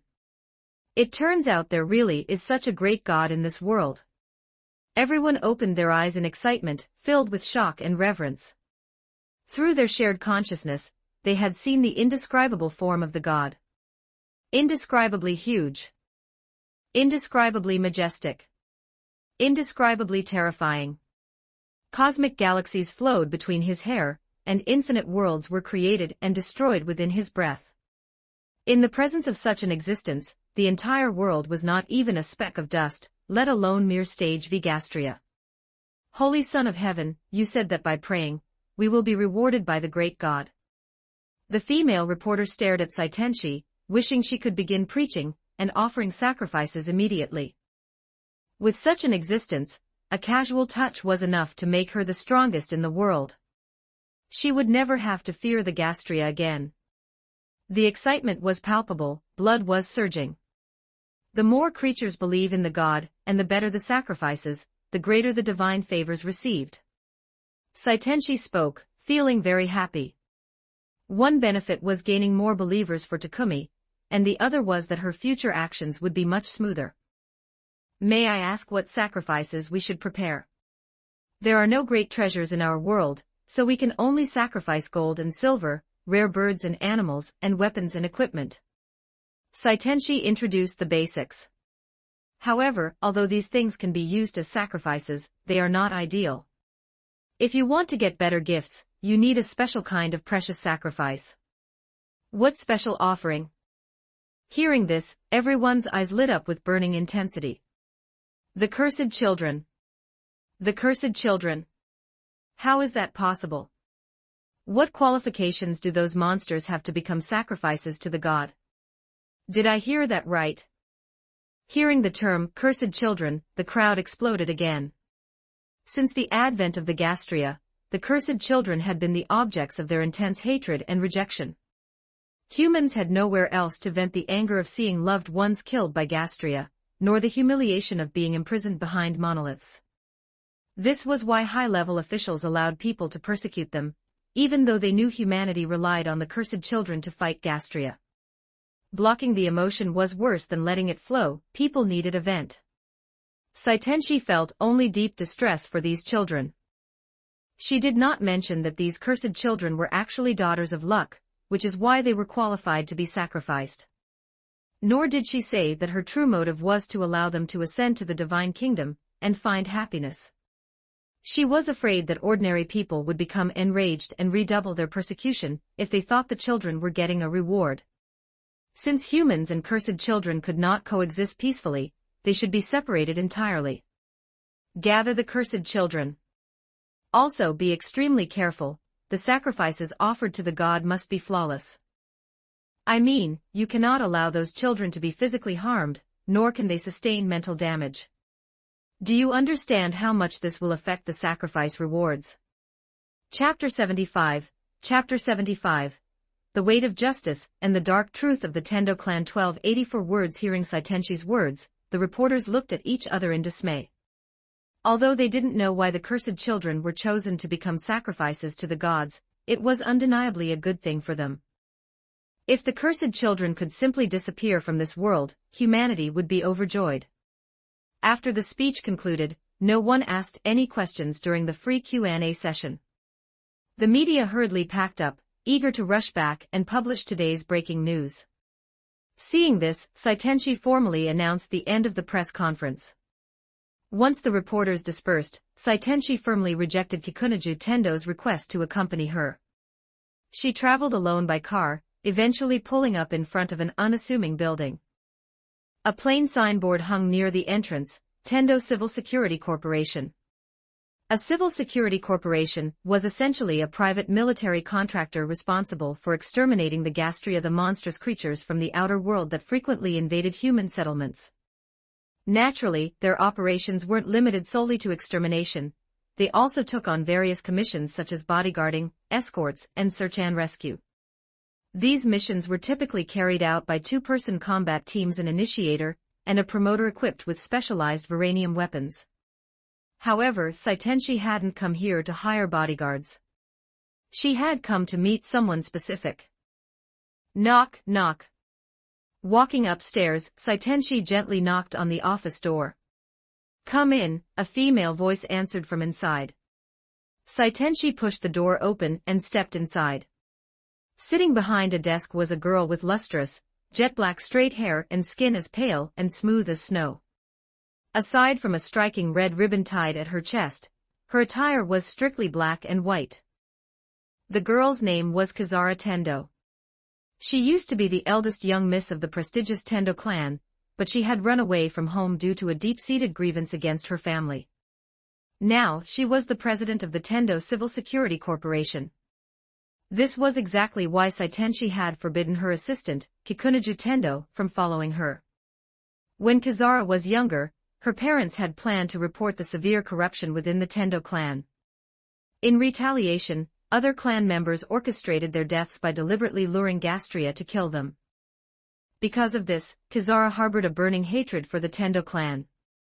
Her sole goal in life was to hunt down and kill the people responsible for her parents' murder. The reason Saitenshi knew this tragic history was partly because Kizara had attended Magata High School just like her, and Kikunojo Tendo had never intentionally concealed the incident. But the primary reason she knew the complete truth was because she had watched the future events in the video uploaded by Umaradoma in the chat group. This time, she had come specifically for Kizara. The girl sitting before her was a daughter of luck in this world. If Saitenshi could successfully sacrifice her, she would undoubtedly receive a massive reward from the sovereign. But seeing Kizara face to face, Saitenshi struggled to find the words to persuade the girl to sacrifice herself voluntarily. Saitenshi knew exactly how. As long as she promised to execute the murderers who killed Kizara's parents, including Kikunojo Tendo, Kizara would undoubtedly be willing to pay any price. Yet, the words caught in her throat. Saitenshi deeply hated her own hesitation. Judging from the plot of the future, it was not difficult for her to deduce why Kajitane Hirako and Koina Hirako would steal the legacy of the Seven Stars. Their goal was to summon the stage V Gastria, Aldebaran, in an attempt to completely destroy the Tokyo area. Kikunojo Tendo was the actual shadow ruler of the Tokyo area. When Saitenshi thought about why he would orchestrate such a catastrophic event, the answer was painfully obvious. It was because of the new Gastria law. Not long ago, Saitenshi had defied immense political opposition to draft a bill designed to protect the cursed children living in the Tokyo area. This proposed law would finally grant basic human rights to the cursed children. Kikunojo Tendo, who harbored an absolute, xenophobic hatred for the cursed children, was categorically unwilling to see this bill pass. To invalidate the act, Kikunojo Tendo would secretly hire Kajitane Hiroko to steal the legacy of the 7 stars, and initiate the summoning of the stage Vigastria. Because Kajitane's initiator partner, Kawaii Hiroko, was a cursed child. Once the media broadcasted that a cursed child was acting as a terrorist trying to wipe out the Tokyo area, the public outcry would be deafening. Public opinion would show zero mercy to the cursed children, and the new Gastria law would naturally be destroyed before it could even be enacted. Saitenshi understood all of this now. She understood his twisted motives perfectly. But she was powerless to stop it conventionally. Because without Kikunojo Tendo's immense political backing, she alone could not stabilize and support the entire Tokyo area. That was exactly why she had proactively revealed the existence of the sovereign to Kikunojo. She told him that they only needed to sacrifice the cursed children to the god of creation, desperately hoping this revelation would alter the tragic future. Deep down, Saitenshi felt profound sorrow. She hated her own powerlessness, she hated being treated as nothing more than a beautiful figurehead. Although she was hailed as a saint by the masses, she was far from a perfect ruler. She was, in reality, just a 16-year-old girl. She selfishly wanted Kikunojo Tendo to continue assisting her in governing the city, yet she also wanted Kizara Tendo to voluntarily sacrifice herself to the sovereign. But she knew she couldn't have it both ways. So she finally made a firm decision. Kizara, Saitenshi spoke softly. Saitenshi-sama. What brings you here? Hearing the familiar voice, Kizara raised her head in surprise. Recognizing the ruler of the Tokyo area standing in her office, she hastily stood up from her chair, her posture stiffening nervously. She had initially thought it was a client coming to hire civil security, never expecting the head of state to walk through her door. To be completely honest, the personal relationship between Kizara and Saitenshi wasn't particularly close. However, Kizara didn't harbor any animosity toward the ruler. Whether it was her relentless push for the new Gastria law or her genuine efforts to reform the corrupted state of their society, Kizara actually held a deep, quiet respect for Saitenshi. But the moment Saitenshi opened her mouth, Kizara was left utterly dumbfounded. Kizara, I have uncovered the masterminds behind the murder of your parents 10 years ago. Kizara stood frozen, thinking she must have misheard. Hisago Tendo, Genmai Tendo, Yoshiaki Tendo, and Kazumitsu Tendo, Saitenshi listed the names with a heavy heart. Your parents were killed because they intended to expose how these men abuse their family's wealth and status to amass illicit power and run deeply corrupt operations. And when your grandfather, Kikunojo Tendo, discovered their plot, he chose to protect the stability and reputation of the Tendo clan. He acquiesced to the assassination and actively covered it up. He is an undeniable accomplice. Hearing this devastating truth, Kizara's eyes widened in horror, and she subconsciously took a stumbling step backward. For years, she had desperately hunted for the culprits who orchestrated her parents' demise. Yet, her lack of concrete clues had only resulted in endless night terrors dreams, where she was forced to watch her parents being torn apart by Gastria over and over again. Then, an all-consuming, explosive anger surged through her veins. Where are they? I am going to kill them. Blinded by absolute rage, Kizara lunged forward, grabbing Saitenshi's arms with an iron grip. A terrifying, palpable aura of killing intent violently erupted from the girl's body. Chapter 76, Chapter 76, The Flaw of Monolith 32 and the Soul King's Palace 1634 Words, calm your turbulent spirit, Kizara. Saitenshi was visibly taken aback by the sudden, explosive intensity of the girl's reaction. Hearing the gentle, unyielding cadence of the ruler's voice, Kizara Tendo gradually reined in her homicidal aura. Realizing that the person standing before her was far from an enemy, she slowly released her iron grip from Saitenshi's white garments. Because this absolute vengeance had operated as her singular, consuming obsession for a decade, she routinely lost all cognitive restraint the exact fraction of a second her enemies' names crossed her perimeter. Yet, pulling her hyperfocused intellect back into a clinical state, Kizara rapidly pinpointed a massive, logical flaw in the interaction. How exactly did your intelligence networks isolate those specific names as the executioners? More importantly, why would the head of state actively assist my vendetta? Kikunajo Tendo reigned supreme as the chief advisor to the throne.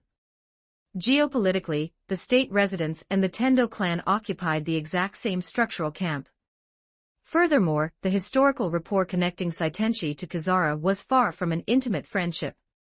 Consequently, Kizara found it mathematically impossible to believe that the pure, decorative saint would suddenly manifest such profound benevolence to help her systematically liquidate her own grandfather. Because I have received the direct divine enlightenment of the God of creation, Saitenshi articulated smoothly, her tone saturated with absolute conviction. The sovereign explicitly commanded me to guide your path, harboring the celestial hope that your magnificent potential will not be permanently blinded by unguided hatred. In unvarnished reality, the omnipotent deity across the stars hadn't transmitted a single syllable regarding Kizara's vendetta. Saitenshi was merely manipulating the girl's psychological levers under the majestic guise of the divine throne. The God of creation. Hearing the grand title, a sharp line of deep skepticism and sudden irritation flared within Kizara's features. She calculated that the head of state had transmigrated to her office simply to mock her trauma with religious myths. Kizara, I am not weaving a cheap farce to entertain my cabinet. I have harvested a monumental celestial fortune, successfully establishing an absolute connection alongside the magnificent, supreme heavenly venerable. The exact millisecond your consciousness anchors itself to that heavenly venerable, your system will harvest boundless divine grace. The sovereign is the one who exposed the unvarnished blueprint of your lineage to my mind. Saitenshi explained slowly. Kizara's dark gaze turned exceptionally sharp and dangerous. Are you entirely certain you aren't playing a ridiculous game with my sanity? Absolutely not. I would never desecrate your parents' memory with a fabrication. The heavenly venerable is a supreme, primordial existence who permanently transcends the infinite flow of the river of time. He is entirely immortal, commanding the absolute authority to deconstruct galaxies and turn universes to ash with a casual manipulation of his will. He is an absolute law that no mortal insect can ever hope to profane. Tracking the intense, fanatical wave of genuine awe and absolute worship illuminating Saitenshi's eyes, Kizara closely analyzed her expression. Her brilliant intellect looked for a single microsecond of deception. Could an absolute paradigm shift of this caliber genuinely exist within the dark coordinates of their dying world line? To put it plainly, both your entity and my own can easily validate the equation by offering a singular, unified prayer to the magnificent heavenly venerable right now. Within a single heartbeat, you will possess empirical data verifying whether the state has spun a web of lies.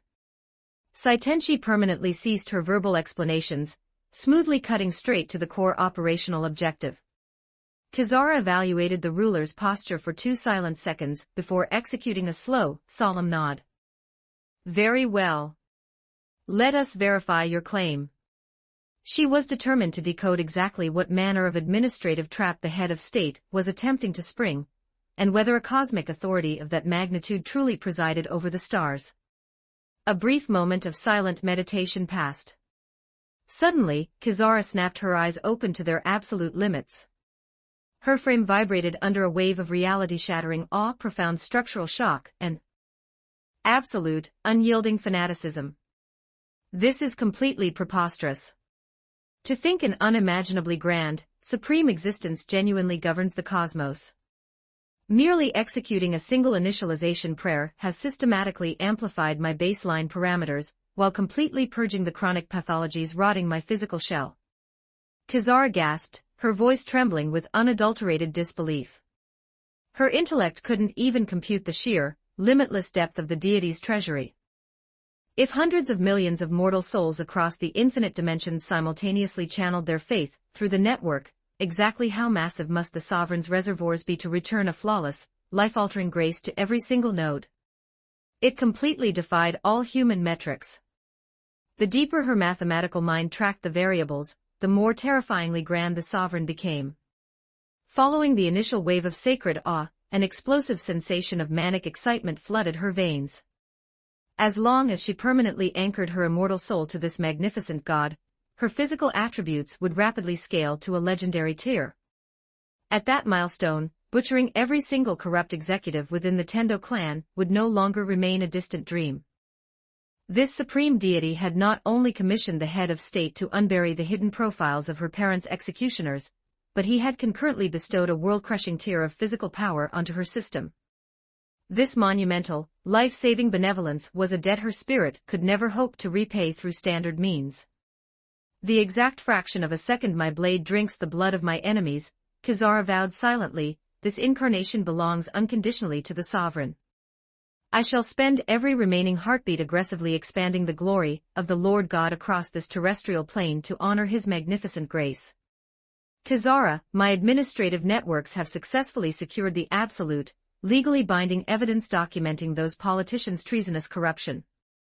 During the structural engineering phase of the defensive perimeters, they aggressively cut corporate corners on Monolith 32, rendering its structural integrity entirely inadequate to resist a Gastria assault.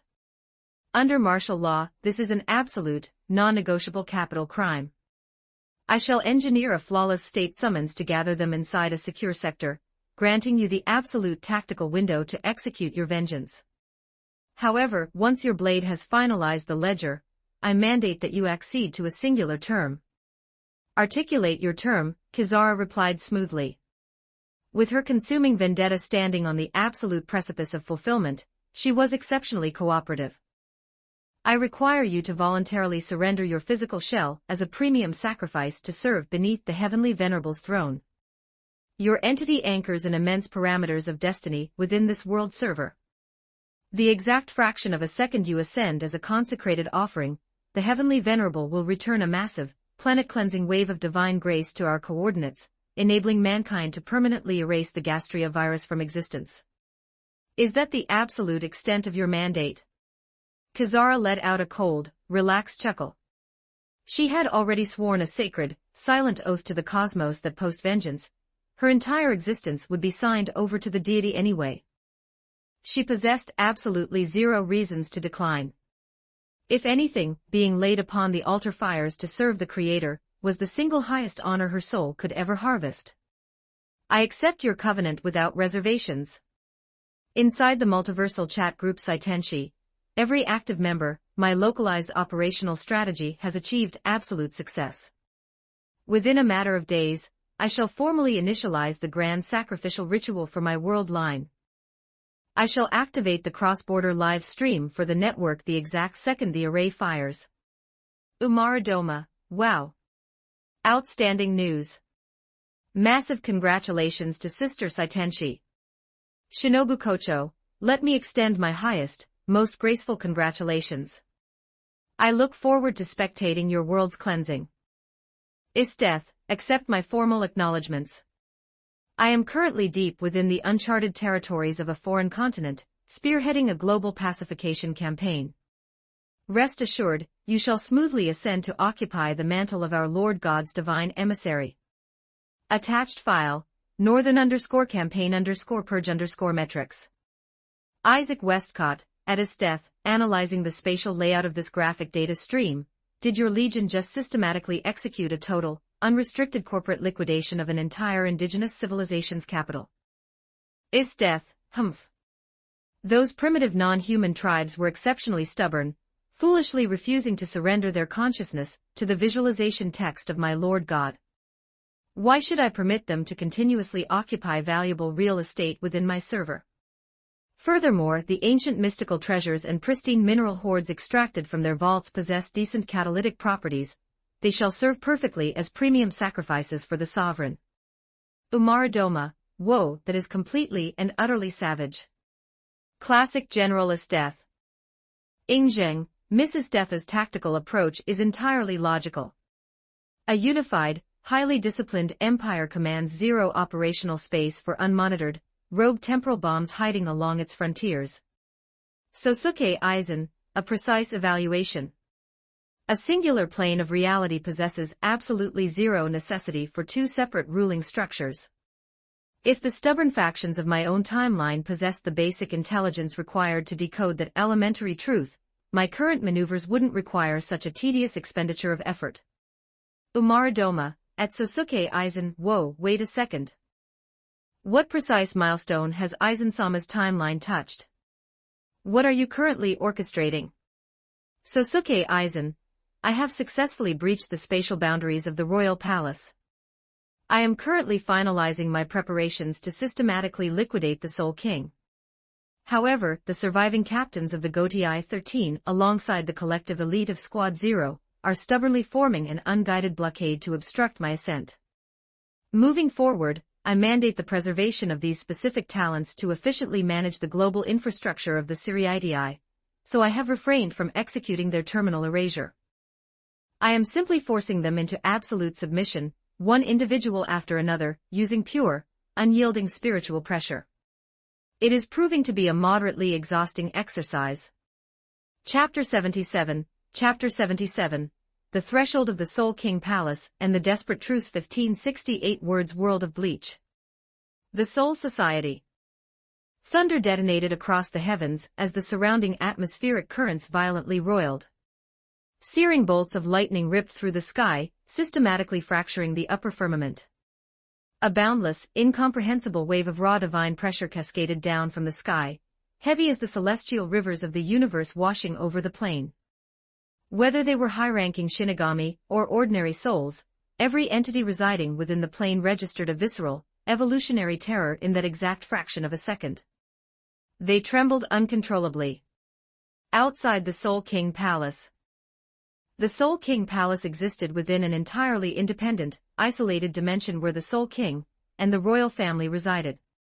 72 absolute defensive barriers spanned the space separating the palace from the Siriidii below, structurally mandating the use of an active oaken to break through. Under conventional laws, that calculation was an unshakable truth. It is nearly time for your systems to yield, Sosuke Aizen remarked smoothly, his voice echoing across the courtyard. If your singular ambition is to stomp upon ants without being violently crushed to death by their weight, you must recognize that such a transcendent tier of authority cannot be easily mastered. Aizen stood draped in an exceptionally noble, elegant white coat trimmed with golden geometric linings. His gaze locked onto the 5 surviving captains and the massive legion of vice-captains and officers standing before his position, his features masked in absolute, icy detachment. He had deliberately refrained from cloaking his massive spiritual energy profile when he transmigrated back into the Soul Society, ensuring that the local defensive arrays would instantaneously pinpoint his coordinates. Ever since the 7 elite captains had deployed into the Hueco Mundo only to permanently drop off the communication network, the Siriidii had easily deduced their catastrophic fate. Yet, before the remaining leadership could formulate a tactical recovery plan to extract the captured officers, they unbared the reality that Aizen had already launched a proactive vanguard strike against their home turf. The exact millisecond his pathing verified that his ultimate trajectory was the Soul King Palace, the lieutenant of Squad 1, Chojiro Sasakaibe, explicitly disclosed the top-secret existence of Squad 0 and the cosmic necessity of the linchpin to the remaining forces. Regardless of the operational cost, they were mandated to erect a human wall before Aizen, obstructing his path before his blade could slice the Soul King. If the linchpin were to suffer terminal liquidation, the human world, the Soul Society, Hueco Mundo, the Donai, and Hell would instantaneously undergo a total, catastrophic collapse. Infinite living creatures would be permanently turned to ash. Don't you dare step another inch forward. Toshiro Hitsugaya, the captain of Squad 10, let out a furious, desperate roar, utilizing his Bankai to rocket blindly toward Aizen's position once more. Beholding the frantic charge, Aizen executed a slight, slow shake of his head. Had his primary objective not been entirely limited to overthrowing the stagnant governance of the Soul King coupled with a mild, lingering artistic appreciation for Hitsugaya's raw potential, the boy's reckless parameters would have cost him his life 1,000 times over by now. Aizen uttered the syllable softly. In the next microsecond, Hitsugaya's sprinting frame violently gridlocked in midair, his entire physical shell instantly paralyzed by the absolute invisible rules of a high-tier law. Just as Aizen grew entirely weary of the repetitive engagement and prepared to systematically neutralize the boy to remove him from the board, Several high-caliber Keto bombardments detonated from the flank, tearing through the airspace at blinding speed. Yet, to Aizen's newly evolved consciousness, these incoming attacks appeared remarkably slow and unrefined. The dense spiritual projectile slammed violently into an invisible geometric barrier precisely 3 meters before Aizen's physical frame, their kinetic energy dispersing harmlessly into ripples without achieving a single shred of tactical progress. Have your entities finally chosen to step out from your sanctuary? Squad 0. Aizen slowly shifted his gaze toward the horizon. 5 massive silhouettes gradually advanced along the grand Omotesando path tracing through the inner perimeters of the palace grounds. They represented the elite guardians tasked with safeguarding the throne room, and the physical person of the linchpin. Squad 0 had been established long before the formal unification of the Godii 13. While their total census numbered a mere 5 souls, the combined combat output of these 5 entities completely eclipsed the total military weight of the entire Godii 13 infantry. Furthermore, every member of Squad 0 anchored an absolute, immortal life cycle. Even if their physical matrices were systematically vaporized on the battlefield, the exact fraction of a second the Soul King's core verified their expiration, their lifelines could be flawlessly resuscitated through the mechanical ritual of calling their names.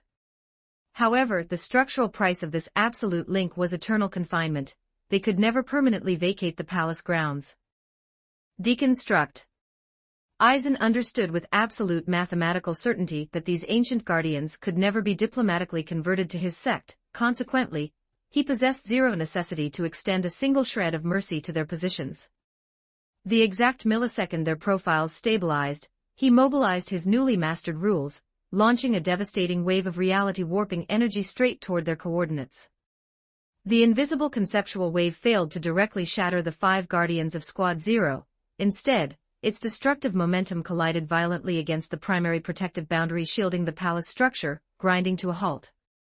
This marked the absolute first instance Aizen's offensive maneuvers had been successfully checked since he successfully ascended to the baseline parameters of a demigod. Yet, zero shock entered his calculation loop. This territory was the consecrated domain of the Soul King. Even if that entity had been historically reduced to a hollow, limbless pillar of flesh, he remained the absolute, supreme anchor maintaining the physical stability of the multidimensional world lines, born from the raw will of the world itself. An existence tasked with stabilizing reality was, at the absolute minimum, a Tier 5 demigod whose core calculation fields once commanded the authority to forge separate dimensions from nothingness. During his historical prime, the Soul King's baseline attributes were almost certainly grander than Aizen's current parameters. Being temporarily blocked by his ancient seals was entirely logical.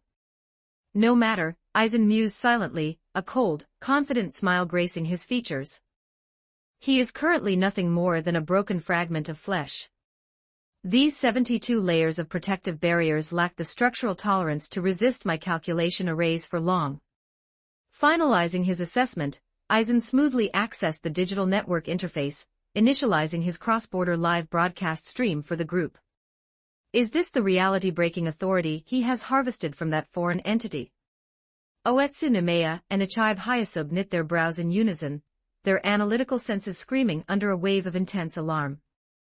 Though the remaining 3 guardians maintained a rigid, unvoiced silence, their grim facial expressions verified that their internal calculations were flashing red. Merely by standing passively within their airspace, Aizen's presence exerted an unyielding, suffocating pressure that gridlocked their spiritual pressure. It appears the entirety of the Siriitii has mobilized to line this plane, Aizen remarked leisurely, his hands tucked into his wide sleeves as he calmly surveyed the assembly of Shinigami.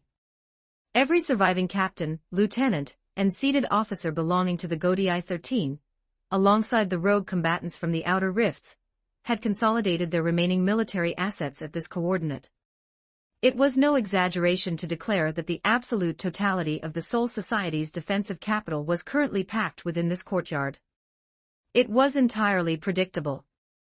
After all, Aizen had single-handedly captured 7 elite captains including the absolute patriarch of the military forces, Genryusai Shigekuni Yamamoto before returning to launch an active invasion backed by the law-infused energy bestowed by the Supreme Sovereign, whom the local Shinigami erroneously branded an evil god. Had they chosen to shelter behind their inner barracks today, their world line would have been effortlessly erased without a fight. Sosuke Aizen, it is still mathematically viable for your spirit to execute a tactical retreat. If you permanently halt your offensive progression right now, our council will completely liquidate your historic transgressions, Achibe Hyasub declared, his booming voice echoing with a heavy, solemn weight.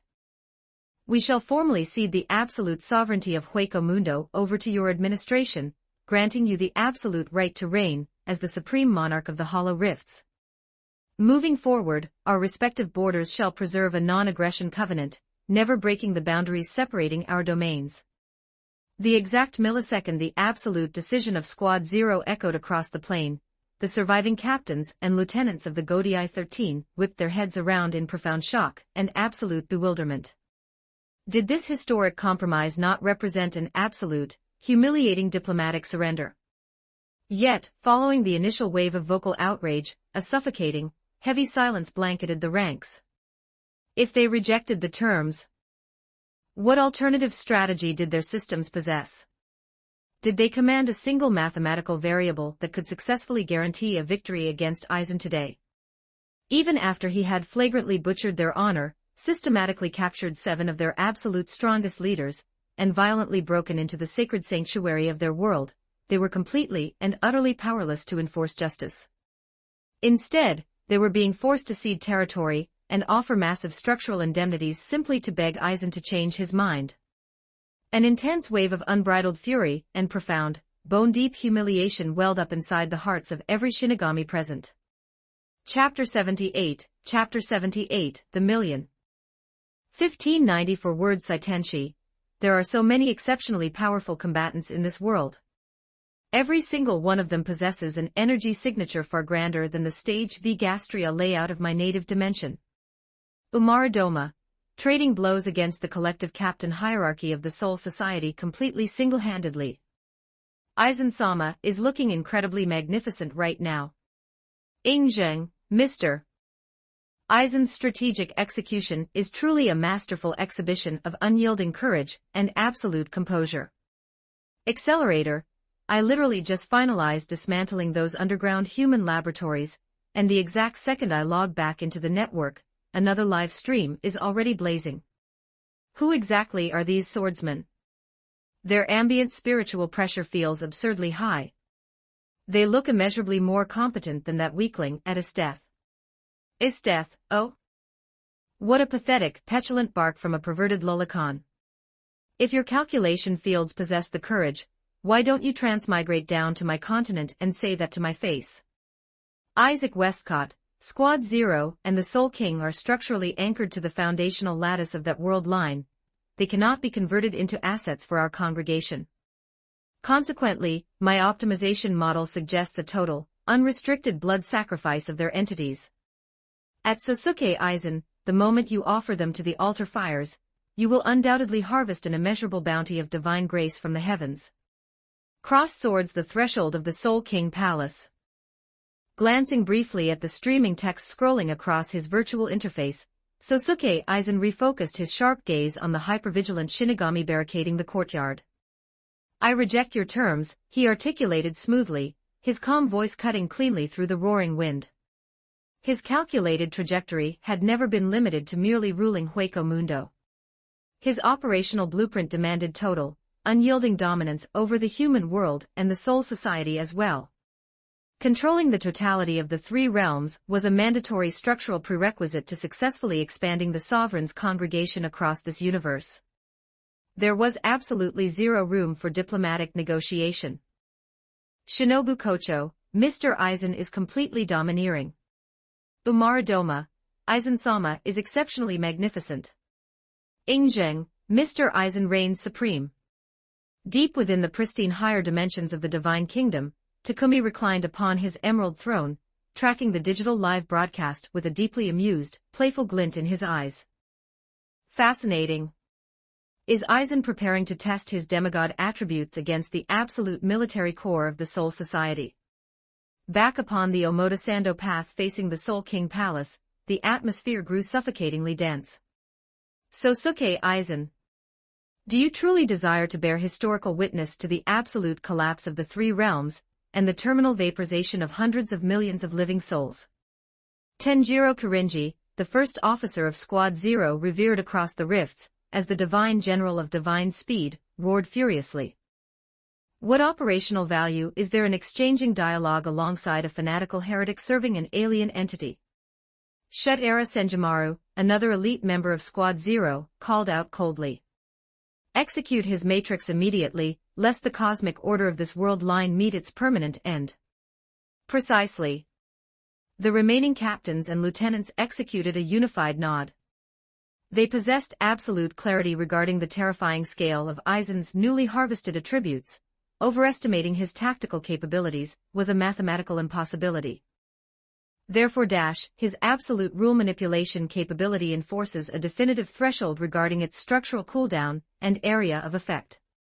Every available combat unit, do not cease your offensive arrays. Launch a total, synchronized bombardment now.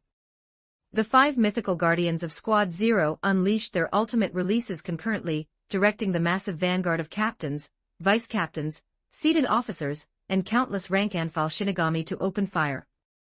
The geographic expanse of the Soul Society was staggeringly vast, boasting a standing military registry that numbered in the hundreds of thousands, if not millions. Within a fraction of a millisecond, a torrential sea of high-tier Kido and specialized Zanpakuto releases locked flawlessly onto Aizen's coordinates, detonating forward.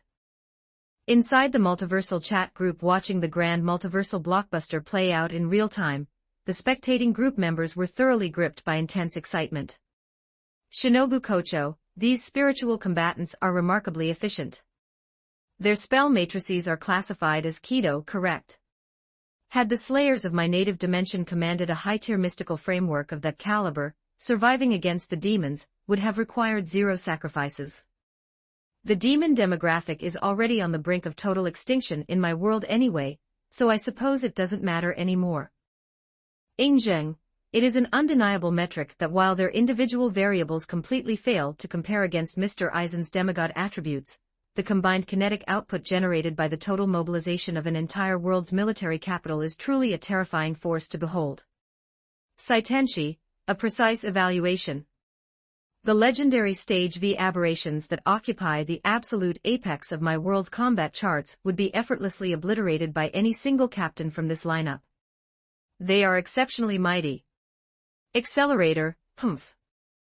Captains or gods of death, it's all an irrelevant equation to my calculation fields. This uncle stands alone as the absolute strongest entity. The apocalypse of spiritual pressure amidst a deafening, reality-warping drone that shook the literal foundations of the firmament, the entire sky over the Soul King Palace began to violently vibrate. An incandescent tapestry of raw spiritual pressure saturated the airspace, turning the atmosphere into a blinding kaleidoscope of multicolored elements. A torrential, inescapable sea of millions of Kido incantations cascaded downward like a descending sky, aiming to permanently bury Sosuke Aizen into the crust of the earth. It appears my current tier of baseline power is still insufficient to grant your soul's absolute, unyielding despair, Aizen remarked leisurely. Hoisting his head slightly to evaluate the apocalyptic joint assault of hundreds of thousands of Shinigami blotting out the sun, he executed a slight, slow shake of his head. He had to concede that the tactical deductions formulated by Squad Zero were entirely accurate. His newly mastered rules were indeed bound by structural limitations regarding temporal duration and spatial targeting. As a newborn Tier 5 demigod, forcefully binding hundreds of thousands of spiritual entities with a singular spoken syllable was a computational impossibility. But what did a minor limitation matter to his calculations? Did these arrogant souls genuinely calculate that they possessed the variables required to execute a demigod simply through a massive accumulation of lower-tier mortal assets? As the endless wave of Zanpakuto strikes raced toward his position, intent on scrubbing him from the timeline, a highly anomalous scene manifested before the astonished eyes of the Shinigami. Aizen made absolutely zero effort to construct a defensive Kido shield or draw his blade to counter the onslaught. Instead, his noble white coat flared as he gracefully dropped onto both knees within the empty void. The intricate, glowing divine sigil etched between his eyebrows began to pulse with a blinding, rhythmic golden luminescence. What is the mechanical meaning behind his movements? Is he preparing to execute a formal surrender?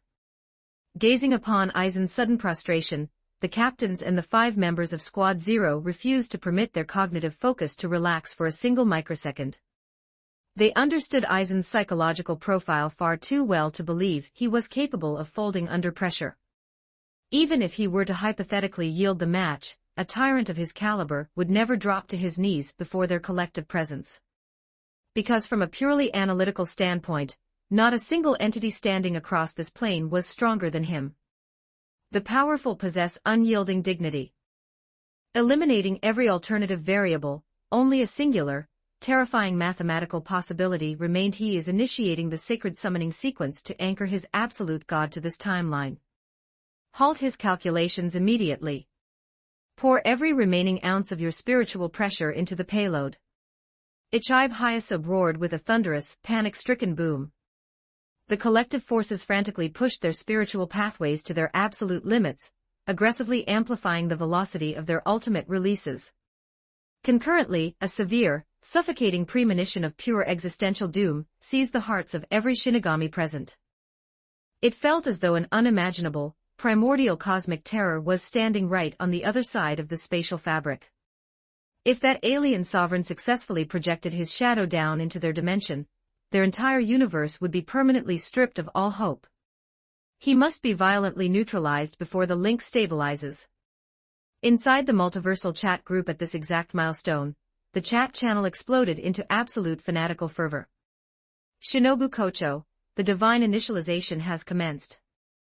Umaru Doma, Aizen-sama, is officially petitioning the sovereign to project his authority. My spirit is entirely ready for the blockbuster. Attached file, hyper_excited_Umaru. Accelerator, are we finally going to bear witness to the descent of that sky-shattering celestial palm again? This should yield some decent calculation data. Ingzheng, the magnificent sovereign, prepares to glance down upon the lower planes, turning the world line upside down. My spirit burns with intense anticipation. Isteth, patiently awaiting the glorious manifestation of my Lord God. Under the fanatical, burning eyes of the multiversal spectators, Sosuke Aizen knelt flawlessly amidst the roiling sea of millions of incoming attacks, his booming voice resonating across the heavens like a clap of rolling thunder. Your loyal servant respectfully petitions the magnificent God of creation to project his holy presence down into this plane, and systematically cleanse these heretics from the timeline. The final syllable of his prayer had barely left his lips before a blinding ray of mysterious, unfathomable celestial light shot forth from the divine sigil, flashing between his eyebrows, erupting into the sky under the completely horrified, paralyzed stare of Squad Zero, and the collective captains of the Soul Society. Chapter 79, The Gaze of Genesis, and the New Vertex of the Heavens. 21-29 words. The collective guardians of Squad Zero, and the surrounding officers unleashed furious roars, but their desperate cries no longer carried a shred of authority. Instead, the raw cadence of their voices merely exposed the suffocating dread anchoring their souls, unveiling their absolute weakness and structural incompetence before the grand theater of the cosmos. Before their frantic units could execute a secondary offensive maneuver, a cataclysmic atmospheric detonation reverberated through the fabric of reality. Searing bolts of lightning violently fractured the upper stratosphere, the sky and earth roiled in a state of chaotic turbulence, and the literal constellations of the starry sky vibrated. The solitary ray of mysterious celestial light that had shot forth from the divine sigil flashing between Sosuke Aizen's eyebrows suddenly erupted, unleashing an apocalyptic wave of absolute, primordial authority. The combined, multi-layered bombardment launched by hundreds of thousands of Shinigami, an assault meant to scrub a tyrant from existence, was effortlessly intercepted, neutralized, and completely dissolved in midair like morning mist. The fabric of the cosmos groaned under an unimaginable weight, yet concurrently vibrated with a strange, ecstatic resonance, as if the very laws of reality were celebrating and singing to welcome the descent of an absolute supreme being. The boundless spiritual energy permeating the atmosphere slowly condensed, assembling into an incomparably colossal, monumentally terrifying manifestation. What is that anomaly? Toshiro Hitsugaya, Sajin Kamamura, Retsu Unohana, and the remaining command structure of the Godai-13 felt their mental stability fracture completely. They hoisted their gazes in sheer, unadulterated horror. Within the roiling, fractured spatial continuum, a divine silhouette unfurled across a span of millions of kilometers. The phantom matrix, whose definitive boundaries eluded human sight, systematically crystallized from a state of raw energy into concrete physical reality.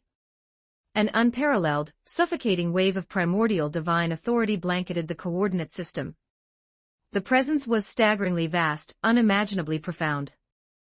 Like a supreme sovereign sitting high above the collective life cycles of all sentient creation, the entity had effortlessly walked across the eternal rivers of time to project his shadow down into this localized plane. The surging energy waves shook the firmament and shattered the solid earth, while a terrifying, law-infused pressure cloaked in roiling purple mist swept seamlessly across the boundaries of the three realms. It wasn't merely ordinary mortals who succumbed, even the elite Shinigami, whose existences were built on high-tier spiritual energy, felt an involuntary, visceral palpitation seize the absolute core of their souls. When I came, the cosmos was yet unformed, and the matrix of reality reeled in absolute chaos. When I came, all sentient life forms wallowed in pristine ignorance, basic and unrefined. When I come. One after another, magnificent, primeval divine hymns resonated across the sky, as if the universal laws themselves were singing praises to celebrate the arrival of the absolute creator. Celestial blossoms fluttered elegantly from the heavens. Golden lotuses erupted spontaneously from the solid earth. An endless tapestry of Tao principles and absolute cosmic laws condensed concurrently, forging the stalwart silhouette of the deity into an immutable, physical anchor. The sovereign transformed the virtual matrix into absolute reality, his entire form radiating an intricate, hypercomplex celestial light. Omnipotence. His colossal, incandescent eyes mirrored the absolute brilliance of the sun and the moon, comfortably housing the boundless arrays of cosmic galaxies within their depths. With a singular glance, he saw through the unvarnished blueprint of the past and the future. He saw through the parameters of time and space. He saw through the mechanisms of life, death, and eternal reincarnation. Limitless. Under the absolute surveillance of those divine eyes, every deeply buried secret, internal ambition, and structural calculation harbored by the Shinigami was instantaneously laid bare. An unyielding wave of sacred awe welled up within their hearts, accompanied by a crushing cosmic weight that paralyzed their motor functions. Their bodies screamed with an absolute, biological urge to kowtow and surrender their spirits to the floor. Your loyal servant offers his deepest reverence. Welcoming the magnificent sovereign to this plane. Aizen's voice resonated with absolute, fanatical piety as his frame dropped into perfect prostration against the void. A blinding torrent of holy light erupted omnidirectionally from the condensed avatar of Takumi. It mirrored the pristine silhouette of a magnificent moon hanging within the high atmosphere, yet its raw luminosity was billions of times grander than conventional light. Incandescent. The celestial light expanded ruthlessly. Every single sentient creature across the dimension who cast their eyes upon the radiance and channeled a devout, unyielding prayer, even those lower-tier commoners who lacked the linguistic metrics to accurately pronounce the formal title of the God of creation, instantaneously received an absolute enlightenment, their consciousnesses fully registering his divine identity. The holy light saturated the dimensional matrix, illuminating the absolute entirety of the Bleach universe within a single microsecond. Every residual trace of structural trauma, lingering spatial erosion, and catastrophic spiritual backdraft born from the historical warfare subsided instantly. A profound, radiant wave of absolute bliss illuminated the features of every living soul.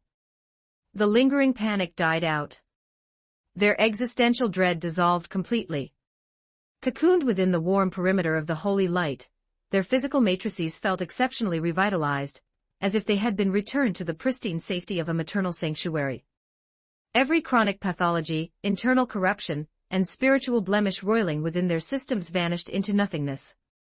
Aching muscles relaxed, fractured spiritual pathways aligned flawlessly, and even those veteran combatants, whose limbs had been brutally severed on historical battlefields, watched in awe as their flesh systematically regenerated from nothingness. Their devotion ascended into absolute fanaticism. Inside the multiversal chat group within the virtual network, the spectating group members were vibrating with intense, unbridled excitement. Shinobu Kocho, the Lord God has actively projected his shadow down into the lower plane. My spirit is entirely on its knees in absolute, fanatical worship.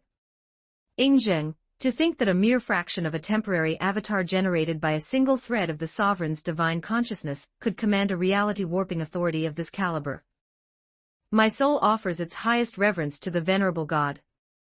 Saitenshi, though my conscious mind had previously registered a glimpse of the sovereign's indescribable, majestic form during my personal meditations, bearing empirical witness to his actual spatial descent is a shock that completely paralyzes my analytical faculties. Umaradoma, the sovereign reigns supreme. Master Tenjin is completely unmatched across the infinite dimensions. Isteth, my Lord God stands alone at the absolute apex of existence. My Lord God is fundamentally invincible. Accelerator, TSK. The exact microsecond that golden pressure flared across the stream, the old neurological injury embedded within my cranium triggered a sudden calculation feedback. My head throbs a bit. What an absurd scale of energy. The deconstruction of the three realms in stark contrast to the fanatical celebrations echoing across the multiversal network, the surviving captains and lieutenants of the Godii 13 felt their blood turn entirely to ice.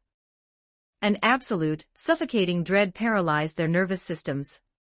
Is this the absolute reality-breaking sovereign that bestowed Aizen with his demigod attributes? Anohana's sharp eyes dilated to their limits, her chest heaving violently as her medical analytical models broke down completely. The sheer scale of this entity was completely preposterous.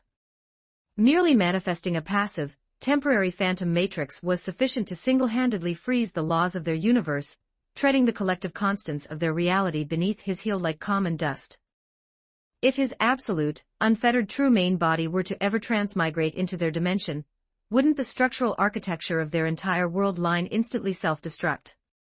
Exactly how can a mortal entity hope to oppose an authority of this caliber? How does one even calculate a battle strategy against a baseline like this? Hitsugaya muttered, his entire scientific worldview being violently turned to ash. Under his initial tactical models, he had assumed that the foreign entity Aizen had aligned himself with would, at the absolute maximum, operate a single tier above the parameters of the Soul King simply because within his localized data files, the linchpin represented the absolute ceiling of evolutionary power. Though he had recognized that they lacked the military capital to secure a conventional victory against a variable of that size, he had never conceptualized a reality where the entity Aizen petitioned would be. This was an astronomical, unbridgeable chasm. It was the absolute disparity of a microscopic, guttering spark attempting to challenge the blinding brilliance of a prime solar core. It was a single drop of morning moisture comparing itself to a boundless, infinite ocean. To brand themselves his enemy was nothing short of absolute madness. They simply lacked the parameters to fight. Confronted by this primordial sovereign, the elite gods of death felt precisely like fragile, newly born infants stranded in a tempest. Incredibly minute. Catastrophically fragile. When I left, the primordial chaos had finalized its division, rendering the sky and the earth completely pristine. When I leave, the sacred flame of consciousness is passed down through the generations, ensuring the absolute prosperity of all creation. When I go, the unyielding light of civilization illuminates the pathways of the world. The grand, law-infused cadence grew monumentally louder, the towering avatar of the deity becoming utterly blanketed within a blinding, incandescent brilliance holy, majestic, and completely inviolable. The terminal resonance of the grand Tao reverberated with a deafening hum across the sky, piercing through the eternal rivers of time, and echoing flawlessly through the infinite matrix of the past and the future. A brilliant, pure white holy flash suddenly detonated from the core, filling the absolute entirety of the world. The vision of every living soul was instantaneously blanked by absolute white. Every physical element across the universe was systematically submerged into a pristine, unpolluted vacuum. The universe stood immaculate, devoid of a single shred of systemic corruption. The entire world appeared to have been placed on an absolute, cosmic pause loop. Zero sound resonated. Zero color registered. The exact fraction of a millisecond the pristine white flash receded, the sky and earth smoothly reverted back to their baseline physical configurations. The atmosphere calmed entirely, returning to its standard presentation, as if not a single cosmic anomaly had transpired within the courtyard. The entire sequence closely mirrored an impossible, fading dream. Yet, every single Shinigami understood with absolute certainty that it was a concrete truth. Aizen slowly hoisted his head. The temporary manifestation of the god of creation had dissolved into nothingness at some unmonitored point in the timeline, vanishing as though his form had never crossed their coordinate space. The 5 elite guardians of Squad Zero remained standing rigidly in their exact historical positions along the Omotesando path, their physical frames entirely motionless.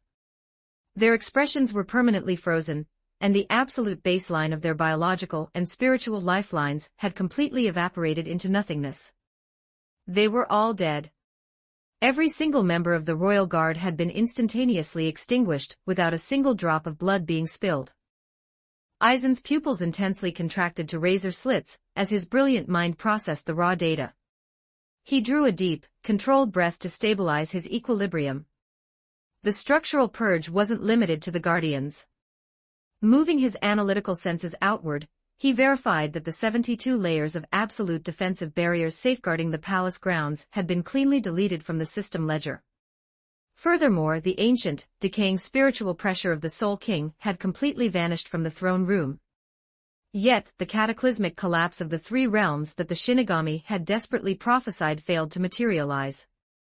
On the contrary, stabilized by the residue of the God of Creation's absolute authority, the human world, the Soul Society, and Hueco Mundo had achieved total, independent structural equilibrium. Moving forward into the timeline, this universe no longer required a limbless, suffering pillar of flesh to act as a mechanical wedge to preserve its physics. And this monumental cosmic restructuring had been executed within a single, casual heartbeat. Aizen's spirit vibrated with intense, unbridled shock. Was this not the absolute, transcendent milestone his soul had spent an incarnation striving to touch? An authority that completely outclassed the evolutionary limitations of a Shinigami. An authority that effortlessly eclipsed the parameters of a hollow.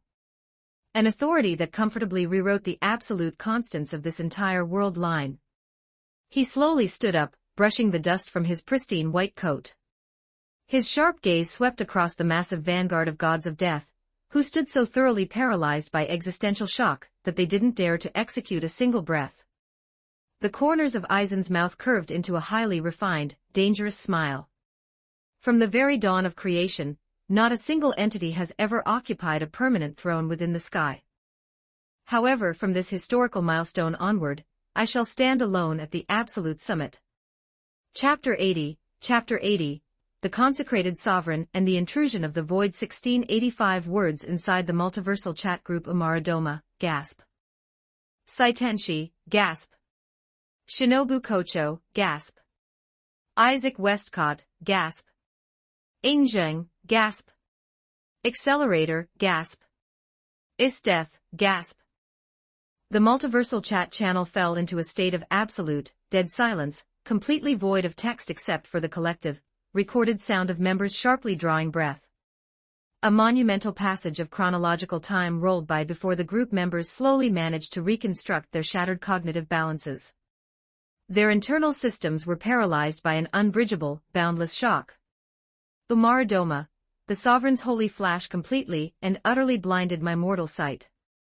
Even though my unrefined human receptors failed to map the absolute geometric scale of what transpired, my soul is still heavily vibrating. I lack the linguistic metrics to describe it in words. Ingzheng, the supreme cadence of the universe generates the grandest thunder, yet the ultimate form of reality remains entirely invisible to the common eye. The magnificent sovereign executed his restriction across the plane, without relying on the crude structural physics deployed by Mr. Aizen, or the gods of death during their localized warfare. Yet, precisely because he bypassed the mechanical rules of physical trauma, the absolute infinity of the venerable god is flawlessly demonstrated. Shinobu Kocho, our Lord God is fundamentally too mighty. The reality-warping destructive parameters previously unleashed by Mr. Aizen and the absolute elite of the Godii 13 appeared thoroughly apocalyptic to our senses, yet, beneath the casual, passing luminescence of the Lord God's light, their entire layout dissolved into the wind like cheap morning moisture. They lacked the variables required to stir even a single microsecond of rebellion against his presence. Isteth, my Lord God stands alone at the absolute apex of power. My Lord God is completely invincible. Attached file, is_of_absolute_worship. Accelerator, TSK. My neurological pathways have triggered another minor backdraft. The old injury rooted inside my cranium must have sustained a baseline miscalculation from the shock waves.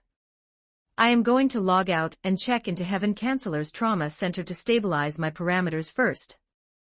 Sosuke Aizen, my deepest gratitude is offered to the heavens. Stripped of the archaic, tedious obstructions historically maintained by Squad Zero, and the fragile linchpin, my administrative forces will effortlessly expand the Sovereign's holy congregation into every remaining coordinate of the Bleach universe within a brief window. Umar Doma, Exceptional Envy. Aizen-sama is officially scaling straight into the higher dimensions. Attached file, hugging_the_titan_thighs. Ingzheng, my Imperial legions have successfully neutralized the Yinyang school alongside a few alternative rogue philosophical sects along the frontier. However, bearing empirical witness to the cataclysmic, world-altering milestones finalized by Mr. Aizen leaves my spirit feeling moderately hollow. Exactly when shall my governance successfully unify my entire planetary grid? The Imperial timeline still commands an exceptionally long path to conquer. Saitenshi, Sovereign Ingzheng possesses zero operational reasons to harbor dissatisfaction. If any member should feel thoroughly mortified by their baseline parameters, it is my own entity. As the absolute head of state, my baseline attributes are entirely unrefined, a fragile decorative vase who struggles to efficiently manage the minor, localized territory of the Tokyo area. Isteth, a precise evaluation. Governing the complex diplomatic variables of a mortal regime is an exceptionally tedious exercise. Personally, I calculate that violently carving the opposition into fine pieces remains the single most efficient, straightforward solution. Umar Doma, I am highly confident that every entity communicating above my text line is aggressively executing a massive display of elite posturing. Are these structural statements lines that common human insects are supposed to process safely? Exactly what playstyle is left for an ordinary mortal teenager who commands zero multiversal status, zero administrative rights, and absolutely zero financial capital? Leaving absolute tears of profound existential defeat. Shinobu Kocho, this fragile little butterfly is trembling violently in her corner, intuitively registering that the high-tier sovereigns of the server are comfortably deploying supreme flexes across the main feed. The sanctuary of the creator, these multiversal netfriends are certainly extracting immense psychological amusement from their digital banter, Takumi murmured softly to himself. Reclining comfortably upon the massive emerald throne of his primary celestial palace, the sovereign channeled a microscopic wisp of his absolute divine consciousness to monitor the rolling text blocks, finding the casual interactions of his flock mildly entertaining. Naturally, to preserve his unshakable, timeless mystique before the congregation, he strictly maintained his pattern of covertly reviewing the feed without transmitting a single digital syllable. His personal guard and celestial attendant, Xiao Siming, stood with quiet, unyielding discipline directly behind his elevated seat. Her beautifully delicate, pale hands rhythmically massaged his shoulders, systematically soothing his physical vessel with absolute, silent devotion. The timeless life cycle of a primordial deity was truly unpretentious and serene. Yet, precisely at that exact fraction of a heartbeat, a sequence of structural system notifications detonated across his internal sensory arrays. A severe dimensional mutation has been successfully mapped within the world line housing the Queen of Icefall, Isteth. An illegal void walker wielding external parameters has actively launched an invasive incursion, initializing an automated multiversal group voting protocol. The specific entity who secures the absolute majority of the census shall be formally ordained as the group administrator. The group administrator shall seamlessly unlock a wide array of transcendent systemic privileges. A transmigrator. Takumi subtly knit his brow. Concurrently, the main chat channel violently erupted into absolute chaos as the twin system notifications flashed across every member's interface. Umar Doma, an administrative voting event for the group leader mantle. What a completely redundant equation. Naturally, every single ounce of our census data must be unconditionally signed over to the Lord God. To whom else could our spirits possibly tender the crown? But setting that aside, what precise cosmological disaster is defined by an illegal void walker? Shinobu Kocho, my absolute vote has already been finalized and locked onto the Lord God's node. Reviewing the diagnostic alerts generated by the core system, it appears the physical geography on Mrs. Death's frontier has sustained a catastrophic structural anomaly. Could a hostile entity have actively broken their world barrier to initiate a campaign of unrestricted destruction? Saitenshi, the verification has been recorded. Only the magnificent Lord God possesses the absolute evolutionary parameters required to command the leadership of this multiversal platform. At his death, Mrs. Death, have your monitoring legions isolated any anomalous, unmapped energy profiles within your imperial borders?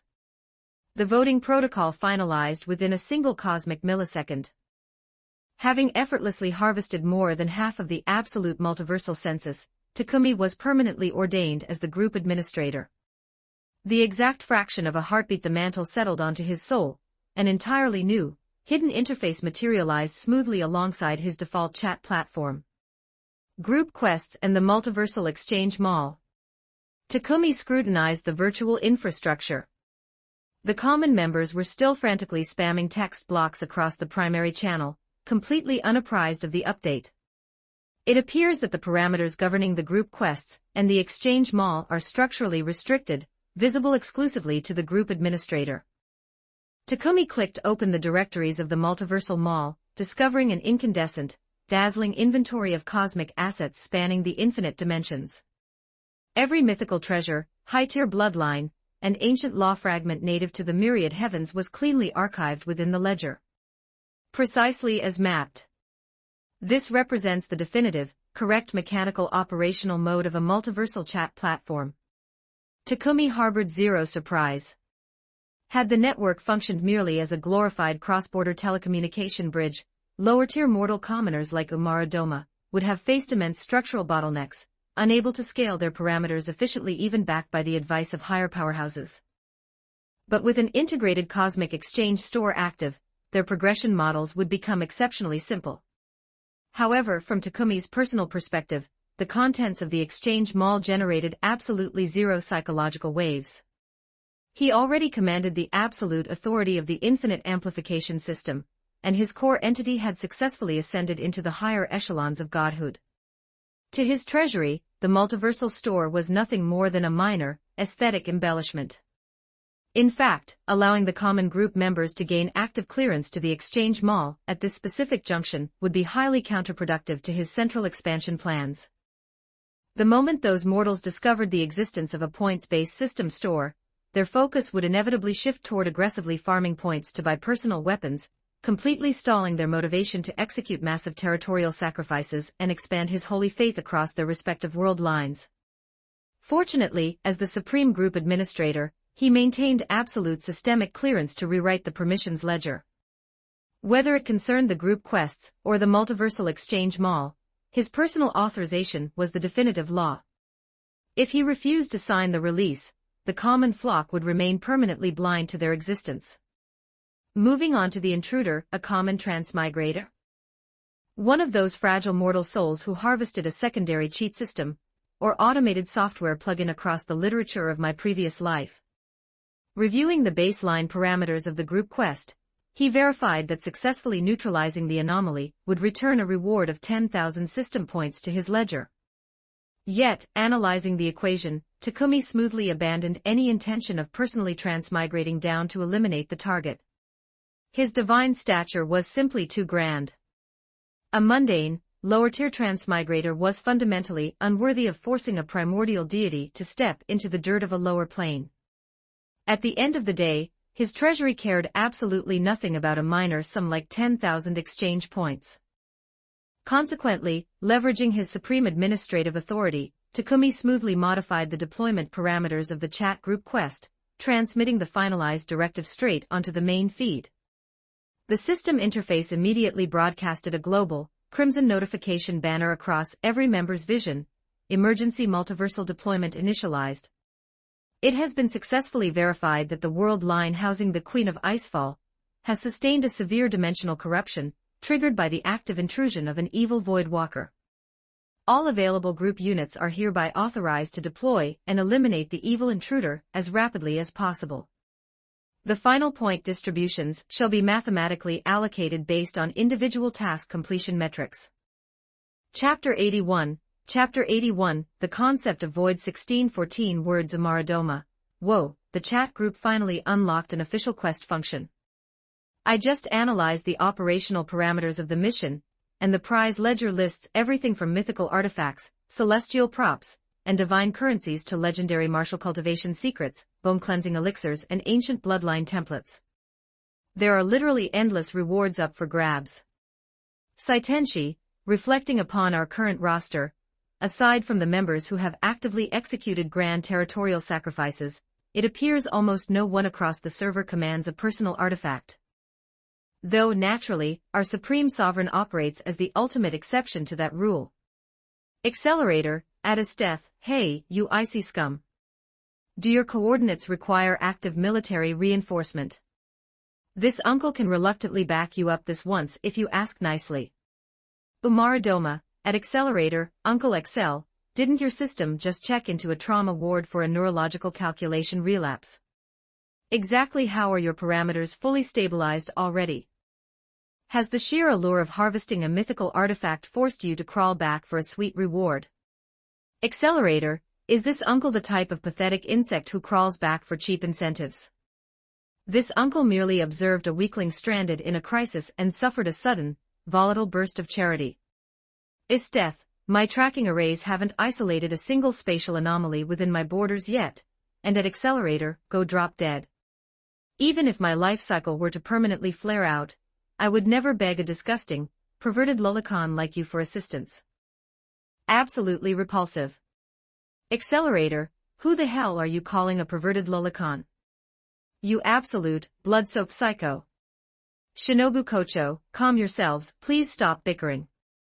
Since a hostile Void Walker has broken through the world barrier of Mrs. Death's dimension, does it imply that our own localized world lines might face identical threats of external intrusion? Ingzheng, the mathematical probability is undeniably present. I currently lack definitive data regarding the exact destructive parameters of these evil transmigrators.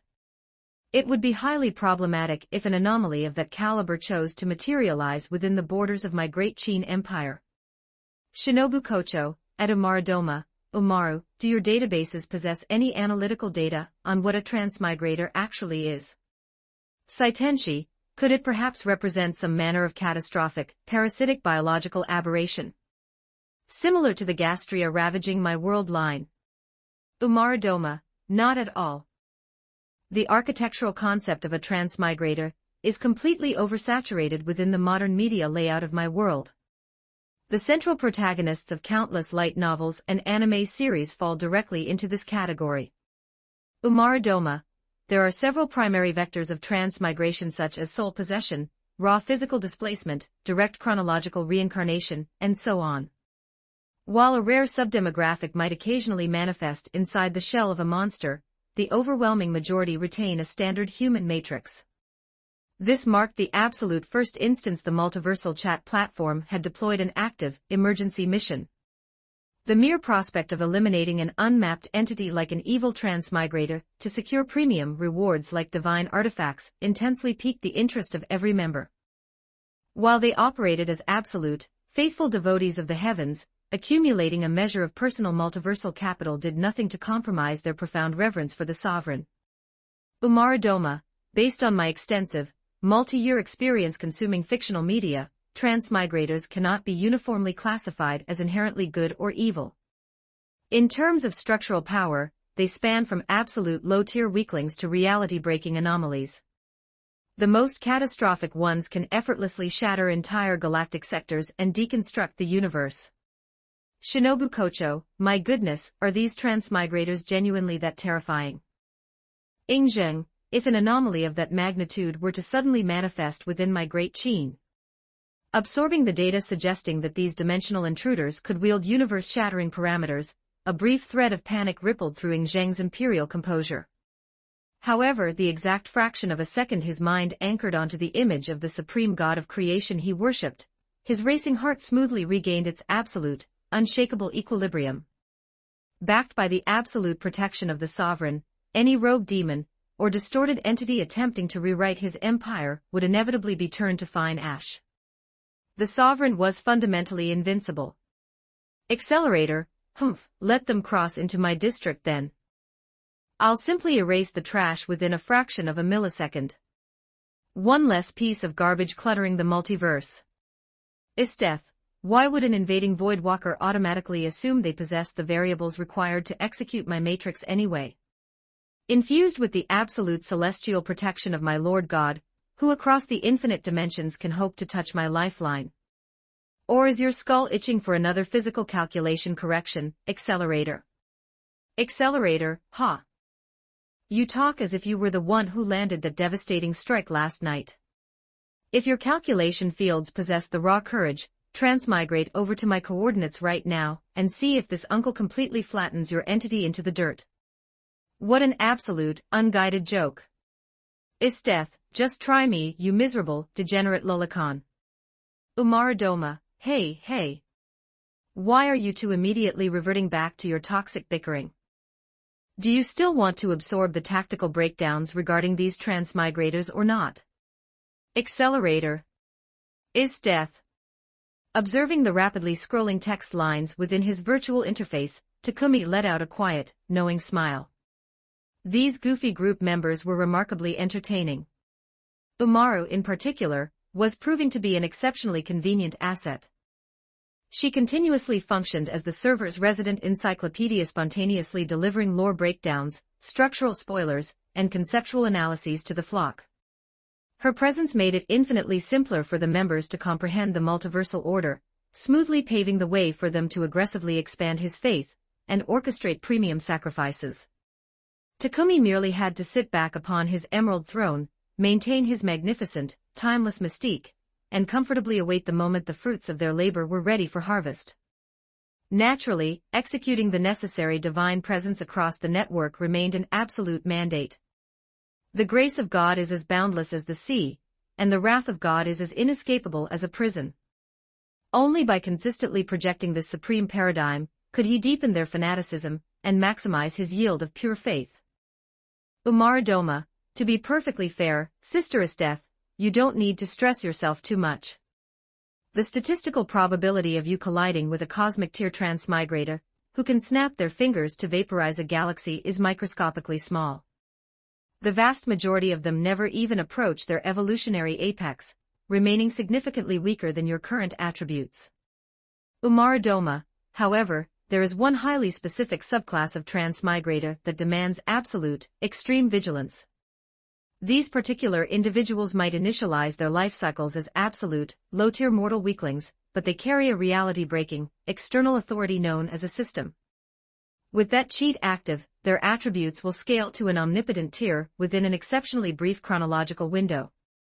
Umaradoma, the foundational functions of these systems are completely broken, utterly defying the baseline physics of the universe, and their operational mechanisms are incredibly bizarre.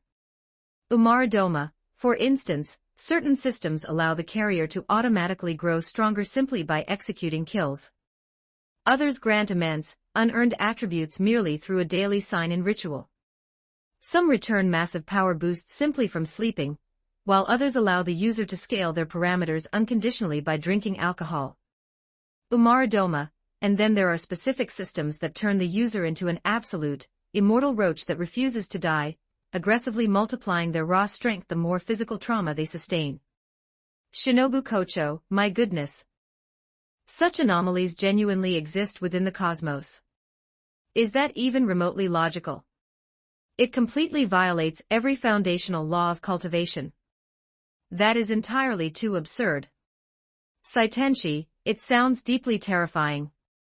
Umaradoma, the entire conceptual purpose of a system is to force absolute absurdity to become the objective law. It completely invalidates common sense. Isteth, analyzing your descriptions, doesn't my Lord God's supreme authority operate on a similar, albeit infinitely grander, systemic wavelength? Merely by immersing our consciousness into his holy texts, our attributes are unconditionally amplified without limits. Umaradoma, when you frame it that way, it's actually completely true. Though we must explicitly clarify that our Lord God is uniquely omnipotent, while a standard cheat system is nothing but absolute, pathetic garbage before his presence. Ingzheng, the Supreme Sovereign is fundamentally peerless. A mere cheat system is nothing more than pathetic trash before his divine gaze. Isaac Westcott, ha ha ha ha. Your collective survival instincts are truly exceptional. This is a remarkably entertaining data stream to witness. This psychological alignment was entirely logical for the flock. Whether an unverified cheat system existed somewhere in the void was an irrelevant variable. The majestic, world-crushing authority of the God of creation was a concrete, absolute truth whispering in their minds. Naturally, their optimal strategy was to tightly cling to the divine thighs. Isteth, since these rogue systems possess such rule-bending parameters, they must command immense catalytic value. I shall immediately mobilize my vanguard legions to locate this evil transmigrator, violently liquidate his vessel, and lay his entire entity upon the altar fires as a premium offering for my Lord God. Gazing upon her final text entry, a bright, calculating gleam flashed across Takumi's eyes. According to his deductions, this invading Voidwalker was highly likely to be a system carrier. Otherwise, an ordinary mortal soul would possess zero capacity to destabilize the unyielding, established physics of the Akame-ga kill. If Isteth successfully captured the intruder and finalized a grand blood sacrifice, exactly what would his infinite amplification system return once it processed a literal, external cheat system through its multipliers? An asset that commanded such reality-breaking, logic-defying functions was undeniably a premium prize. Deep within his palace, Takumi secretly burned with intense, absolute anticipation for the harvest.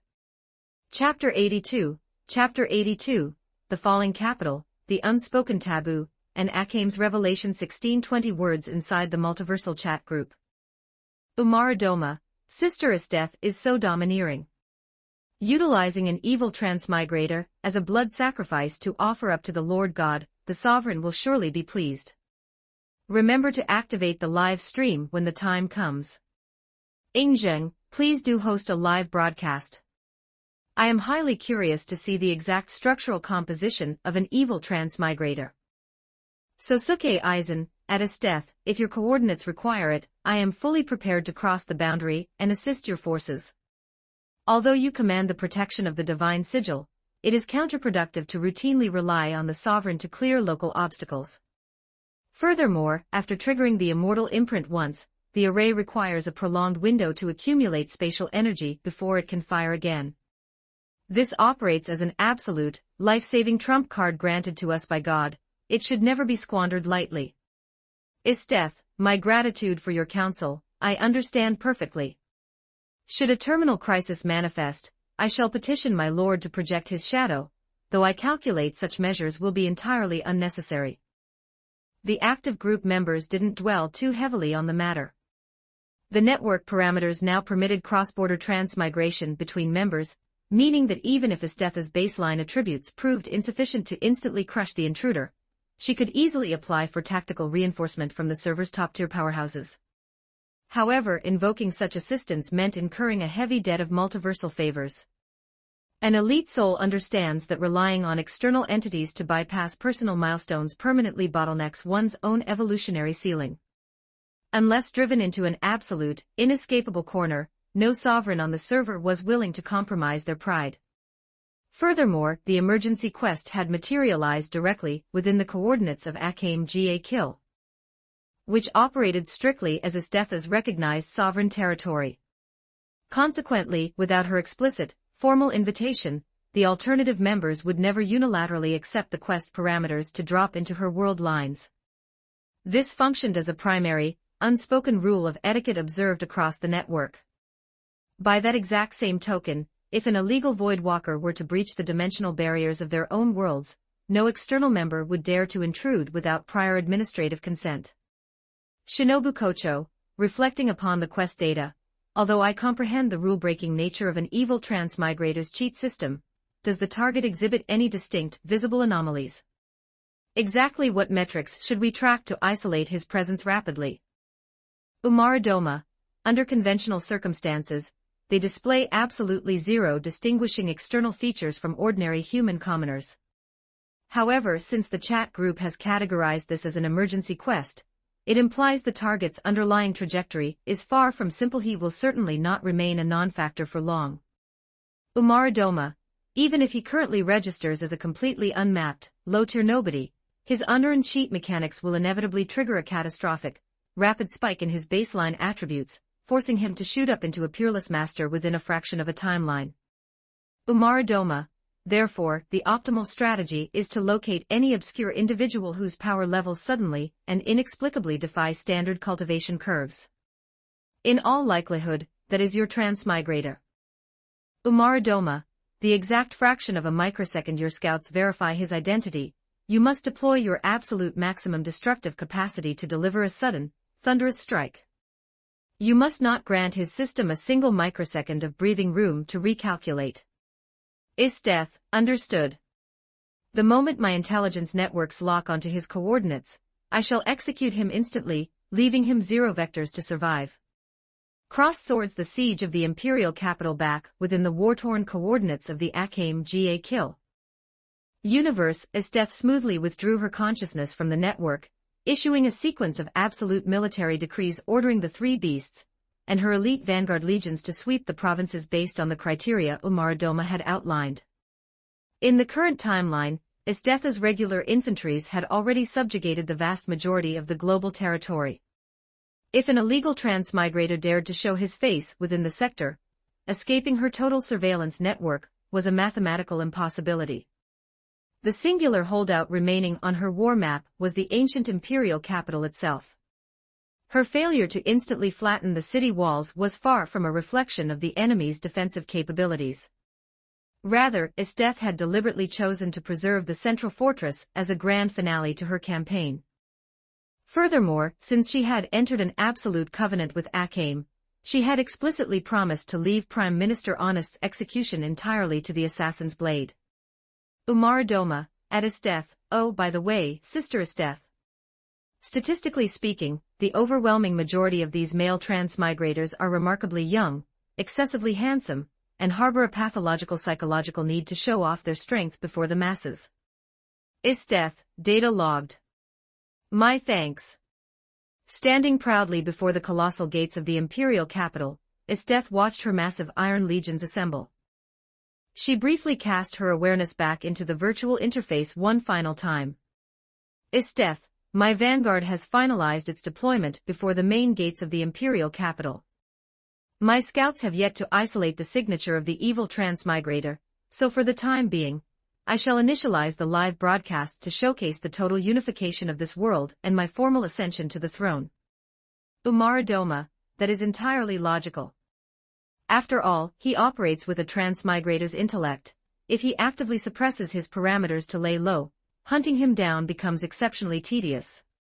But precisely because he is a transmigrator, his core programming will inevitably force him to generate a massive, world-altering disturbance later on. Do not fret, simply maintain a patient watch. Ingzheng, analyzing the structural disparity of the forces, I calculate that the remaining resistance of the imperial capital will not endure for a single afternoon before Mrs. Death's legions. Umaradoma, the absolute final card anchored to the Emperor's faction is the ultimate ancestral imperial arms, the original and absolute strongest, Shikudaza the ultimate protector of the state. But evaluating Sister Esteth's current, law-infused attributes, let alone a single automated machine, even if 10 copies of that titan materialize concurrently, they wouldn't stand a microscopic fraction of a chance. Esteth, precisely. If that pathetic little emperor commands the audacity to unseal that mechanical toy today, it shall merely serve as a premium catalytic sacrifice to fuel my next offering to my Lord God. Advance into the gates. With a sharp wave of her right hand, Esteth initialized the cross-border live stream, leading her elite martial masters and marching infantry straight through the breached perimeters of the capital. The illuminated text Akame marched in absolute silence right alongside Esteth's flank. Throughout the duration of the domestic campaign, Akame had maintained an unyielding, close quarters presence beside the general, continuously analyzing her every operational move. What thoroughly bewildered Akhaim's intellect was that Esteth appeared to be flawlessly executing every single clause of her humanitarian promise.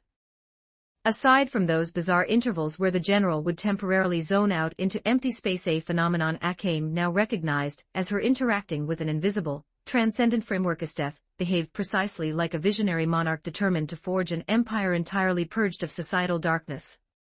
Akhaim's deep-seated skepticism was gradually dissolving into genuine belief. How else could her analytical mind explain why a historically bloodthirsty warlord like Esteth spent her late-night hours meticulously studying dense, revolutionary treatises like Maoist Thought, the multi-volume Selected Works, and the Proletariat Red Tide? Akhaim recalled from her covert surveillance that these anomalous holy texts had been electronically transmitted to Esteth by an entity operating under the bizarre designation of Umaradoma. The text had been systematically translated into the native linguistic characters of their world line, rendering the concepts flawlessly legible.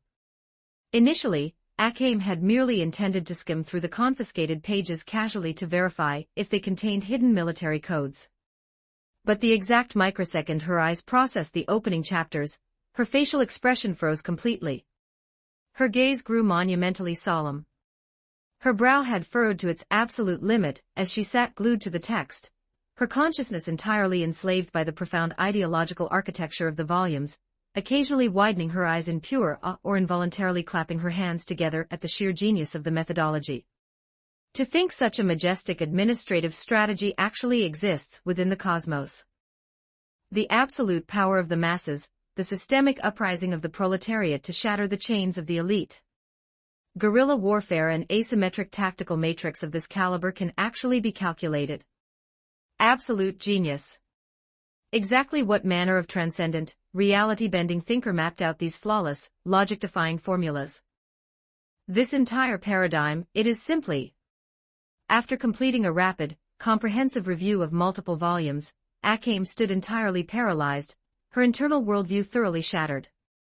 Operating for years as the premier, high-tier assassin of Night Raid, her tactical intellect possessed immediate, flawless clarity regarding what these sacred books represented.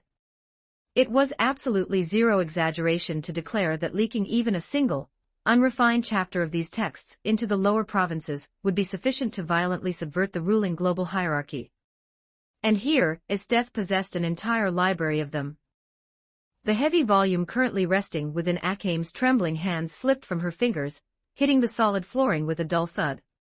She took 2 uncoordinated steps backward, a violent, uncontrollable tremor seizing her entire physical shell. This wasn't the paralysis of fear. It was the unbridled, manic excitement of a soul witnessing salvation. She possessed zero metrics regarding how a monster like Esteth had successfully harvested these sacred, world-cleansing scriptures from the void. But a singular, unshakable variable had finalized itself within her mind. Esteth genuinely commanded the blueprint required to permanently salvage this decaying, dark world from the brink of absolute destruction.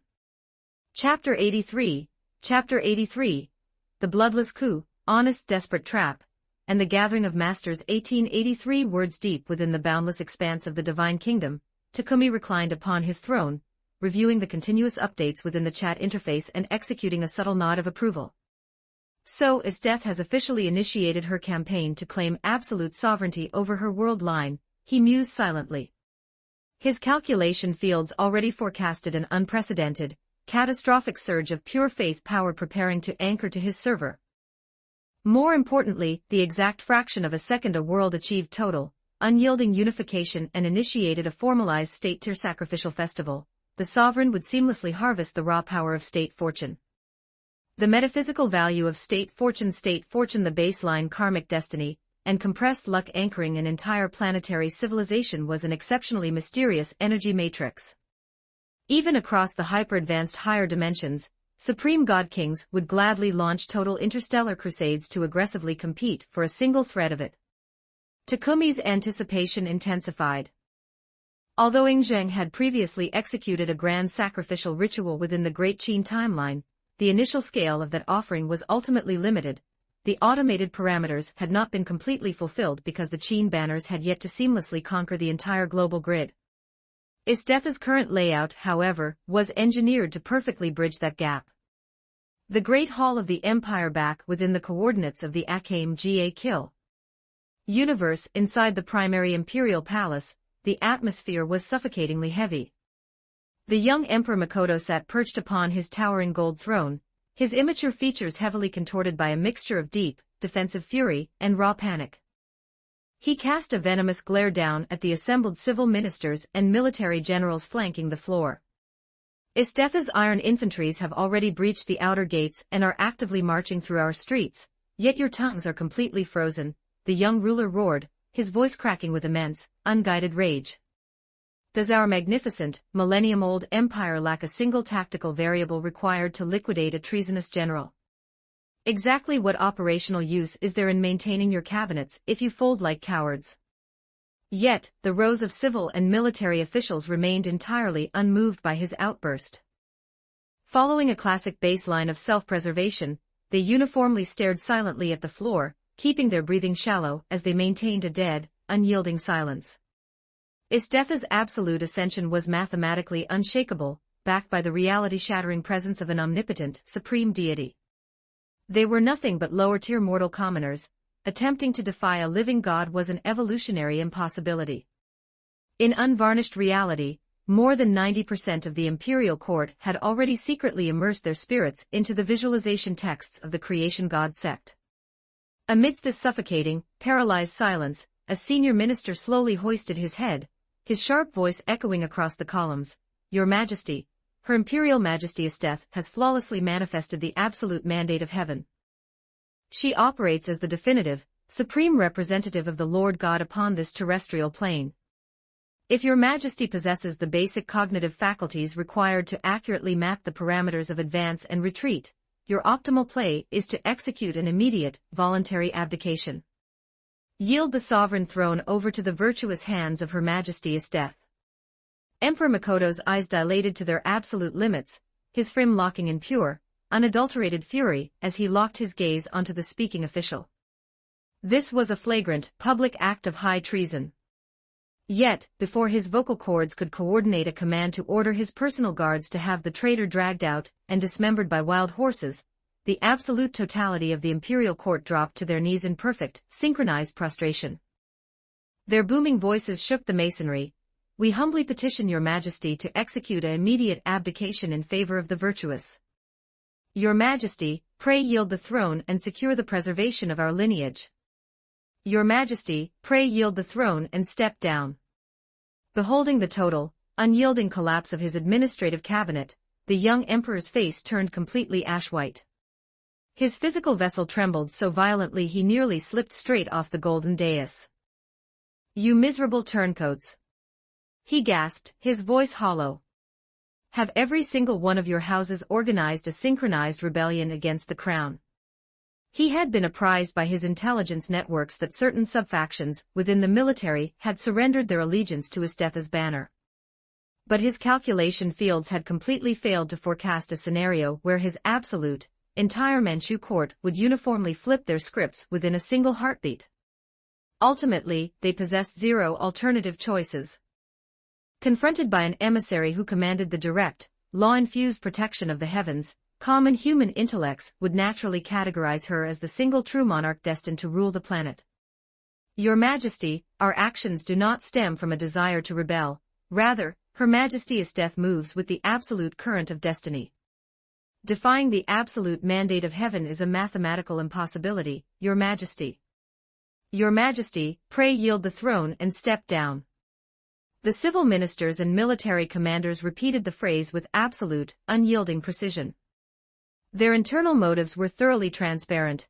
They desired to maximize their lifespans, and they possessed absolutely zero intention of participating in a completely unwinnable conflict where zero metrics of survival existed.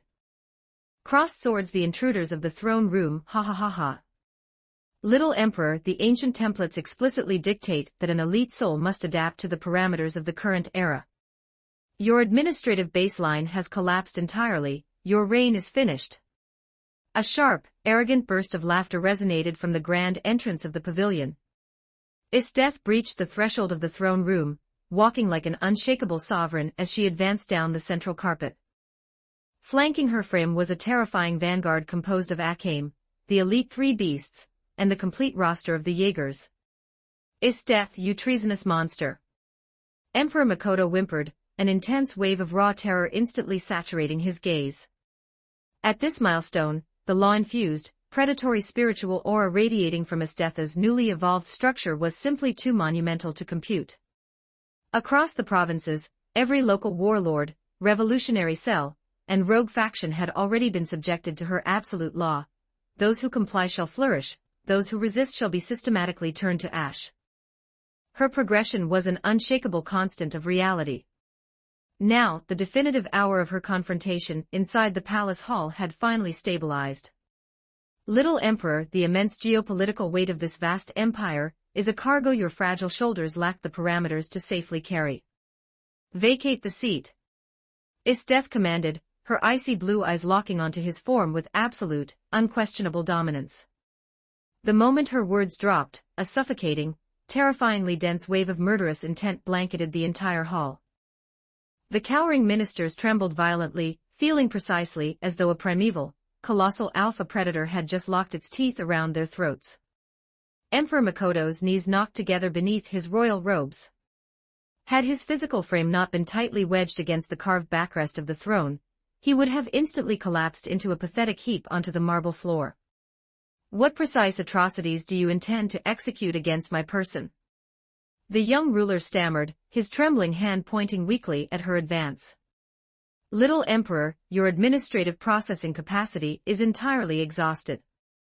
Moving forward into the timeline, I shall comfortably oversee the structural parameters of this magnificent nation in your stead." Estetha hummed smoothly, a mocking, dangerous sneer illuminating the corners of her lips. The boy's face turned completely textless with absolute despair. He desperately desired to execute a counter-strategy to defy her presence, but his survival instincts completely paralyzed his muscles. Honest's final gambit right at that exact fraction of a heartbeat, a heavy, unshakable voice resonated from the deep shadows directly concealing the space behind the imperial throne, and a massive silhouette slowly glided into the light. The kneeling ministers visibly shuddered, their psychological matrices instantly recalling the decades of absolute, agonizing terror they had endured under this man's shadow. Emperor Makoto's frantic, panic-stricken features instantaneously regained a trace of stability. Beholding the newcomer, he looked as though he had just clutched a life-saving straw in the middle of a tempest, his eyes flashing with ecstatic desperation. "Minister Honest." Estetha hoisted her chin slightly, her sharp gaze tracking the source of the cadence. Minister Honest advanced toward the edge of the dais with slow, deliberate steps, his jaw rhythmically chewing on a raw, bloody slab of prime meat. Contrary to his grotesque, gluttonous exterior, he operated as an exceptionally competent, insidiously cruel political mastermind. He was the central parasite responsible for the total, systemic corruption rotting the empire and the absolute, #1 liquidation target registered within Night Raid's execution database. Beholding the absolute architect of her nation's agony standing a mere dozen meters away, Akame's cold composure fractured. Her hand instinctively locked onto the hilt of Murasame, a lethal wave of spiritual pressure flaring from her frame, as she prepared to rocket forward to butcher him. However, a pale, slender hand smoothly intercepted her movement. Estetha had extended her arm to block her path. "Since my administrative covenant alongside your entity explicitly guaranteed that I would preserve his terminal execution exclusively for your blade, I possess zero intention of violating my word," Estetha stated coldly, never bothering to glance back. "Data acknowledged," Akame murmured softly. She stared at Estetha's back for a silent, calculated moment before slowly relaxing her grip, allowing Murasame to slide back into its sheath, as she resumed her disciplined posture behind the general. Bypassing the interaction, Estetha crossed her arms leisurely, her gaze looking down upon the gluttonous prime minister with absolute, unbridled disdain. "Do your calculations truly suggest you possess a single variable capable of obstructing my advance, Honest?" "Estetha, your newly harvested attributes are undeniably magnificent. Guided by the direct grace of an otherworldly deity, your current output is something my personal units can never hope to match in a direct confrontation," Honest articulated smoothly, tossing the remnants of his meat aside. However, I have never harbored the tactical intention of deploying my solitary frame against your vanguard today. The exact millisecond his explanation finalized, more than 20 highly anomalous silhouettes stepped out from the hidden corridors flanking the rear of the throne room. The newcomers possessed completely distinct psychological profiles, their wardrobes consisting of an incredibly bizarre, chaotic variety of non-standard combat gear. Yet, their raw spiritual signatures uniformly anchored a singular, terrifying common denominator.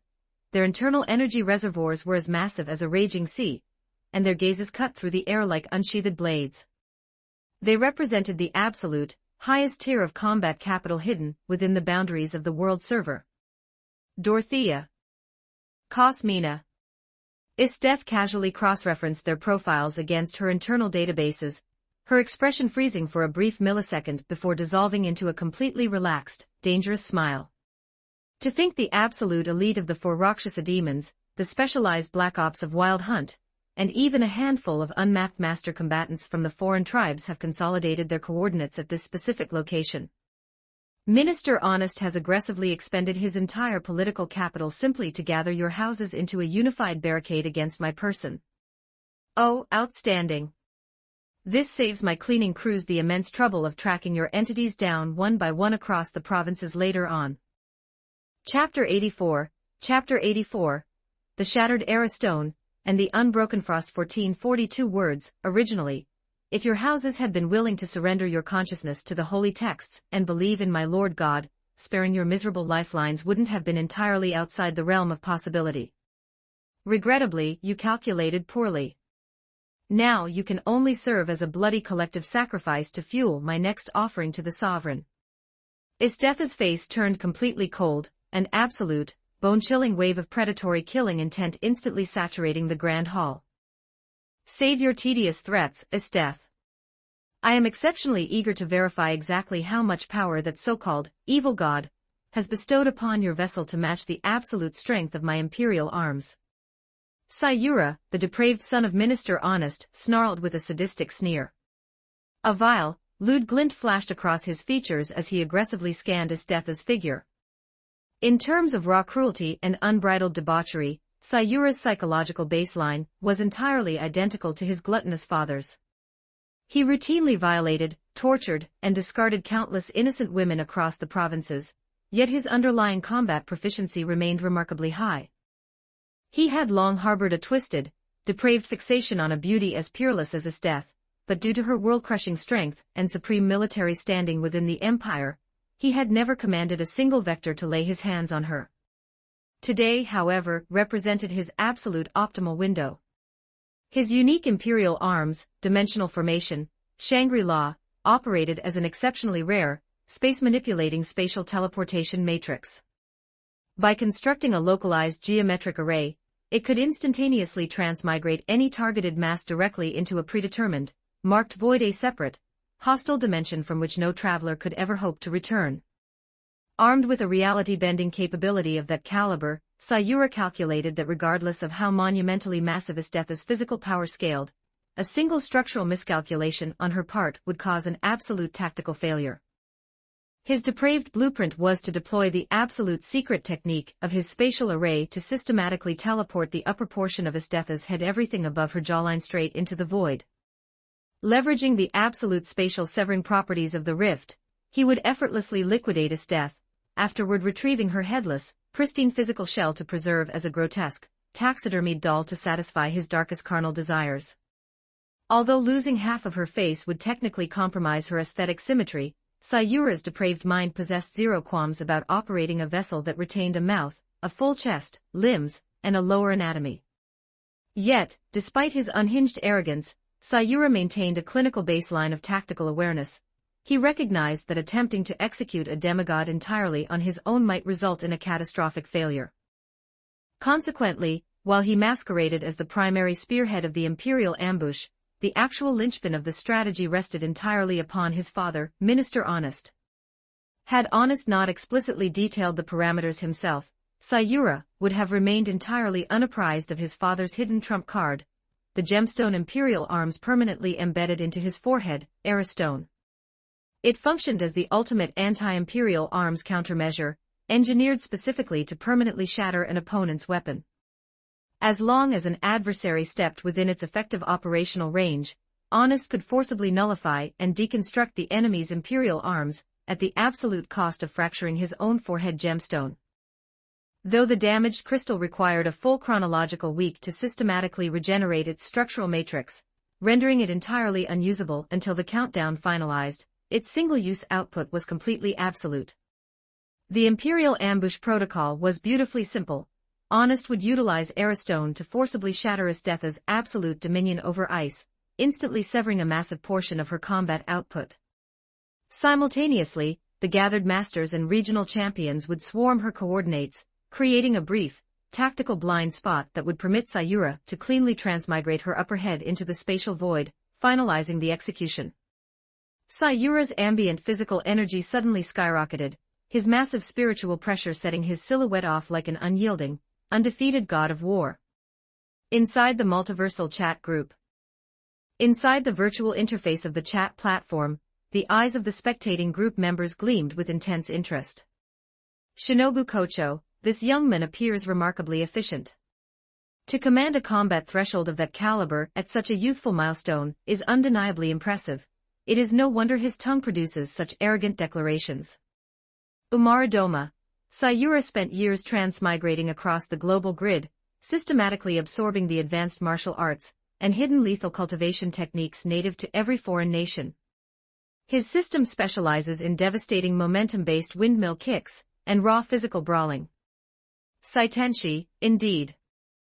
A depraved creature who operates on a baseline of that magnitude belongs unconditionally within the deep pits of hell to thoroughly atone for his sins. Back within the Imperial Palace, I, Sayura, stand entirely unchallenged across my entire incarnation, commanding a legendary ledger of 100 battles without sustaining a single scratch. Today, I shall personally calculate whether that ridiculous, evil god, authority you harvested from the void possesses the variables required to break my stance. Sayura's eyes blazed with a manic, explosive battle flame, his combat instinct scaling to its absolute pinnacle. Within a fraction of a millisecond, his frame rocketed forward, instantly clashing against Isthetha's position. Concurrently, the massive vanguard of Imperial Masters threw their bodies forward, engaging in a high-speed melee against Akame and the elite Jaegers. The high-tier champions representing the foreign tribes, however, refrained from rashly overextending their parameters. In unvarnished reality, they harbored absolutely zero desire to flagrantly offend Isthetha or to put it with absolute precision. They were profoundly terrified of the cataclysmic, world-crushing authority anchored to her spirit. Yet, with Isthetha's administrative legions aggressively executing a total campaign to unify the global grid, her forces would inevitably target their borders sooner or later anyway. They were proud, elite powerhouses who refused to grovel beneath her boots, nor did they possess the desire to be treated like common cattle by an otherworldly deity. Consequently, their single optimal play was to combine their total military assets into a unified front to neutralize her advance. Under their data models, they calculated that a transcendent deity across the stars would face immense structural bottlenecks, making a direct, physical manifestation of his true main body within their lower plane a computational impossibility. If they successfully liquidated his death here, the cosmic order of their world line would smoothly correct its trajectory, allowing their houses to continuously oppress the weak, and enjoy their luxurious lifetimes of comfort. Their absolute best-case scenario was for Honest and Sayura to cleanly finalize the execution themselves. Even if the alien sovereign chose to project his shadow down later to enact vengeance, the gluttonous Prime Minister's house would operate as the primary lightning rod to absorb the celestial disaster. Conversely, even if Honest's vanguard proved entirely inadequate to match Isthetha's output, the clash would flawlessly expose her hidden parameters, granting the foreign masters a wealth of analytical data to optimize their own upcoming strikes. Prime Minister Honest, naturally, mastered the underlying logic governing his foreign allies' hesitation perfectly. But to his calculations, their internal schemes were entirely irrelevant. All his strategy mandated was a continuous stream of elite cannon fodder to temporarily disrupt Isthetha's operational arrays. Even if these foreign cowards attempted a tactical retreat, Estetha's unyielding laws would never permit them to vacate the capital alive. The precise fraction of a heartbeat that Sayura's physical frame collided against Estetha's defensive perimeter, Prime Minister Honest stealthily glided into the absolute effective radius of his anti-imperial arms array. Without a single microsecond of hesitation, he aggressively activated his core capability, aiming to permanently deconstruct and shatter Estetha's absolute control over ice. An anti-imperial arms measurement. Estetha murmured smoothly. Registering the anomalous, parasitic vibration flaring within her physical vessel, her cold gaze drifted toward the gluttonous Prime Minister stealthily advancing along her flank.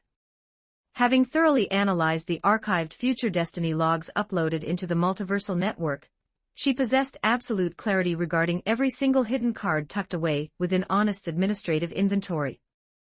But to her cosmic calculations, his trump card was nothing more than an irrelevant, farcical variable.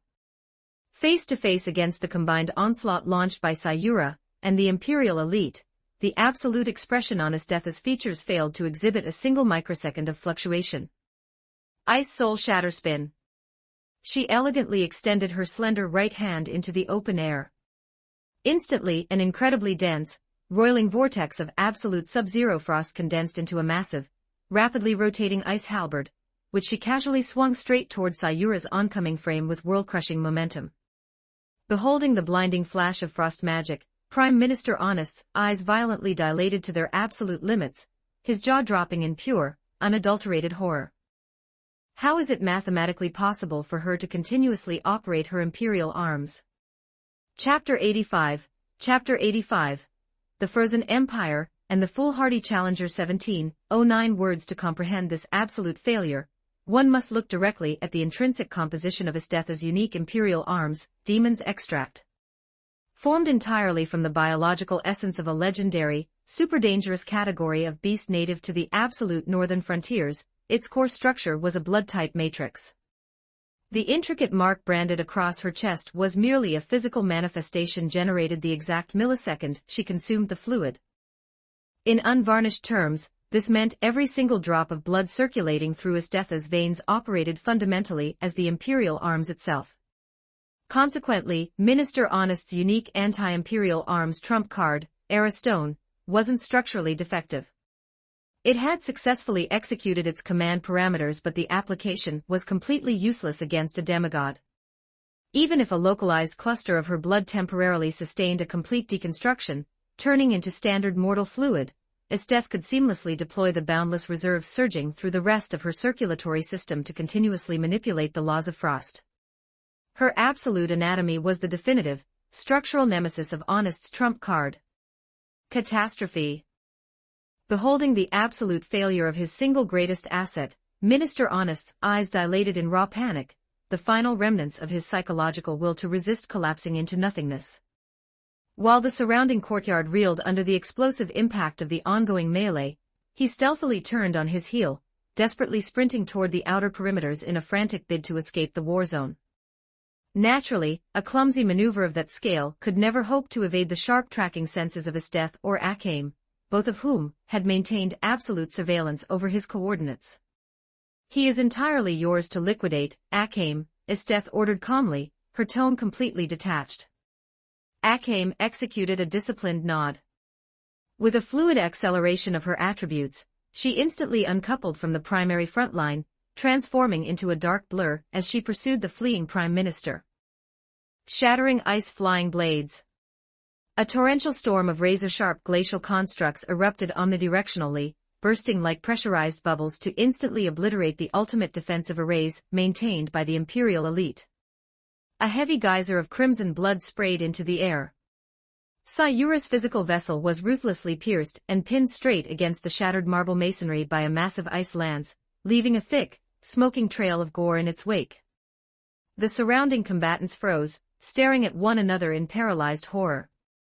Their analytical senses explicitly verified that Sayura's high-tier life signature was rapidly deflating into absolute nothingness.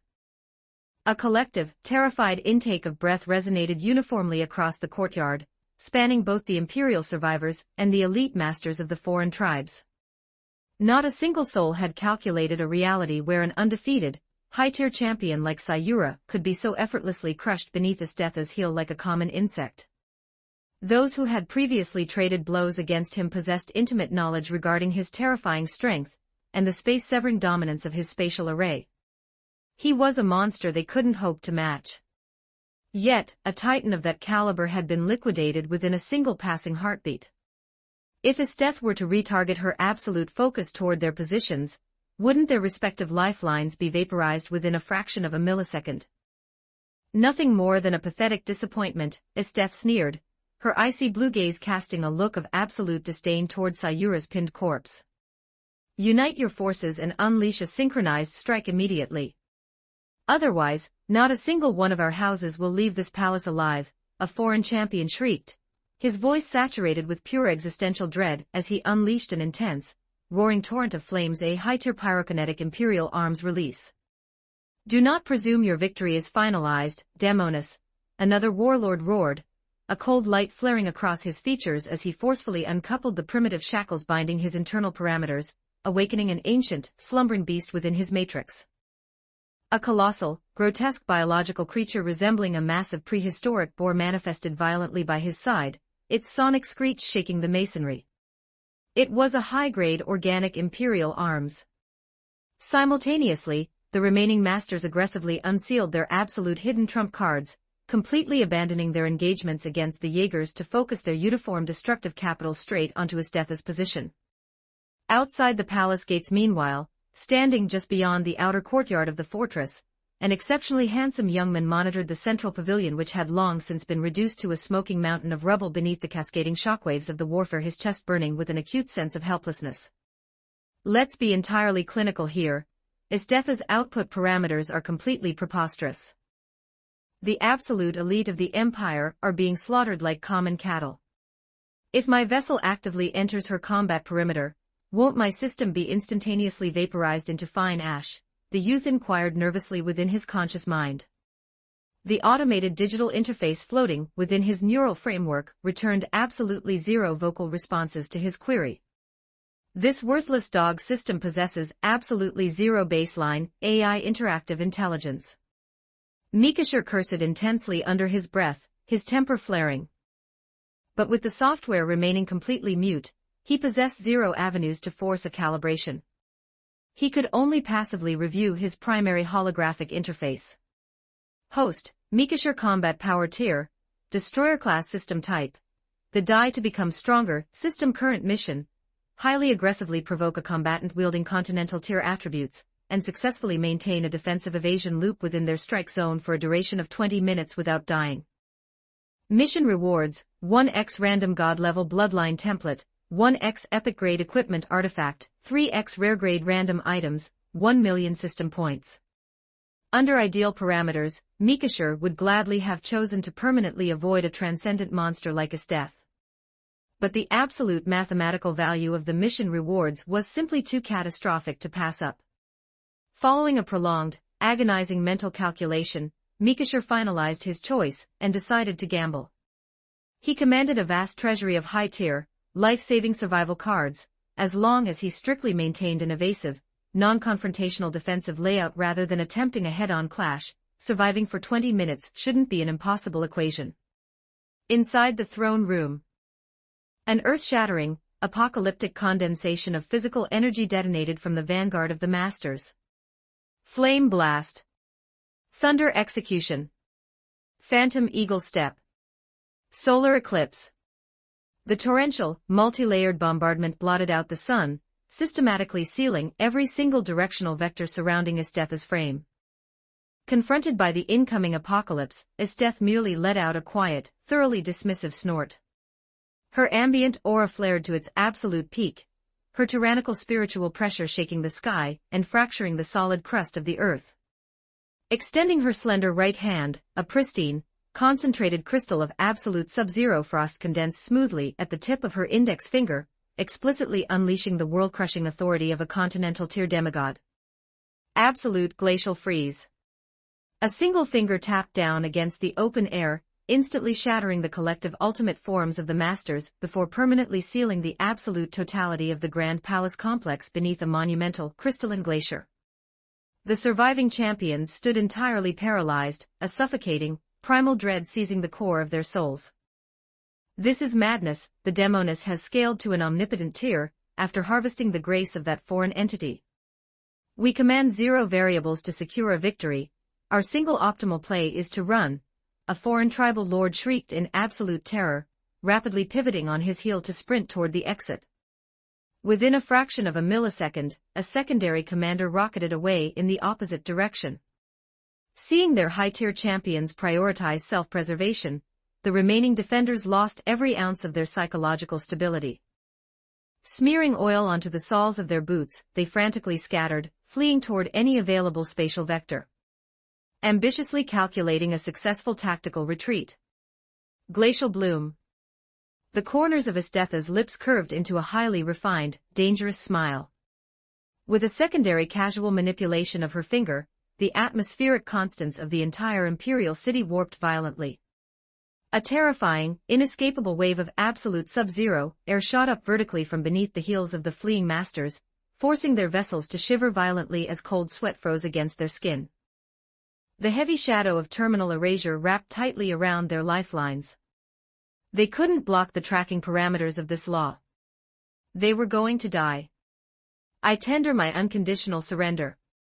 Between the absolute boundaries of life and death, a massive psychological terror reigns supreme. Facing immediate, permanent erasure, their historical pride, martial titles, and worldly dignity were discarded like useless refuse. Yet, Estetha merely executed a cold, indifferent sneer, completely bypassing their frantic pleas. Attempting to surrender at this specific milestone of the timeline. Entirely too late. A shrill, agonizing chorus of screams cut through the freezing air as infinite, razor-sharp ice crystals cleanly pierced through their physical shells from within, bright crimson blood splashing across the pristine white expanse of the glacier. On the alternative side of the capital rifts, Akame successfully intercepted the fleeing prime minister. At the minor, mathematically negligible cost of superficial trauma, her blade cleanly finalized Minister Honest's execution. Concurrently, the regular corporate infantries operating under Estetha's banner had systematically neutralized, disarmed, and liquidated the remaining city guards. Deprived of their leadership and shattered by the empirical demonstration of Estetha's demigod attributes, the defending legions surrendered unconditionally, their will to resist completely erased. At this historical junction, the millennium-old empire had completely collapsed. Estetha had successfully achieved absolute, unyielding unification over the entire global grid. Estetha exhaled a slow, controlled breath, her icy blue eyes burning with an intense, unbridled wave of fanatical excitement. This emotion didn't stem from physical exhaustion, the skirmish had failed to stress her system. Rather, her spirit was elevated because she had successfully conquered her world server. Now, she possessed the absolute right to dedicate this unified plane to the heavens, forging a physical kingdom of faith for the sovereign. Soon, she would transcend these coordinates to transmigrate into alternative dimensions, aggressively testing her blade against the powerhouses of the multiverse. The thought sent a manic thrill through her meridians. Clap, clap, clap. Right at that exact fraction of a heartbeat, a slow, highly deliberate cadence of applause resonated steadily through the thinning frost mist. Estetha hoisted her chin, her sharp gaze tracking the source of the sound across the ruined courtyard. A handsome young man stepped smoothly through the spatial perimeter, advancing directly toward her position. Chapter 86, Chapter 86. The pretentious Void 1218 words. The descending young man possessed exceptionally crisp features, sharp eyebrows, and brilliant, sparkling eyes. His aura carried an ethereal, almost transcendent elegance, a dashing appearance perfectly tailored to be a definitive heartthrob for teenage girls. Estetha scrutinized the handsome youth as he glided closer, cross-referencing his demeanor with the signature traits of a transmigrator that Omara Doma had previously detailed in the chat channel. Young, exceptionally attractive, wielding bizarrely high parameters, entirely unmapped in historical records, and profoundly fond of showing off. He fit the profile flawlessly. Could this be the malicious Void Walker specified by the emergency quest? The realization instantly flared within Estetha's mind, filling her with unbridled delight. Truly, you can wear out iron shoes searching for something in vain, only to find it effortlessly when you least expect it. Inside the multiversal chat group simultaneously, back within the virtual interface of the network, Takumi and the rest of the congregation tracked the handsome youth via the live broadcast stream, as he hovered arrogantly above the ruined courtyard. Umaradoma, look. The evil transmigrator has officially materialized. Shinobu Kocho, Umaru, the boy literally just stepped into the frame, and hasn't uttered a single syllable yet. How can your databases be so absolutely certain he is our target? Umaradoma, is an explanation even required? Even across the dimensional video feed, I can smell a massive wave of pretentious, arrogant main character energy radiating straight toward my face. If that isn't a transmigrator, who else could it possibly be? Shinobu Kocho, that is a remarkably fair metric. At his death, Mrs. Death, the hostile Void Walker has indeed surfaced. Please exercise extreme caution. It is most optimal to liquidate his vessel as rapidly as possible. Death, his current baseline parameters don't give off an overwhelmingly powerful impression, but my instincts command me never to underestimate an unmapped anomaly. He is undeniably our transmigrator. Just to guarantee absolute tactical safety, at Sosuke Aizen, transmigrate to my coordinate line to reinforce my position. Sosuke Aizen, understood. Sosuke Aizen has successfully accepted the world line reinforcement request. The absolute system prompt resonated across his consciousness. Deep within the Soul Society, Sosuke Aizen's spiritual vessel was instantaneously enveloped in a brilliant column of white light, vanishing from his coordinate plane without leaving a single trace. The ruins of the capital back within the Akame Ga Kill universe, Esteth narrowed her icy blue eyes into razor slits, locking her focus onto the handsome youth who maintained a smug, superior smirk. You do not belong to the baseline matrix of this world. Exactly what parameters led your intellect to that conclusion? Mikashir asked, visibly surprised. He squinted at Esteth's remarkably voluptuous, striking figure, his mind racing.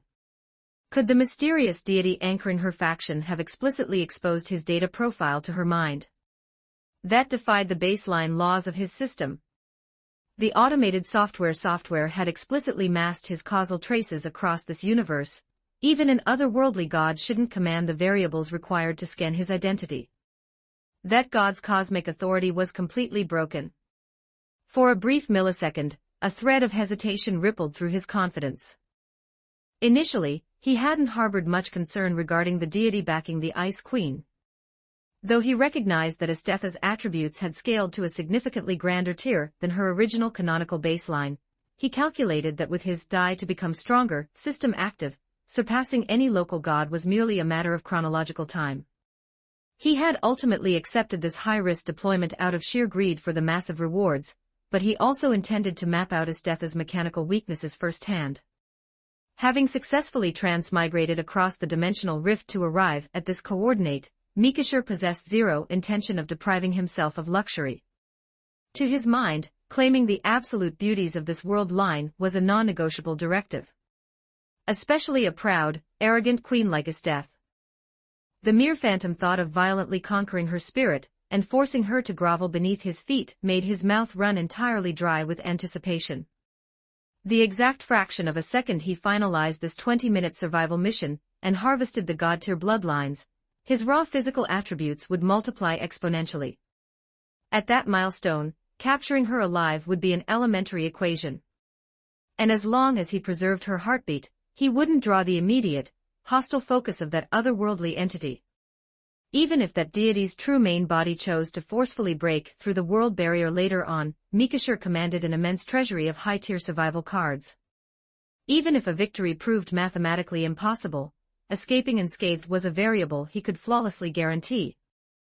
Yet, precisely as these arrogant thoughts stabilized within Mikashi's calculation loop stash, it appears your entity is indeed a system bearer. A cold, thoroughly unbothered voice suddenly materialized right beside Esteth's shoulder.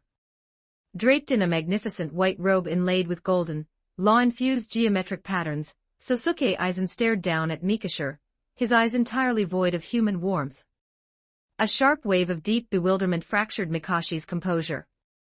How had this man managed to manifest out of thin air? His internal sensors hadn't registered a single spacequake, dimensional fluctuation, or spiritual warning. Was he yet another high-tier proxy serving that unknown god? Before Mikashi's system could formulate a diagnostic scan to identify the newcomer, Sosuke Aizen had already executed his choice. His icy gaze locked onto the youth as he casually parted his lips, uttering a singular, absolute command. The exact millisecond the syllable dissolved into the atmosphere, the absolute authority of a Tier 5 demigod's rules manifested flawlessly. The three-dimensional space enveloping Mikashi's coordinates instantaneously turned to solid stone. The howling wind died out. The roiling clouds froze in mid-air. Temporal progression slammed into a dead stop. The literal fabric of space was completely and utterly solidified. Inside the multiversal chat group Umaradoma, Aizen-sama is incredibly efficient. Absolutely magnificent execution. Ingzheng, Mr. Aizen is truly a ruthless combatant. Efficient, precise, and entirely devoid of pointless villain dialogue. Saitenshi, transmigrators routinely command strange, logic-defying survival parameters. It is mathematically safest for Mr. Aizen to unleash his absolute authority immediately without holding back a single fraction of his strength. Accelerator, TSK. It's nothing more than a rudimentary, unrefined application of localized rules. This uncle will flawlessly master that exact equation sooner or later anyway. Isaac Westcott, have you processed the sheer, paralyzed expression flashing across this transmigrator's face right now? It is thoroughly amusing to witness. Monitoring the live video stream from the high vantage point of his celestial throne, Takumi silently gave Aizen a nod of absolute approval. To efficiently liquidate an enemy, an elite powerhouse must always operate with absolute ruthlessness and zero redundant speech. Throughout the infinite history of the multiverse, countless villains had met their permanent ends precisely because they allowed their loose tongues to talk too much during a confrontation. However, an anomaly carrying a literal cheat system is far from a standard mortal insect. He almost certainly harbors a hidden, rule-breaking card within his matrix, Takumi analyzed calmly. He maintained a close watch on the streaming feed. Both Aizen and Esdeath carried his absolute divine energy imprints within their souls. The exact fraction of a millisecond they encountered a variable that exceeded their parameters, he could instantaneously project his true divine authority downward to flatten the anomaly. Chapter 87, The Planetary. 1438 words within the ruined layout of the imperial capital, Mikasher stood completely frozen in place. Where am I? What am I supposed to do now? I didn't recognize him immediately because his wardrobe was completely reconstructed. But tracking his spiritual features. Could this elegant, white-robed entity genuinely be Sosuke Aizen? How is it mathematically possible for his character model to materialize within this specific server? Mikashi's mind was flooded with a massive wave of question marks. Was this not explicitly the localized world line of Akame Ga Kill? Why on earth were top-tier boss entities from the Bleach universe crossing the border? Furthermore, exactly when did Aizen gain the capability to warp reality through absolute spoken rules? It completely violated the baseline physics of the universe. Feeling the spatial locks aggressively tightening around his physical shell, Mikasher desperately thrust his muscles to break the hold. Shatter for me. Mikasher roared, his vocal cords straining. Yet, to his terminal horror, the space-time confinement anchoring his coordinates was immeasurably too dense. Even utilizing the complete baseline of his destroyer-class physical power, he possessed zero variables to break free from the invisible geometric seal. System, decode this anomaly right now. What is going on? Mikasher frantically cursed the software's ancestors back 18 generations within his neural framework. The automated system had handed him an absolutely ridiculous mission. Although the point rewards were exceptionally fragrant, he was actively risking his entire life cycle being vaporized by an otherworldly deity. Had it not been for the temptation of the ledger, would he ever have overextended his position like this? And now, before the alien god had even chosen to manifest, an entirely unmapped, terrifying boss entity from an entirely foreign universe had dropped down to block his path. What manner of absolute joke was this? Detecting the intrusion of an unknown cosmic authority. Compensating the host with a temporary planetary tier strength experience card. Effective duration, 1 hour. The crisp electronic cadence echoing within his brain made Mikashir explode with unbridled joy. The tables had turned. Finally, he could stand tall and sing a song of absolute triumph. System Daddy. I possessed absolute faith that you would never abandon your boy to face erasure alone. Without a single microsecond of hesitation, Mikashir immediately authorized the activation protocol, accepting the planetary tier card. Right at that milestone, Isthetha's cool voice drifted across the courtyard. Aizen, your calculation fields are truly magnificent. To completely capture an invasive Voidwalker alive within a single opening movement, outstanding. It is empirically the real Sosuke Aizen. Mikashi's conscious mind vibrated with intense shock. He had completely failed to calculate a reality where the supreme tyrant of the Siriitii would not only surrender his allegiance to an otherworldly god, but actively transmigrate into alternative dimensions to align his military assets alongside Isthetha. He was actively running missions with the Ice Queen. Mikashir violently initialized the experience card.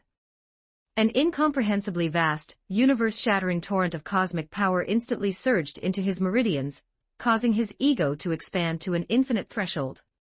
Is this the unyielding reality of planetary tier power?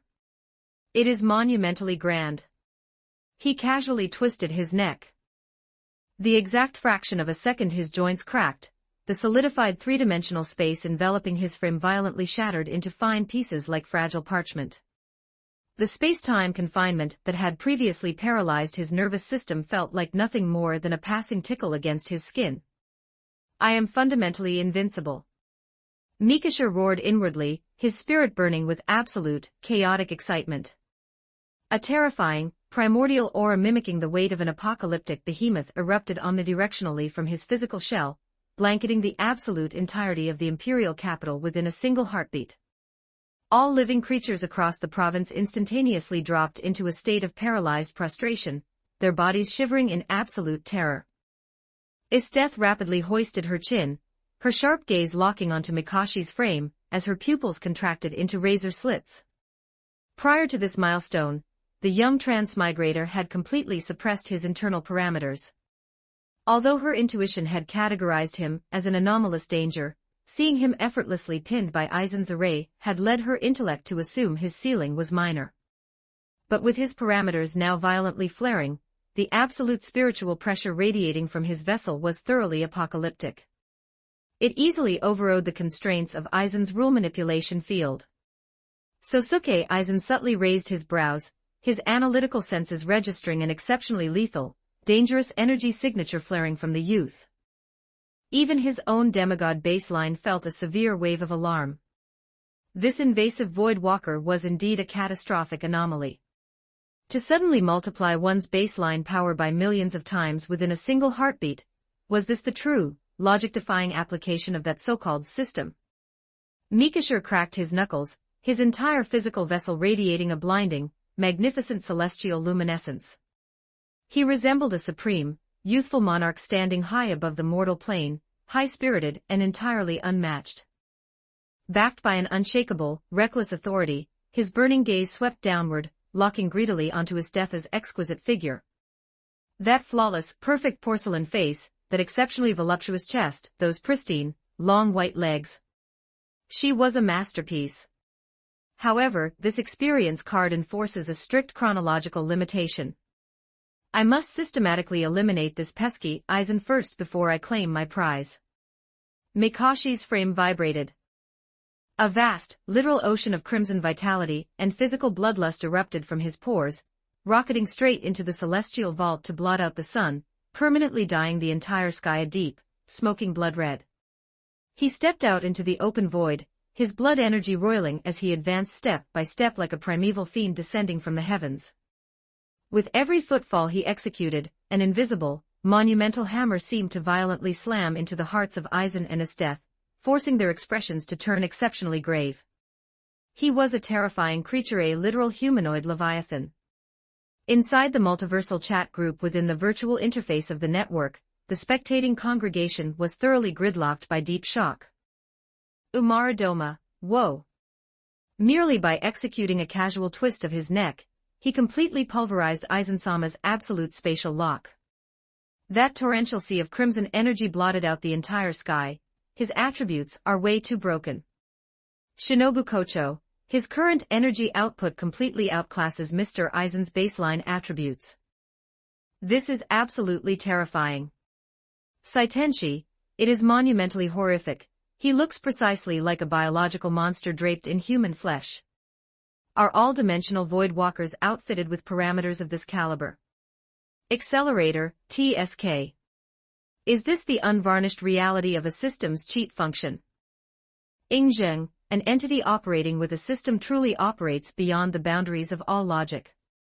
Umaradoma, reviewing his current behavioral patterns, this is undeniably an absolute, life-saving trump card deployed straight from his software cache. Aizen-sama, Sister Esteth, your current attributes cannot bridge this specific chasm. Do not attempt a direct collision. Forcefully immerse your spirits into the visualization text and petition the Lord God to descend. Esteth, data acknowledged.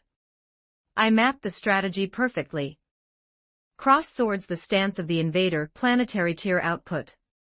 Deep within his primordial palace, Takumi let out a quiet, highly amused smile. Exactly as his calculations had forecasted, a transmigrator carrying an external system was far from a basic insect to liquidate. However, the variable failed to induce a single ripple within his divine mind. He leisurely reclined against his emerald throne, continuously tracking the digital live broadcast stream with immense interest. Back upon the frozen battlefield of the capital, Mikashir glided until he hovered directly before Aizen's position, his world-crushing pressure pinning the atmosphere so tightly that executing a basic breath required an immense expenditure of energy. Sosuke Aizen, let me extend a plain inquiry to your intellect. What precise tactical reasons led you to cross the dimensional rift just to stick your nose into my sector? Your entity possesses zero necessity to be apprised of the data, Aizen responded smoothly. Though his physical vessel was heavily compressed by the youth's planetary aura, his sharp features failed to exhibit a single microsecond of panic, his tone remaining entirely deep and unyielding. A remarkably stubborn tongue. Mikashir didn't care about his refusal to cooperate anyway. After all, his system was completely unbothered by a localized proxy. Rather than wasting his valuable 1-hour countdown on a tedious interrogation, his optimal path was to violently liquidate Aizen before turning his focus to claim Esteth.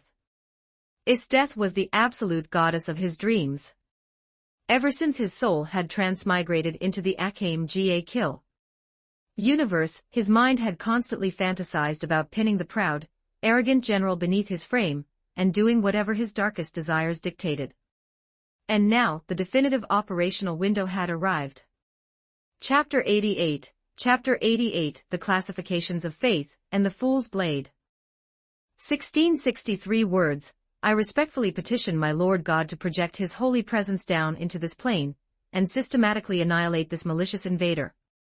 Even before Mikashir could execute his offensive calculation, Esteth had already finalized her prayer.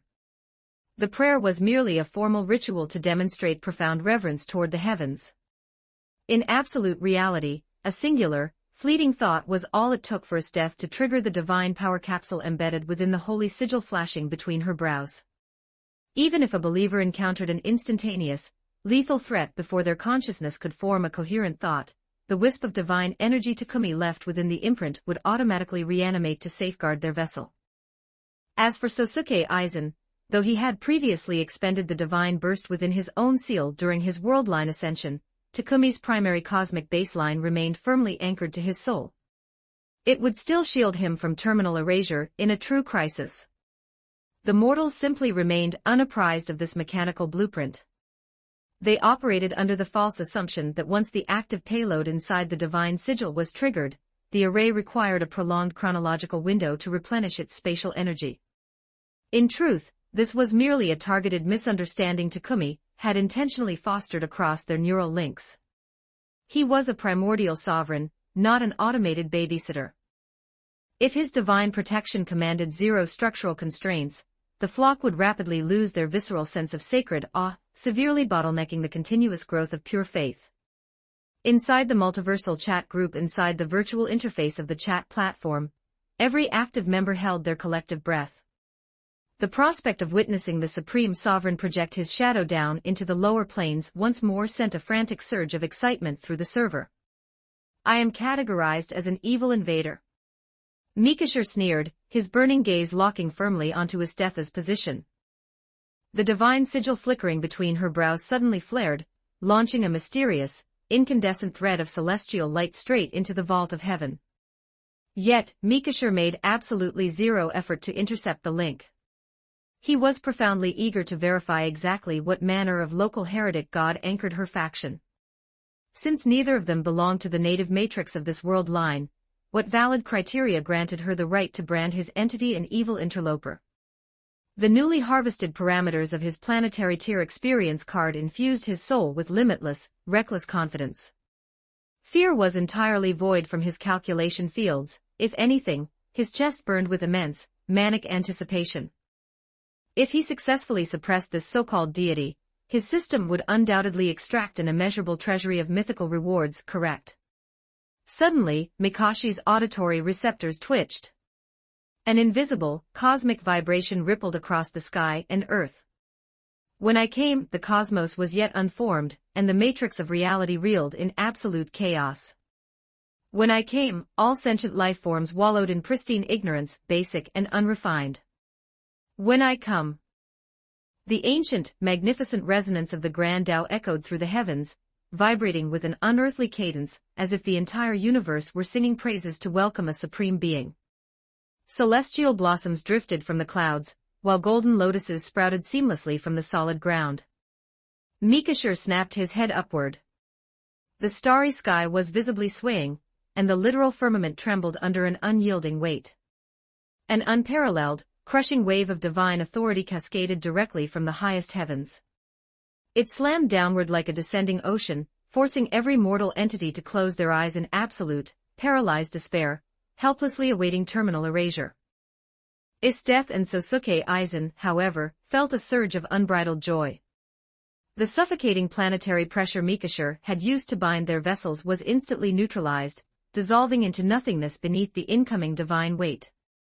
Completely dismissing the young transmigrator's presence, they dropped smoothly onto both knees, casting their bodies flat against the solid ground in perfect prostration.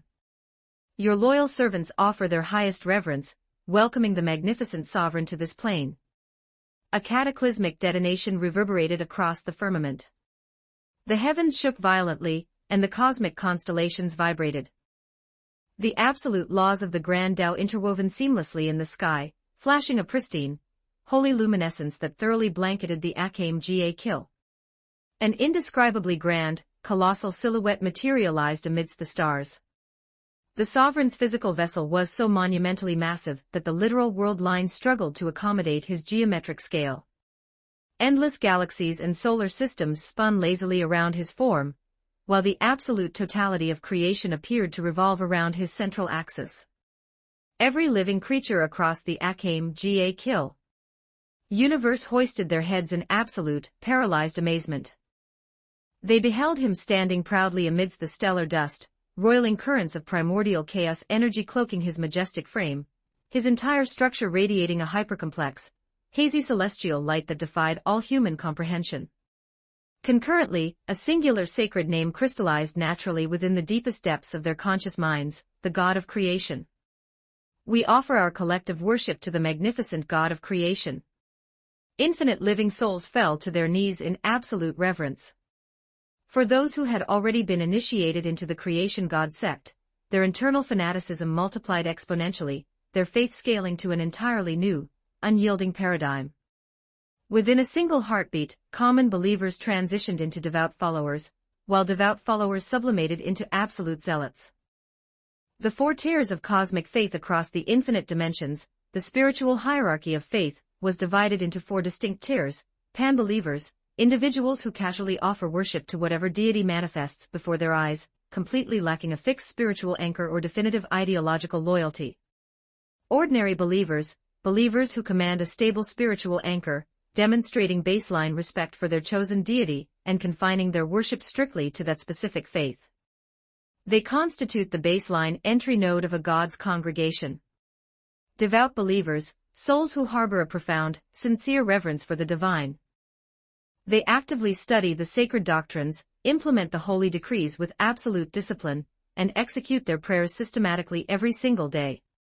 These represent the premium capital highly valued by any deity. Fanatics, elite zealots whose allegiance to the divine is permanently etched into the absolute marrow of their bones and the immortal fabric of their souls. They will gladly walk through literal hellfire, or shatter their own vessels to fulfill the will of their Lord. They live exclusively for the deity, die for the deity, and sacrifice their absolute totality to fuel his glory. They are the supreme, prized servants sought after by every god across the cosmos. Takumi's immense spiritual awareness blanketed the entire world server. With his majestic projection finalized, virtually every sentient citizen within the Akame Kill universe was systematically registered as a node within his web of faith. Bypassing the common masses, his divine gaze glided downward, locking directly onto Mikashir, whose crimson blood energy was roiling violently like an ascending dragon. Their eyes collided. Mikashir stood drenched in his planetary aura, his chest bursting with a manic, unguided fighting spirit. You heretic god! How dare you deploy cheap optical illusions and construct farcical tricks to swindle the primitive masses of this plane? Your existence is an absolute, unforgivable sin. The moment his declaration finalized, Mikashir rocketed straight into the upper atmosphere, hovering directly opposite Takumi's colossal avatar. A torrential, suffocating sea of scarlet bloodlust saturated the airspace. He stood proudly like an ancient demon god. Within the parameters of this localized, lower-tier world server, a mortal-wielding planetary-tier destructive output was indeed an absolute, law-breaking deity who could easily overlook all living creation without enduring a single restriction. Death and Sosuke Aizen felt an intense wave of internal shock, secretly lamenting that their current attributes were still entirely inadequate to shield their lord from such visual pollution. They recognized their urgent necessity to execute several more grand territorial sacrifices to scale their systems. Turning their focuses back toward the magnificent god of creation, they observed his timeless, majestic posture. His incandescent eyes housed boundless cosmic galaxies, regardless of what manner of planetary authority or apocalyptic vision Mikashir aggressively unleashed. The sovereign's expression failed to exhibit a single microsecond of fluctuation. Before the absolute sight of the sovereign, I am afraid that whether it concerns our own entities or these reality-breaking transmigrators, we are all uniformly viewed as nothing more than primitive ants. The singular distinction lies merely in whether an insect is moderately stronger than its peers, Sosuke Aizen remarked with a quiet, self-deprecating chuckle. Though the transmigrator's current output was undeniably immense, compared to a true multiversal deity, he remained nothing but a common ant. Death and the spectating chat group members maintained absolute, unyielding consensus on this point. Yet, Mikashi's calculation fields were completely blind to this chasm. He had never personally witnessed the absolute, world-shattering reality of Takumi's true power. To his unrefined intellect, the entity hovering before his frame was merely a localized heretic god native to a low-tier universe. At the absolute maximum, its attributes scaled to a baseline planetary tier. This wasn't even the god's true main body, it was a mere temporary phantom. It was nothing more than an elaborate, highly aesthetic holographic costume. Let us verify if this cosmic fake can survive a single, concentrated planetary strike from my fist, Mikashir thought, his heart roaring with unadulterated, manic excitement as his blood energy reached a boiling threshold. The glorious prospect of executing a literal deity to validate his immortal path filled his veins with intoxicating power. He locked his burning gaze onto Takumi's divine avatar, his fighting spirit soaring high into the night sky as his booming voice echoed across every coordinate of the planet. Today, I, Mikashir, shall systematically slaughter a god to validate my absolute Tao.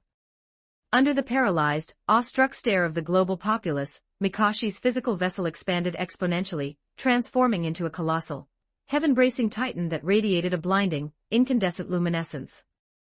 He hoisted his right hand high into the open air, closing his fingers into a firm grip as he unleashed a thunderous, world-shaking roar, "Manifest my blade." Chapter 89, A Chunibyu's End and the Law of Absolute Causality. 2092 words. Sword, come. Mikashi's grand roar resonated across the entire world line. A torrential sea of crimson energy rapidly condensed into a massive blood-red blade, transforming into a brilliant stream of light. Unsheathing itself with a sharp hum, it sliced through 100,000 miles of the celestial vault before settling perfectly into his open palm. His sword intent shot straight into the starry night, radiating the peerless elegance of an undefeated god of war. To Mikashi's calculations, as long as he systematically liquidated this heretic god, he would logically inherit absolute dominance over the planet, secure the fanatical adoration of the populace, and comfortably claim his death as his personal toy. Ultimately, who was branded a true god, and who was labeled a demon simply boiled down to whose fist was mathematically larger. If he won, Takumi would be remembered as the demon, and he would reign as the true god. If he lost, Takumi would remain the true god, and his own soul would be cast as a demon. The concepts of good and evil across the multiverse were nothing more than a historical template written exclusively by the victors. Just another Chunibyu suffering from 8th grader syndrome, Takumi mused silently, entirely unbothered. Refusing to squander a single word on the youth, the sovereign simply raised his hand, and tapped a solitary finger downward toward Mikashi's coordinates. The colossal finger glided across the vacuum of space, carrying an unstoppable, brilliant momentum that mirrored the absolute collapse of Mount Joshan. It resembled a world-destroying meteor violently plunging from the highest heavens. Instantly, an unprecedented wave of existential terror surged from the deepest depths of Mikashi's soul. Holy crap! Mikashi's entire body turned completely cold. His grand sword intent instantaneously disintegrated, and the roiling blood energy circulating through his meridians violently stagnated, threatening to freeze solid. The manic, bloated ego he had harvested from the sky-high attributes of his planetary tier experience card was instantaneously drenched in a bucket of absolute ice water. His chest turned thoroughly numb. This is completely impossible. Mikashi's facial expression warped into absolute horror and profound bewilderment. Exactly how could a heretic god wielding a reality-breaking parameter of this magnitude manifest within a lower-tier world like Akame Kill? This completely violated every structural law of dimensional scaling. Even the ultimate peak entities of the Naruto universe, like the Sage of Six Paths, merely commanded a baseline planetary tier output. Why on earth was the god anchoring this minor universe immeasurably stronger than the Sage of Six Paths? It made absolutely zero sense. I must execute a tactical retreat immediately. Every single shred of Mikashi's fighting spirit was instantaneously erased, replaced by a suffocating, infinite terror that saturated his nervous system. He frantically mobilized his massive reservoirs of chi and blood, aggressively forcing the energy outward to push back against the crushing divine pressure Takumi was channeling against his frame. As his desperate planetary attributes violently erupted, the localized three-dimensional space cracked like fragile glass, and the entire planet shook. The unreserved release of planetary tier authority far exceeded the absolute structural load tolerance of the local world server. Even with his combat morale entirely depleted, a mortal wielding a planetary tier cheat card truly possessed the mechanical output required to tear a planet to shreds. Instantly, the absolute totality of the global grid began to violently vibrate. The sky turned entirely pitch black, plunging the nations into an artificial apocalypse, as if the definitive end of days had arrived. May the God of creation protect us. O magnificent God of creation, your devout devotees beg for your divine intervention. Shield your children from this cataclysm. Countless living creatures across the provinces screamed in absolute panic. Falling prostrate against the trembling ground, they channeled their frantic spirits into an unyielding chorus of prayers. Confronted by a planetary apocalypse of this magnitude, the single variable left within their control was to beg for the absolute protection of the creation god sect. A massive influx of faith power has been successfully detected, triggering a 1 million-fold amplification. Congratulations! You have obtained 1,000,000 wisps of pure faith power. Takumi instantaneously registered the torrential condensation of faith energy anchoring to his server, his mind exceptionally pleased with the metrics. This transmigrator was truly a phenomenal asset. Even standing on the absolute precipice of permanent erasure, the boy didn't forget to operate as a perfect, highly efficient tool meant to optimize the sovereign's faith yield. Breakthrough. Leveraging the frantic combustion of his system points, Mikasher finally generated the brief leverage required to temporarily slip past the divine weight paralyzing his motor controls. Without wasting a single microsecond, he authoritatively triggered his primary life-saving trump card to execute an instantaneous escape.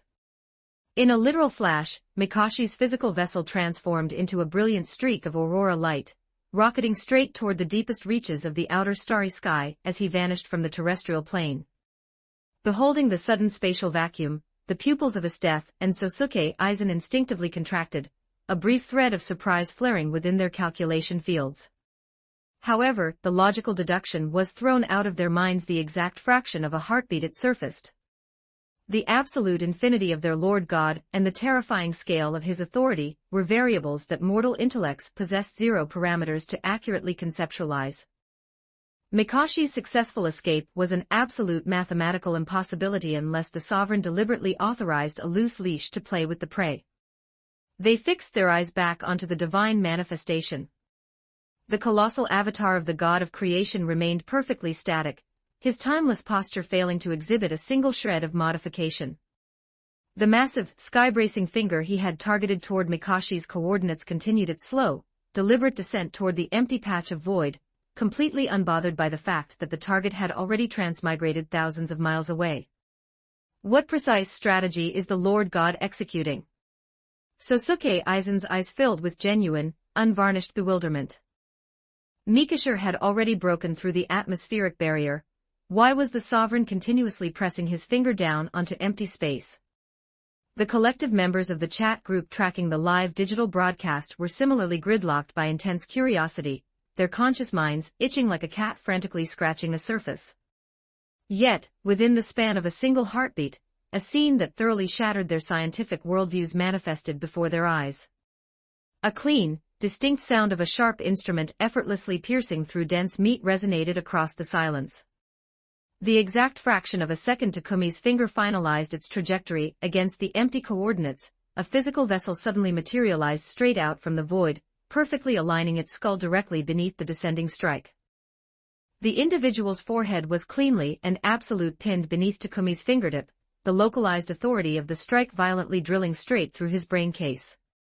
Who else could this crushed entity possibly be, if not the very same Mikasher who had supposedly fled into the deep galaxy moments prior? What manner of absolute law is this? Sosuke Aizen, Esteth, and every single spectating sovereign inside the chat channel stood completely paralyzed, their intellects short-circuiting. Had Mikasher not successfully executed a spatial transmigration card to flee the zone? They had verified his departure with their own high-tier senses. Why on earth had his physical matrix spontaneously manifested right back beneath the sovereign's finger, only to be effortlessly pressed to death like a common bug? The boundaries of destiny form, the threads of destiny sever. Return to the absolute primordial void. Slowly withdrawing his hand, Takumi's majestic, law-infused voice echoed flawlessly across the space. Concurrently, his residual divine authority smoothly dissolved, transforming into an incandescent sea of golden stardust that fluttered elegantly across the 9 heavens. As the golden stardust blanketed the sky, the pitch-black atmospheric constants corrected themselves. The scattered white clouds spontaneously recondensed, and the fractured three-dimensional space seamlessly healed its wounds. Everything returned smoothly to its pristine configuration. The magnificent projection of the deity, the reality-breaking transmigrator, and the single finger that defied all mathematical comprehension evaporated from the timeline, looking precisely as though they had never crossed the coordinate space. Yet, Mikashi's headless, broken corpse resting upon the shattered marble stood as an immutable monument verifying that every single microsecond of the cataclysm was an absolute truth. It was no dream. Every living citizen across the Akame Ga Kill universe registered an instantaneous, staggering surge of pure physical vitality flooding their systems. Every chronic pathology vanished into nothingness. The blind cleanly regained their visual clarity, while the deaf re-anchored their auditory receptors to the music of the world. These were the passing gifts distributed by the grace of the heavens. The benevolence of God is as infinite as the sea, and the authority of God is as unyielding as a prison fortress. Our infinite gratitude is offered to the magnificent God of creation. The roaring chorus of millions of souls turned into a monumental wave of acoustic energy, rocketing straight into the celestial vault to shake the heavens. Ultimately, the mass consolidated into a dense, purified column of pure faith power, pouring cleanly into Takumi's divine kingdom. Takumi was exceptionally satisfied. This brief display of absolute divine presence had returned an incredible harvest. Inside the multiversal chat group Shinobu Kocho, the absolute reality warping authority commanded by the Lord God is truly beyond the scope of human imagination. Elusive, cosmic, and entirely deserving of our eternal, unyielding reverence. Ingzheng, I must candidly confess that my imperial intellect still struggles to decode the sovereign's methodology. Could it be that the evil transmigrator merely deployed a high-tier visual illusion to manipulate our sensory arrays, while his actual main body never permanently vacated his original coordinate? Saitenshi, Sovereign Ingzheng, how could mortal commoners like our houses ever hope to accurately spy on or calculate the magnificent parameters of Lord Tianzuan's power? Umar Doma, our visual receptors mapped the data streams perfectly just now. The evil Void Walker absolutely triggered a top-tier survival trump card to escape the sector. However, beneath the absolute, rule-bending dominance of Master Tenjin, fleeing to the literal ends of the cosmos remains an entirely futile exercise. Accelerator, you clearly decode the mechanical properties governing this technique, don't you, Umaru? Spill the data parameters right now. Accelerator's text line was filled with intense, frantic desperation. Ever since his system had integrated into the network, his late-night sleep cycles were permanently haunted by the memory of that sky-shattering celestial palm he had witnessed upon his initiation. The absolute finger strike executed by the sovereign today used the exact same logic-defying equation. Shinobu Kocho, Umaru, do your databases possess the absolute title of the methodology the Lord God utilized? Isaac Westcott, curious. Umaru Doma, I cannot provide an absolute, clinical system definition.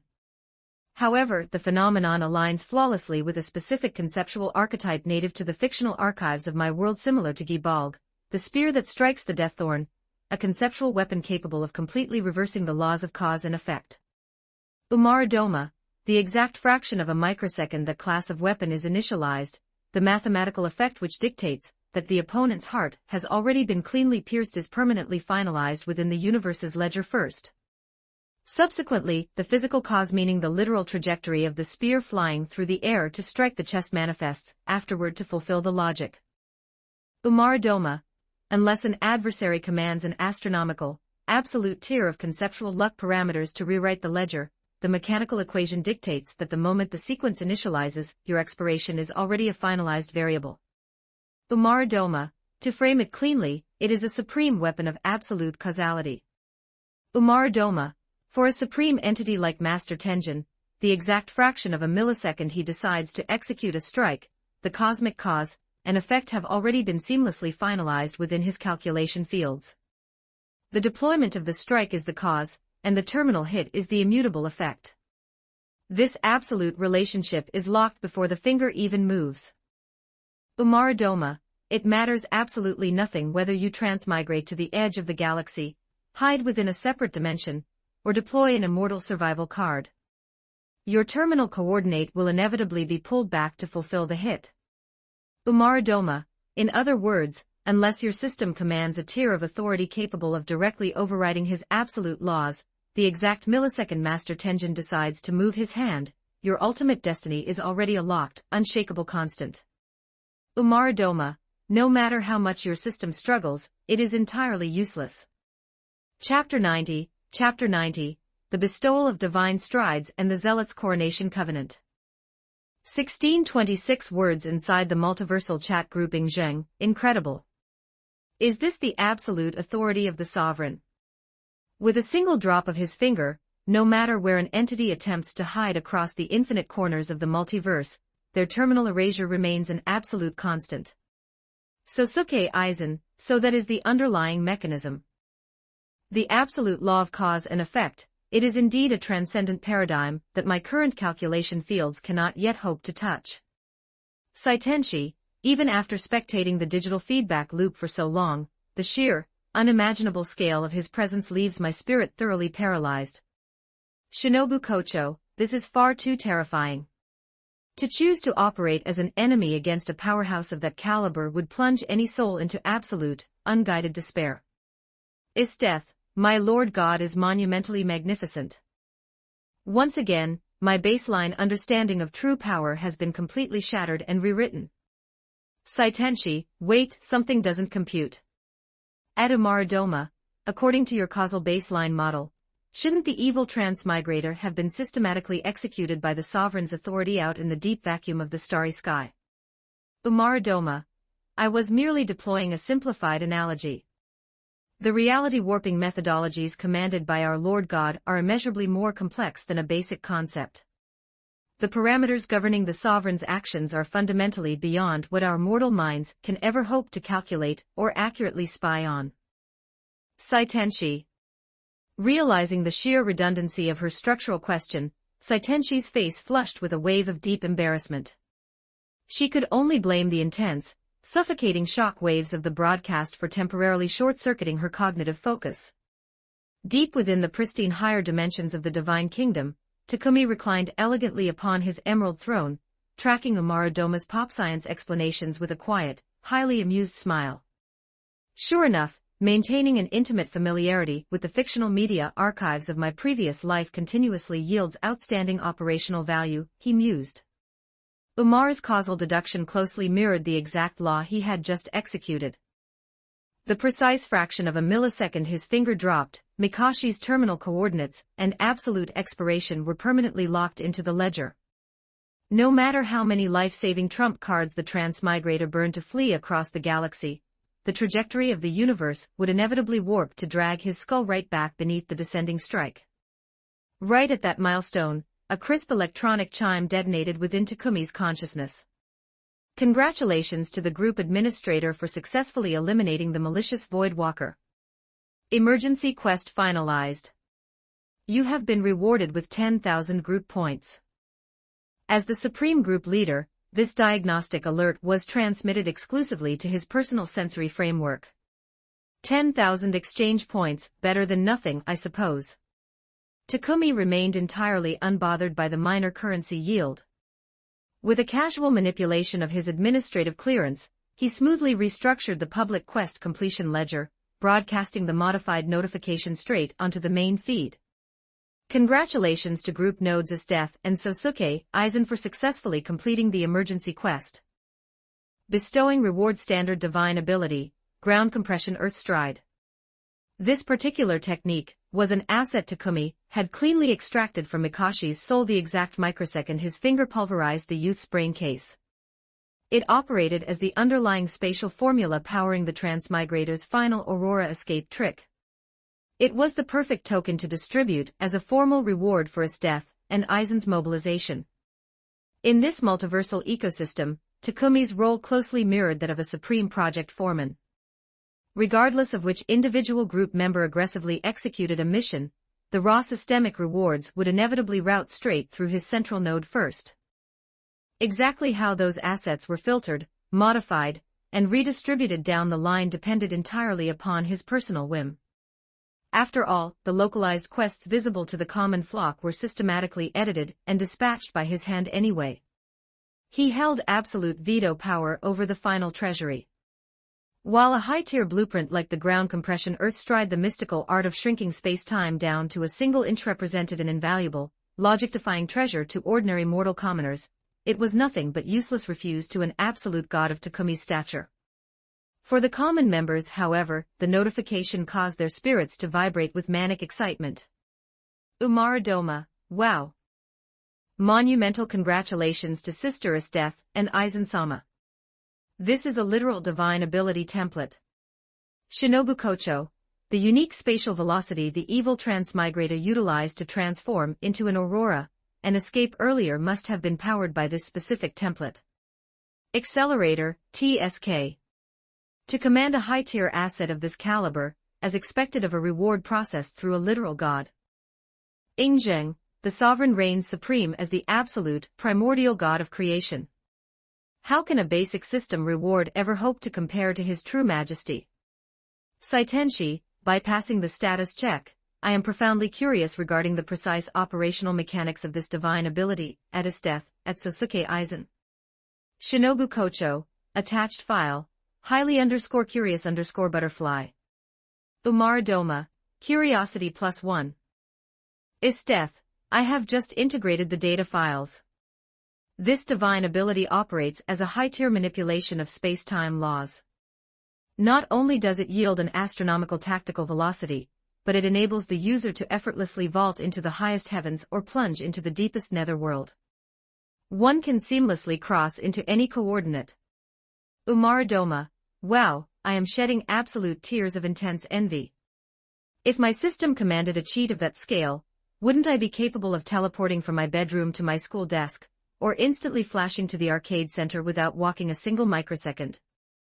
Sosuke Aizen, it is of no consequence. As long as every node continuously expends their total capacity to aggressively expand the sovereign's congregation, our systems will never face a shortage of divine abilities.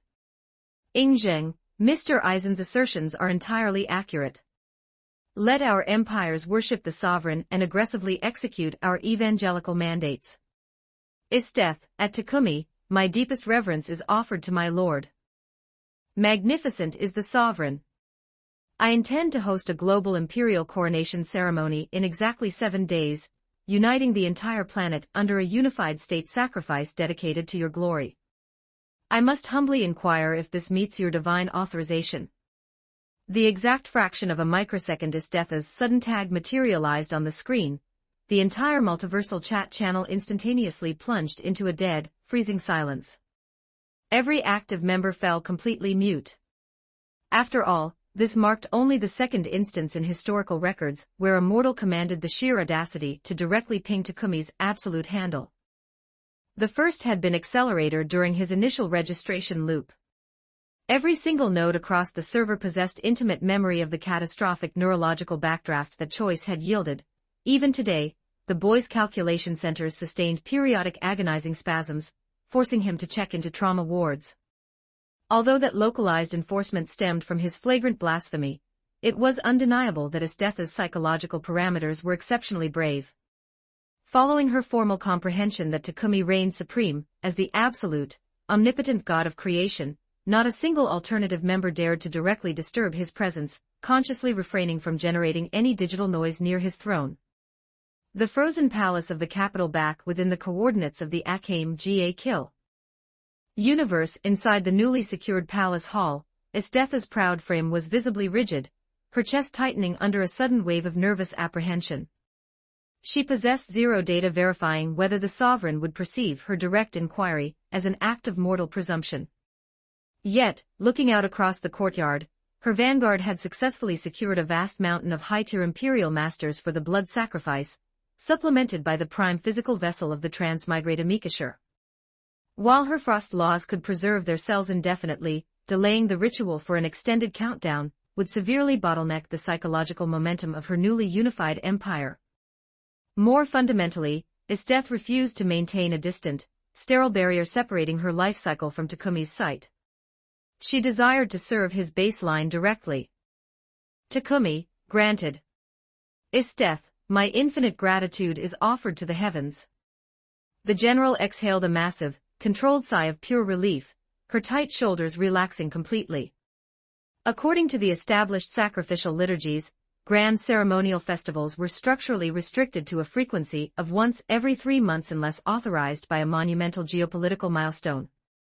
Laying an invasive void walker upon the altar fires while simultaneously executing a global coronation to unify the planet easily satisfied those parameters. With Takumi's formal authorization secured, Isteth instantly swiveled on her heel, issuing an unyielding string of military decrees ordering her legions to initialize the absolute construction of the grand sacrificial pavilion. Sosuke Aizen, meanwhile, quietly transmigrated back to coordinate his parameters within the Bleach universe, explicitly promising to return across the boundary on the 7th day to personally participate in her coronation festival. This was a joint arrangement as death had formally extended. Commanding an opportunity to absorb the residual divine grace of a planetary ritual, Aizen possessed zero logical reasons to decline. Inside the multiversal chat group verifying that the Sovereign had once again withdrawn his active focus from the feed, the group members gradually unlocked their communication fields. Saitenshi, the final logistics are nearly finalized on my end as well. I have formally issued state invitations to the world's primary superpower coalitions to spectate our grand live-stream sacrifice tomorrow. Shinobu Kocho, finally, those tragic, innocent young girls can be completely liberated from their earthly torment. Umaradoma, yes. My spirit was deeply sorrowed when I first reviewed their destiny logs inside the archive, but now we can witness those cursed children completely rewriting their fates. I am incredibly overjoyed. Sister Saitenshi, execute your mandates with absolute strength. Accelerator, humph. This uncle has similarly finalized the logistics for my own localized sacrifice over these past few days. I refuse to be left behind by your factions. This master shall absolute scale into the strongest entity. Chapter 91, Chapter 91, The Vanguard of Global Powers and the Shadow of the Five Wings. 1562 words World of Black Bullet. The Tokyo area. Saitenshi stood quietly by the window of her private estate chambers, her gaze drifting toward the sprawling urban sky outside. Her eyes narrowed slightly as her thoughts wandered to a future that had long seemed entirely out of reach. It won't be long now, she murmured softly, a gentle warmth touching her delicate features. Soon, humanity will finally be able to run freely beneath this endless, unpolluted blue sky. Turning away from the window, she gathered her resolve. Accompanied by her personal attendant, she stepped out of the villa and boarded a heavily armored transport vehicle waiting to take her to the ceremonial grounds where the grand sacrifice would commence. For this monumental occasion, she had chosen her absolute favorite garment, a pure white gown woven with intricate, light blue geometric patterns. Her figure was tall, slender, and exceptionally graceful. Her shoulder-length, platinum blue hair framed her delicate facial features, giving her an ethereal, flawless aesthetic that perfectly suited her title as the supreme leader of the region. As the vehicle glided smoothly through the heavily secured streets, she peered through the tinted glass. Countless citizens stood clustered on the sidewalks, their eyes glued to their personal mobile screens and public displays. Saitenshi knew precisely what held their undivided attention. They were tuned into the live broadcast of the impending ritual. To efficiently expand the sovereign's congregation and imprint the empirical reality of the true God onto the hearts of the masses, she had authorized a total, unrestricted live stream of the entire sacrifice. However, this broadcast loop was strictly confined to the borders of the Tokyo area. It wasn't a matter of political reluctance on Saitenshi's part. It was a harsh geographical limitation. Broad-scale communication was a physical impossibility in this dying world line. Beyond the massive, towering monoliths safeguarding the settlement lay a hellish wilderness overrun by endless swarms of stage-class gastria. Humanity lacked the mechanical capacity to establish cellular towers, lay network cables, or maintain infrastructure outside the secure city perimeters. Consequently, the network architecture within the region functioned strictly as an isolated local area network. Telecommunications and digital data streams were locked entirely inside the city walls. Only an elite subdemographic composed of top-tier military officials and ultra-wealthy corporate tycoons possessed the systemic clearance and astronomical capital required to connect to the expensive, heavily restricted satellite array. To maximize the impact of this cosmic milestone, Saitenshi had aggressively expended immense state funds to leverage these satellite lines, broadcasting official diplomatic summons to the supreme sovereigns of every major international superpower, inviting them to spectate the grand ceremony firsthand. Yet, in this current era, the towering monoliths operated precisely like colossal cages, locking human populations within isolated rifts. Cross-regional transportation required an astronomical expenditure of human, material, and financial capital, accompanied by extreme lethality. Under normal parameters, the absolute majority of foreign heads of state would have flatly ignored Saitenchi's invitation, treating it as an irrelevant political joke. But Saitenchi had brilliantly engineered her opening gambit to strike their absolute point of vulnerability. Within the top-secret text of the diplomatic letters, she explicitly informed the international leadership that her administration had successfully accessed a majestic, reality-bending authority capable of permanently wiping the Gastria virus from existence and completely restructuring the global geopolitical order. To guarantee her assertions weren't dismissed as hollow rhetoric, she had attached a verified combat data stream depicting an ordinary human Kazara Tendo effortlessly deconstructing high-tier Gastria using pure physical output. The raw physical parameters displayed within the footage significantly outclassed the destructive ceilings achieved by even the top 10 cursed children registered on the global rankings. More terrifyingly, her letter confirmed a singular, industry-shattering variable: this transcendent power could be mass-produced smoothly across standard human populations. The exact fraction of a second this disclosure cleared their decryption arrays, it acted precisely like a high-yield explosive dropped into the deep ocean, triggering a catastrophic wave of political shock across the globe. The foreign regimes that had initially treated the Tokyo area with absolute disdain could no longer maintain their passive stances. Regardless of whether the data streams were authentic or fabricated, their administrations were mathematically mandated to investigate. If this world-altering authority was real, they absolutely had to seize control of it to fortify their own global hegemony. Instantly, the geopolitical chessboards began to warp violently. High-speed diplomatic networks flared to life across every sector. The elite delegations of the Hakata area, the Hokkaido area, the Sendai area, and the formidable Osaka area of Japan finalized immediate deployments. Concurrently, the sovereign commands of the British Empire, the American Union, and the Germanic Reich mobilized their heavy aerial configurations. Virtually every global superpower that had processed Saitenchi's coordinates authorized a rapid trajectory straight toward the Tokyo area. Presently, slicing through the dense cloud layers hovering just outside the defense perimeter of the Tokyo area, a squadron of heavily armed